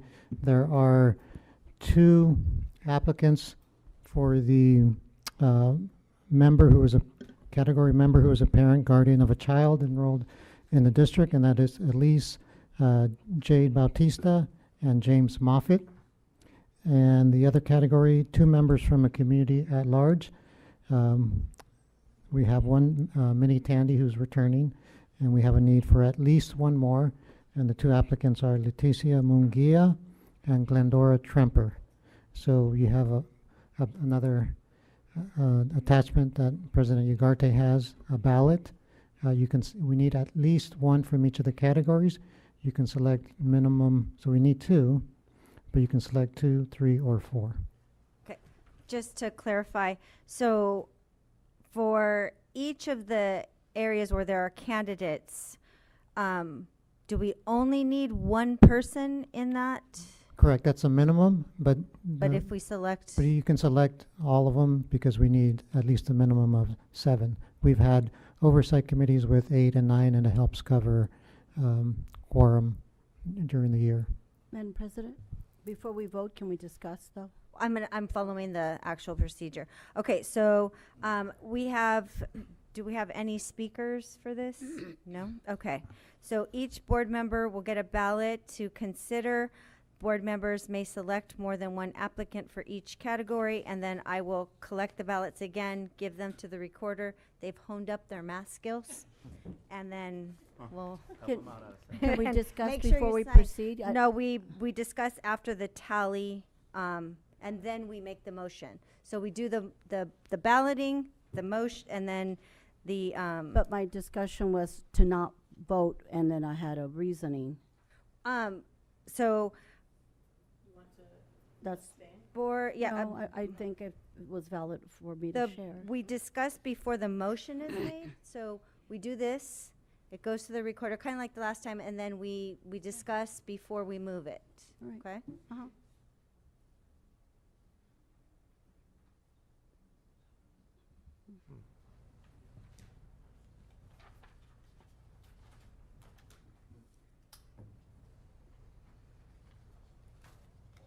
You want me to, I'm the official collector, I guess it says.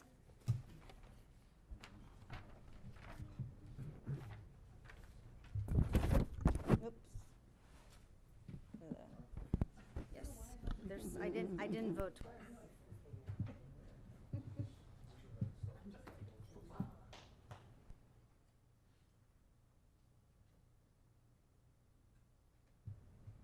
And then next thing I will do is announce the results, and then we'll discuss. And then we'll move.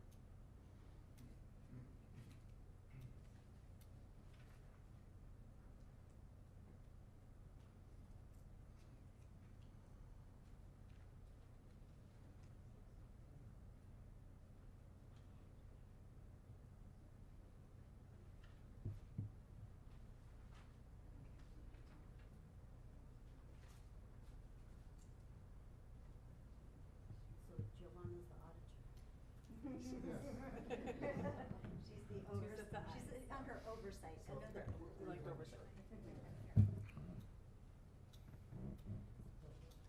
We have a committee.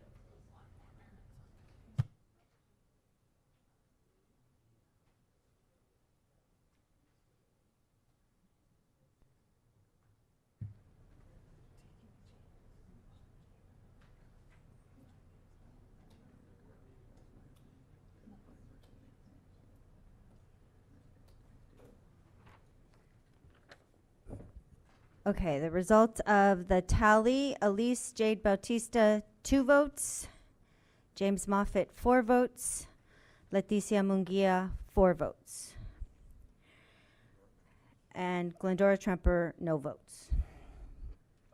So we can discuss the proposed applicants. As I said, the top 2 for each category: parent, James Moffitt, 4. And then Leticia Munguia, 4, and then in the community, and then in the parent, it was Elise Jade with 2. So it was Elise and Jade, or excuse me, Elise Jade Bautista and James Moffitt. It was 4-2, okay, because we could select more than one. And then in number 6, it was Leticia Munguia 4 and Glendora 0. So if you want to have discussion, this is the time. I can make my super short and sweet. I want to encourage as much parent engagement as possible, so I like the idea of having 2 parents on that, so I voted for both of them. And then obviously I voted for Leticia because I think she'd be great. So anytime that there's an opportunity to have more parents represented, I'm gonna vote for more parents. So I think we should put in both of those parents. Okay, and I just want to clarify with Mr. Esquivel, that's possible? Yes, it is. The bylaws allow that. Yeah, it's minimum, not maximum, so. Okay, I just wanted to clear.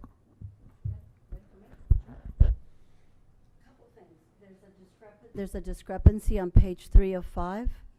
The first paragraph says, district staff began advertising to solicit applications for ICOC members in June 2023, right? On the page 3 of 5? The first paragraph, yeah, well, yes.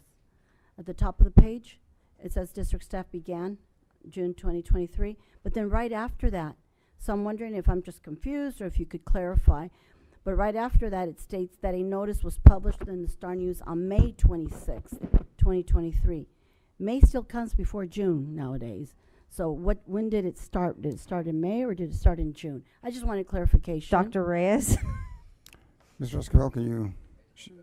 Yes, it probably started in June, and notification was given to the Star News probably in May, so that it publishes in June.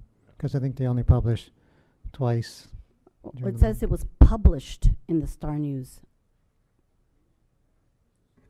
So I just, okay, well, that's fine. I just needed clarification. Okay. I'm not, no big deal. And on a different point, and this is no reflection on any of the candidates because I don't know any of them. So I have no opinion one way or another. But when this board made the decision to bring the decision-making to the board, my impression was that we would have the opportunity to interview the ICOC committee candidates prior to making the appointments. And the IOC, the members are going to oversee just under $500 million in bond money. And we didn't interview them. We interviewed principals before we assign them to a school.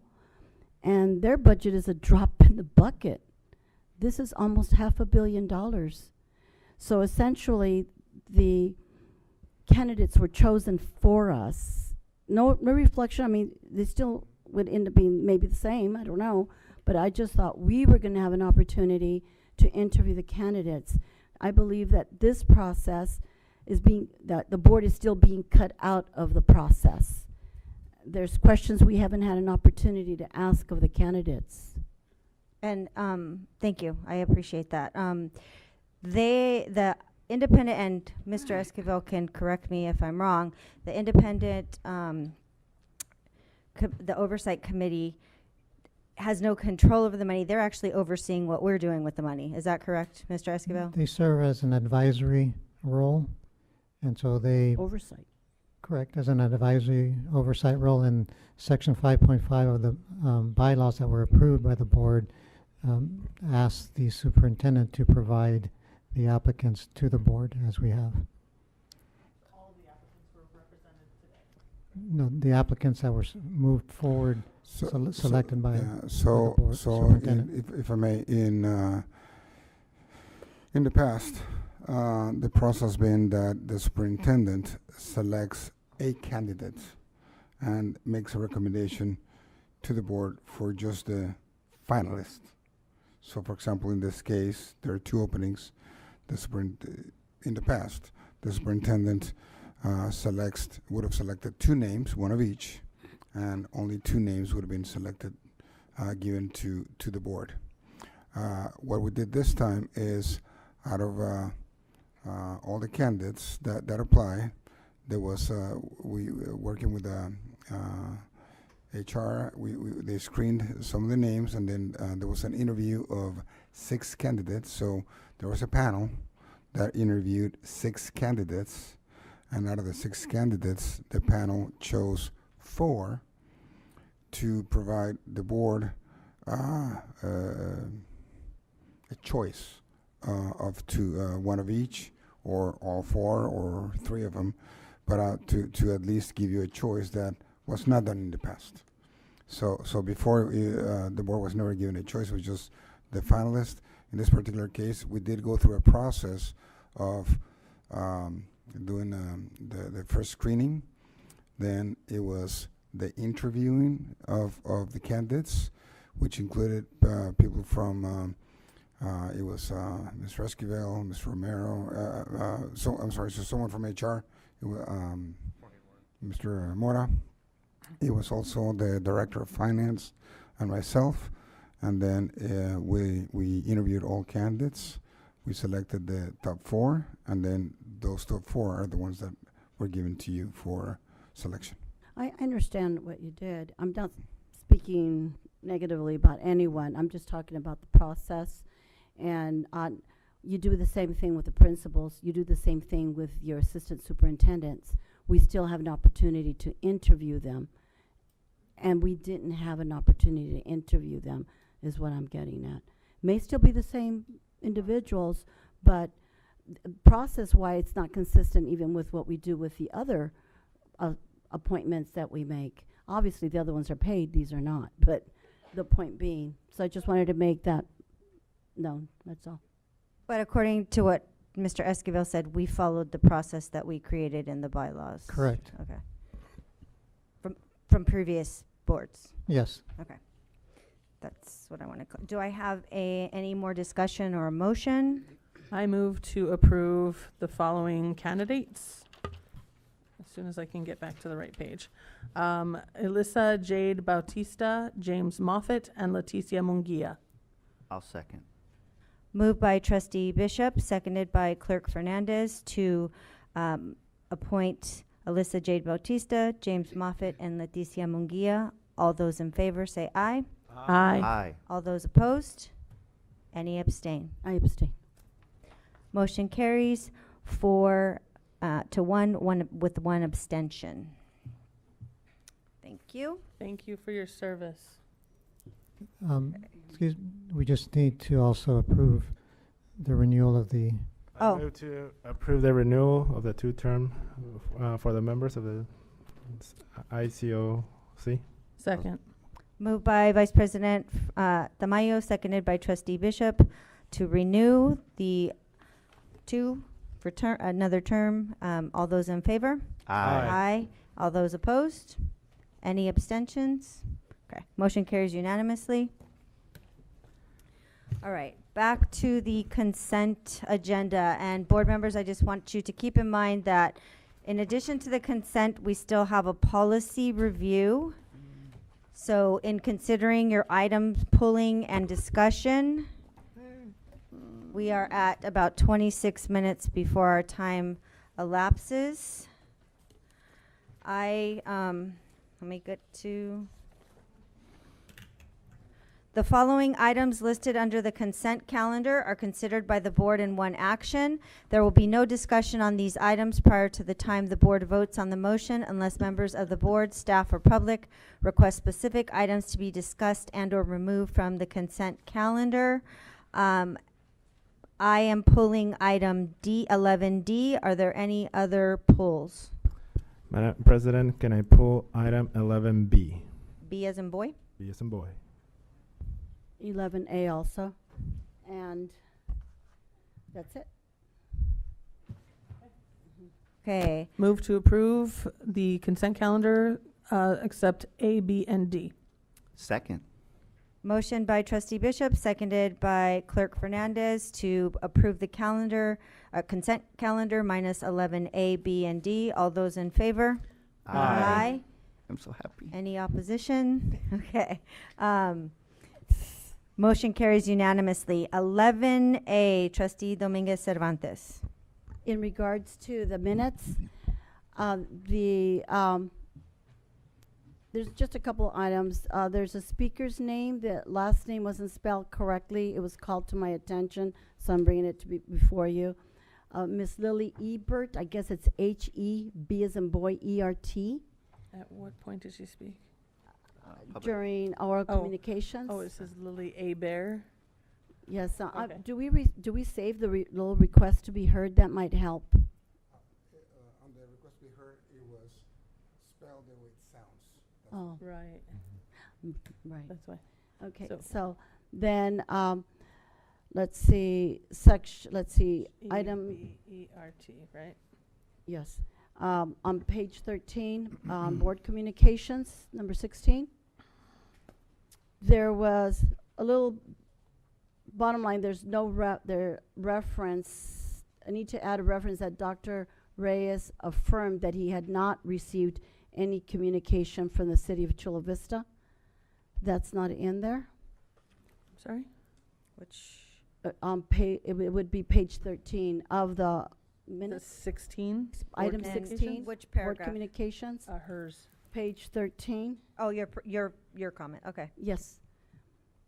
And you said, what was the, Dr. Reyes affirmed there's no joint use agreement. Yes. And, but he also, I remember I rephrased the question and I said, because I asked it 3 or 4 times, and then I asked again, Dr. Reyes, okay, did well, you not receive anything from the city of Chula Vista from here? And Dr. Reyes said, no. we'll double check the recording. I don't, and speaking of which, now that you bring it up, I checked the recording, and I don't know if there's some hiccups with the recording, but there's some things missing from there, but we can discuss that later. I don't know if there's hiccups, but we can discuss that later, but Okay. just, we'll make a note of that. And job descriptions, 11B, okay, not the that's minutes different. anymore. Okay. Okay. Yes. Move to approve Second.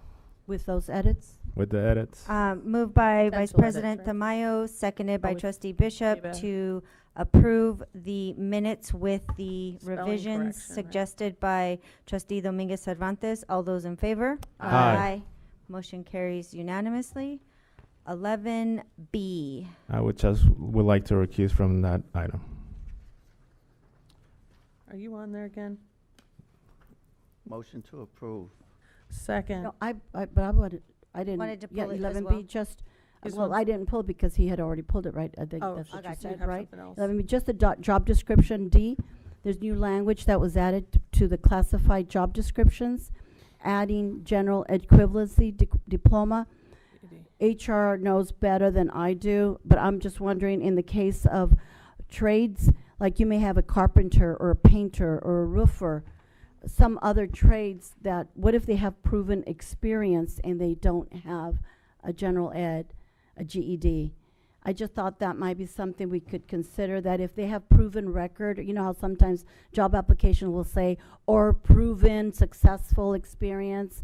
I just thought it would be not nice to pull the rug of an opportunity or the rug under the feet of somebody. I don't know. I don't know that, I think that because we are a government agency, it might be a requirement that we have to. Can we check on put that? Yeah. Just to see. There is a way to put an equivalency Yeah. clause, but check.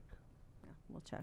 So with your permission, yes, so Thank you. this actually was a conversation that my department had after last month's board meeting.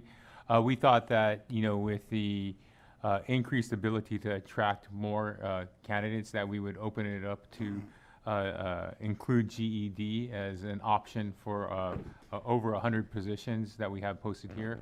Anytime we have equivalency opportunities, we will explore them, and so Alright. we can look at that and Alright. make sure that we Thank cast you. a wide net. So it's a great Thank idea. you. Mhm. Thank you. There was a motion and a I'm good. second. So So was is there that a motion? There was a motion There's a and a motion second. in a second. Okay. Mhm. Who motioned? I moved.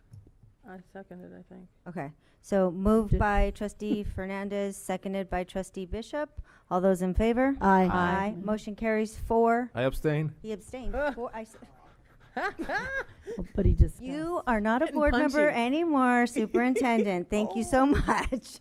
Cut the mic. Cut the mic. All right, 4 with Punchy. 1 abstention, and now I am going to abstain from 4D and Move to approve. Second. All right, there's a motion by trustee Bishop, second by trustee Fernandez. All those in favor say aye. Aye. All those abstaining? I'm abstaining. All right, motion carries 4-1. Gracious. Thank you. I'm 4 to back. nothing. All right. Okay. We are now at item public hearings. There are no public hearings, right? Did we pass? Oh, we passed that. Yeah, no, we didn't. 12. There are no public hearings this evening. We are now on item 14. First and second readings, board policies, administrative regulations, and board bylaws. There's a first and second readings of possible revisions, the proposed amendments to board policy 6115, ceremonies and observances. Dr. Reyes.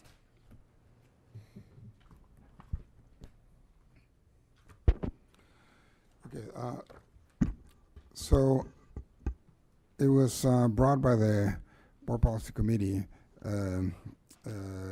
first and possibly a second reading of board policy revision to adopt policy 6115 regarding ceremonies and observances, which also would talk about what the procedures would be for ceremonial flags and what would be the procedure if either the board or someone from the outside, from the community, wanted to recommend or propose flying a ceremonial flag at the district, at the district office. So it reads what the procedures would be, and what would be some of the requirements, and what would be some of the things that would not be permissible to fly. Are you opening up for discussion? I would just like to add some language really quick. Do you have it written so that we Do can? have it written. Okay. And I would be very cautious, and I don't want to say no, but this took a lot of legal time. Right. So this is actually based entirely on existing board policy. Under ceremonial flags, between the first and second paragraph, as was suggested by a member of the public at the last meeting, I wanted to put the primary ceremonial flag posted each month will coincide with the state of California's sponsored Heritage and Recognition Months listed below. And it's the ones that we put in our board updates all the time, or our things. September, Hispanic Heritage Month. October, Filipino American History Month. November, Native American Indian Heritage Month. February, Black History Month. March, Women's History Month. April, National Arab American History Month, or Heritage Month. May, Asian American and Pacific Islander Heritage Month. June, LGBTQ plus Pride Month. Additional ceremonial flags will be considered as follows, and then the next paragraph.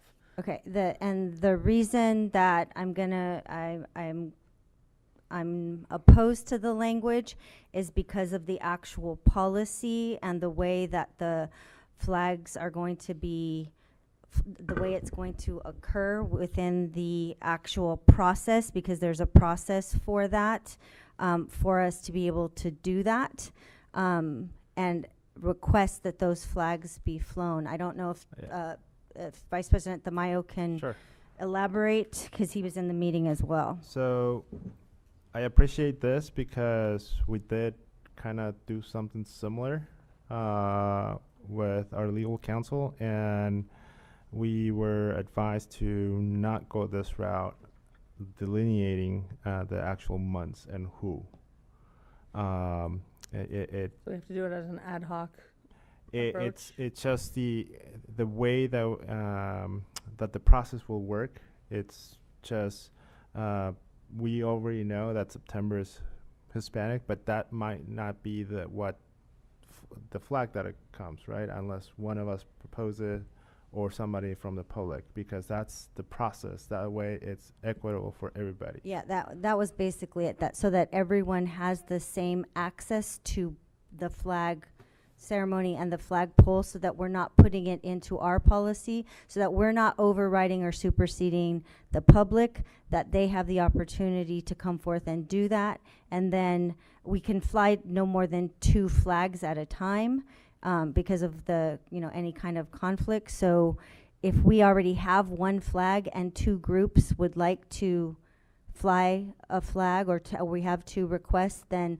we've already Extended. yeah, we've extended it, and we can't, with the policy, we can't take it back. So we can request it, the public can request those, and we acknowledge those with resolutions, but we were advised not to put it in there. So in this case, despite the phrasing, if established that ceremonial flagpole is not intended to serve as a forum for free expression by the public, is different. So does the public have the same access to requesting a flag as we do? Yes. Yes.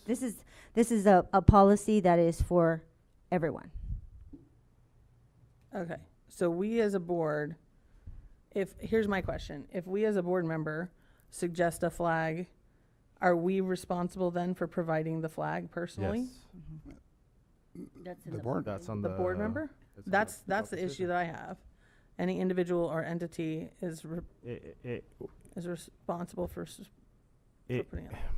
it becomes the problem will become that's the loophole, right? Because then public will say, well, Trustee Tamayo, you asked for it. That way I don't have to pay for it. Mm-hmm. So to be equitable, if we suggest, we pay for it. Because if not, it turns into a loophole where everybody's going to come to me and say, you asked for it, so we don't have to pay for it. Right. I mean, that's kind of what we're here for, is to be a conduit by which the public makes requests and The request tries can to be made, enter. but it should not be paid by us if we're serving an individual group. And the idea behind that, right, was that no matter how small of a cost, it's still a cost to our students. And so if someone really wants to have a flag flown, then it's not something that it's infringing on our students. Because whenever we have unrestricted money that we can spend like that, is that how we're going to spend it? Because what's going to happen is we're going to get an influx of flags. Sure, no, I understand that, and that was definitely the threat that was happening when we were talking about the pride flag. I'm just, yeah, I don't understand why we'd be, I don't know. As a board member, I feel like we are representative of the community already. And so part of it is we would want to be, I believe that the board should have the ability to put forth one and not have to pay for it just because.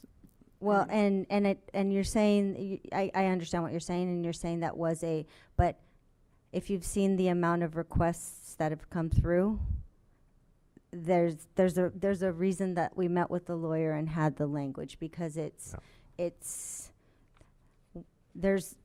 been I don't know what the percentage jump is. We never had requests before, but there are a lot of requests now. It's getting out of control. And we need to have a way to control it. I move to approve the item as is. I second. Moved by Vice President Tamayo, seconded by Trustee Dominguez Cervantes. All those in favor? Aye. Aye. Motion carries unanimously. Item 15, general information and reports.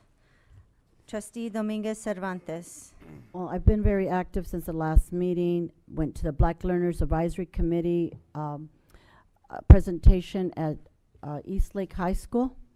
And we had the expos, several activities that I know were time constraints, so I won't go into all the different events we went to.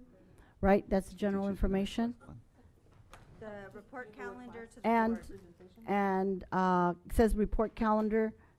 Okay, I can switch it up. Do you want my reports list? I thought this is where I was supposed to put it last time. Calendar. Any reports that you want. Sure. Here I am. I still want the organizational chart, please, that I've been asking for. I haven't received it. That'd be great. I want to know how it all works. There's been a lot of movement. I was going to get an updated one. So Ms. Casey, I believe you were working on that. The one by departments. the one that is more detailed in regards to Yeah, that's which fine. It's been a lot of movement, so I understand. So, do me a favor, do you mind, Ms. Casey, if you can update it, because now we have some movements, and then put it on a Friday update? Absolutely. Thank you.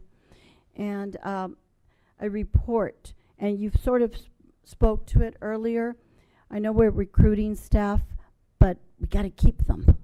So I'm hoping that we can get what our competing school districts, what they pay, maybe that will help in retention planning. You all have it, I'm sure, but I wanted for us to take a peek at it. What are we going to do to keep the staff? What ideas are out there, if they could be somewhere summarized somewhere so we know? Thank you. No request at this time.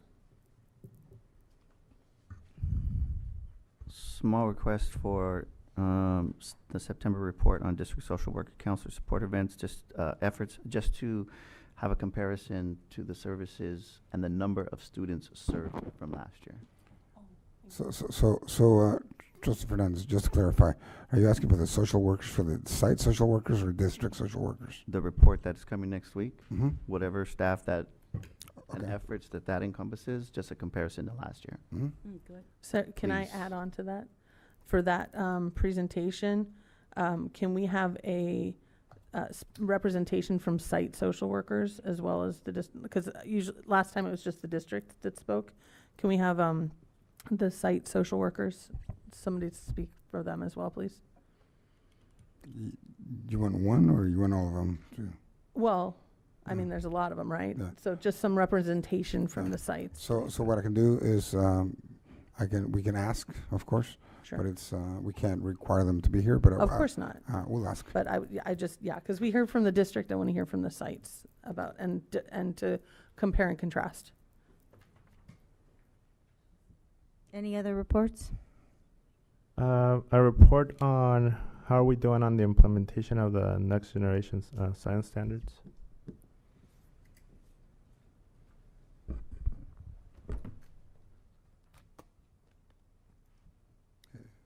Second. And I don't necessarily want a report, but in a board update from HR, just a comparison of our temp versus permanent hires. Point of clarification, so. Certificated. Yeah, is it the ratio of How many compared to how from many of last- our teachers are temporary, how many of our teachers are perfect. permanent? Okay, board communications. I think all of us have seen each other everywhere this month. But the Cook Elementary, where we had the amazing dance that was almost like the Shenyang performance. What do you call it, Ms. Rochelle? That was our VAPA performance for the ORF training. ORF. Mhm. It was amazing. Dr. Reyes and I were there, and it brings tears to your eyes. The performance, the teachers that were there, it was just amazing. The music, the movement, the motion, it was great. They even got us to get up and dance, so we're up there dancing. Maxwell, of course, everybody was there at the, well, almost everyone. The Maxwell Transportation Center, the groundbreaking, Palomar Community, the school opening, most of us again were there. And visited some of the schools. They invited us to, some of the classrooms. They invited us to visit some of the classrooms. That's where I got some of my feedback also. And they had, BLAC had, the South Sweetwater Union High School District had an event on July 29th right after the community expo here. It was over at East Lake High School. They had pick and step jam, dance crews, Christian rappers, lots of fun activities. That was really cool. You know, I think I got it via a friend, but I think if we would have all known, we might have all been able to go. And I got the invitation from here when I was here at the expo. The National Night Out, I don't think I saw anyone else there, but you may have been there at a different time. Yes. And they had a great presentation there, the anti-vaping. And I know Dr. Reyes said he was going to see about getting that presentation brought to the children, the students. When I came here to the meeting, right here, where that little restaurant is here next to the little taco shop, there was like 5 kids there vaping, just passing the vaping thing, and thought they were from the middle school. It's just horrible if they only knew. And the kids here in our middle school and our elementary school, you know, of course, age-appropriate presentations, so they know the harms to see if they keep away. They just think it's cool. And they offered to be able to come as soon as someone coordinated that. They had a lot of activities there. If you've been there before, you know, the car show, that's always cool. So I'll leave it at that as far as that piece goes. Thank you. Thank you so much. As always, thank you everybody for your work. We're back in the saddle and it's going great. I think I've heard a lot of good stuff.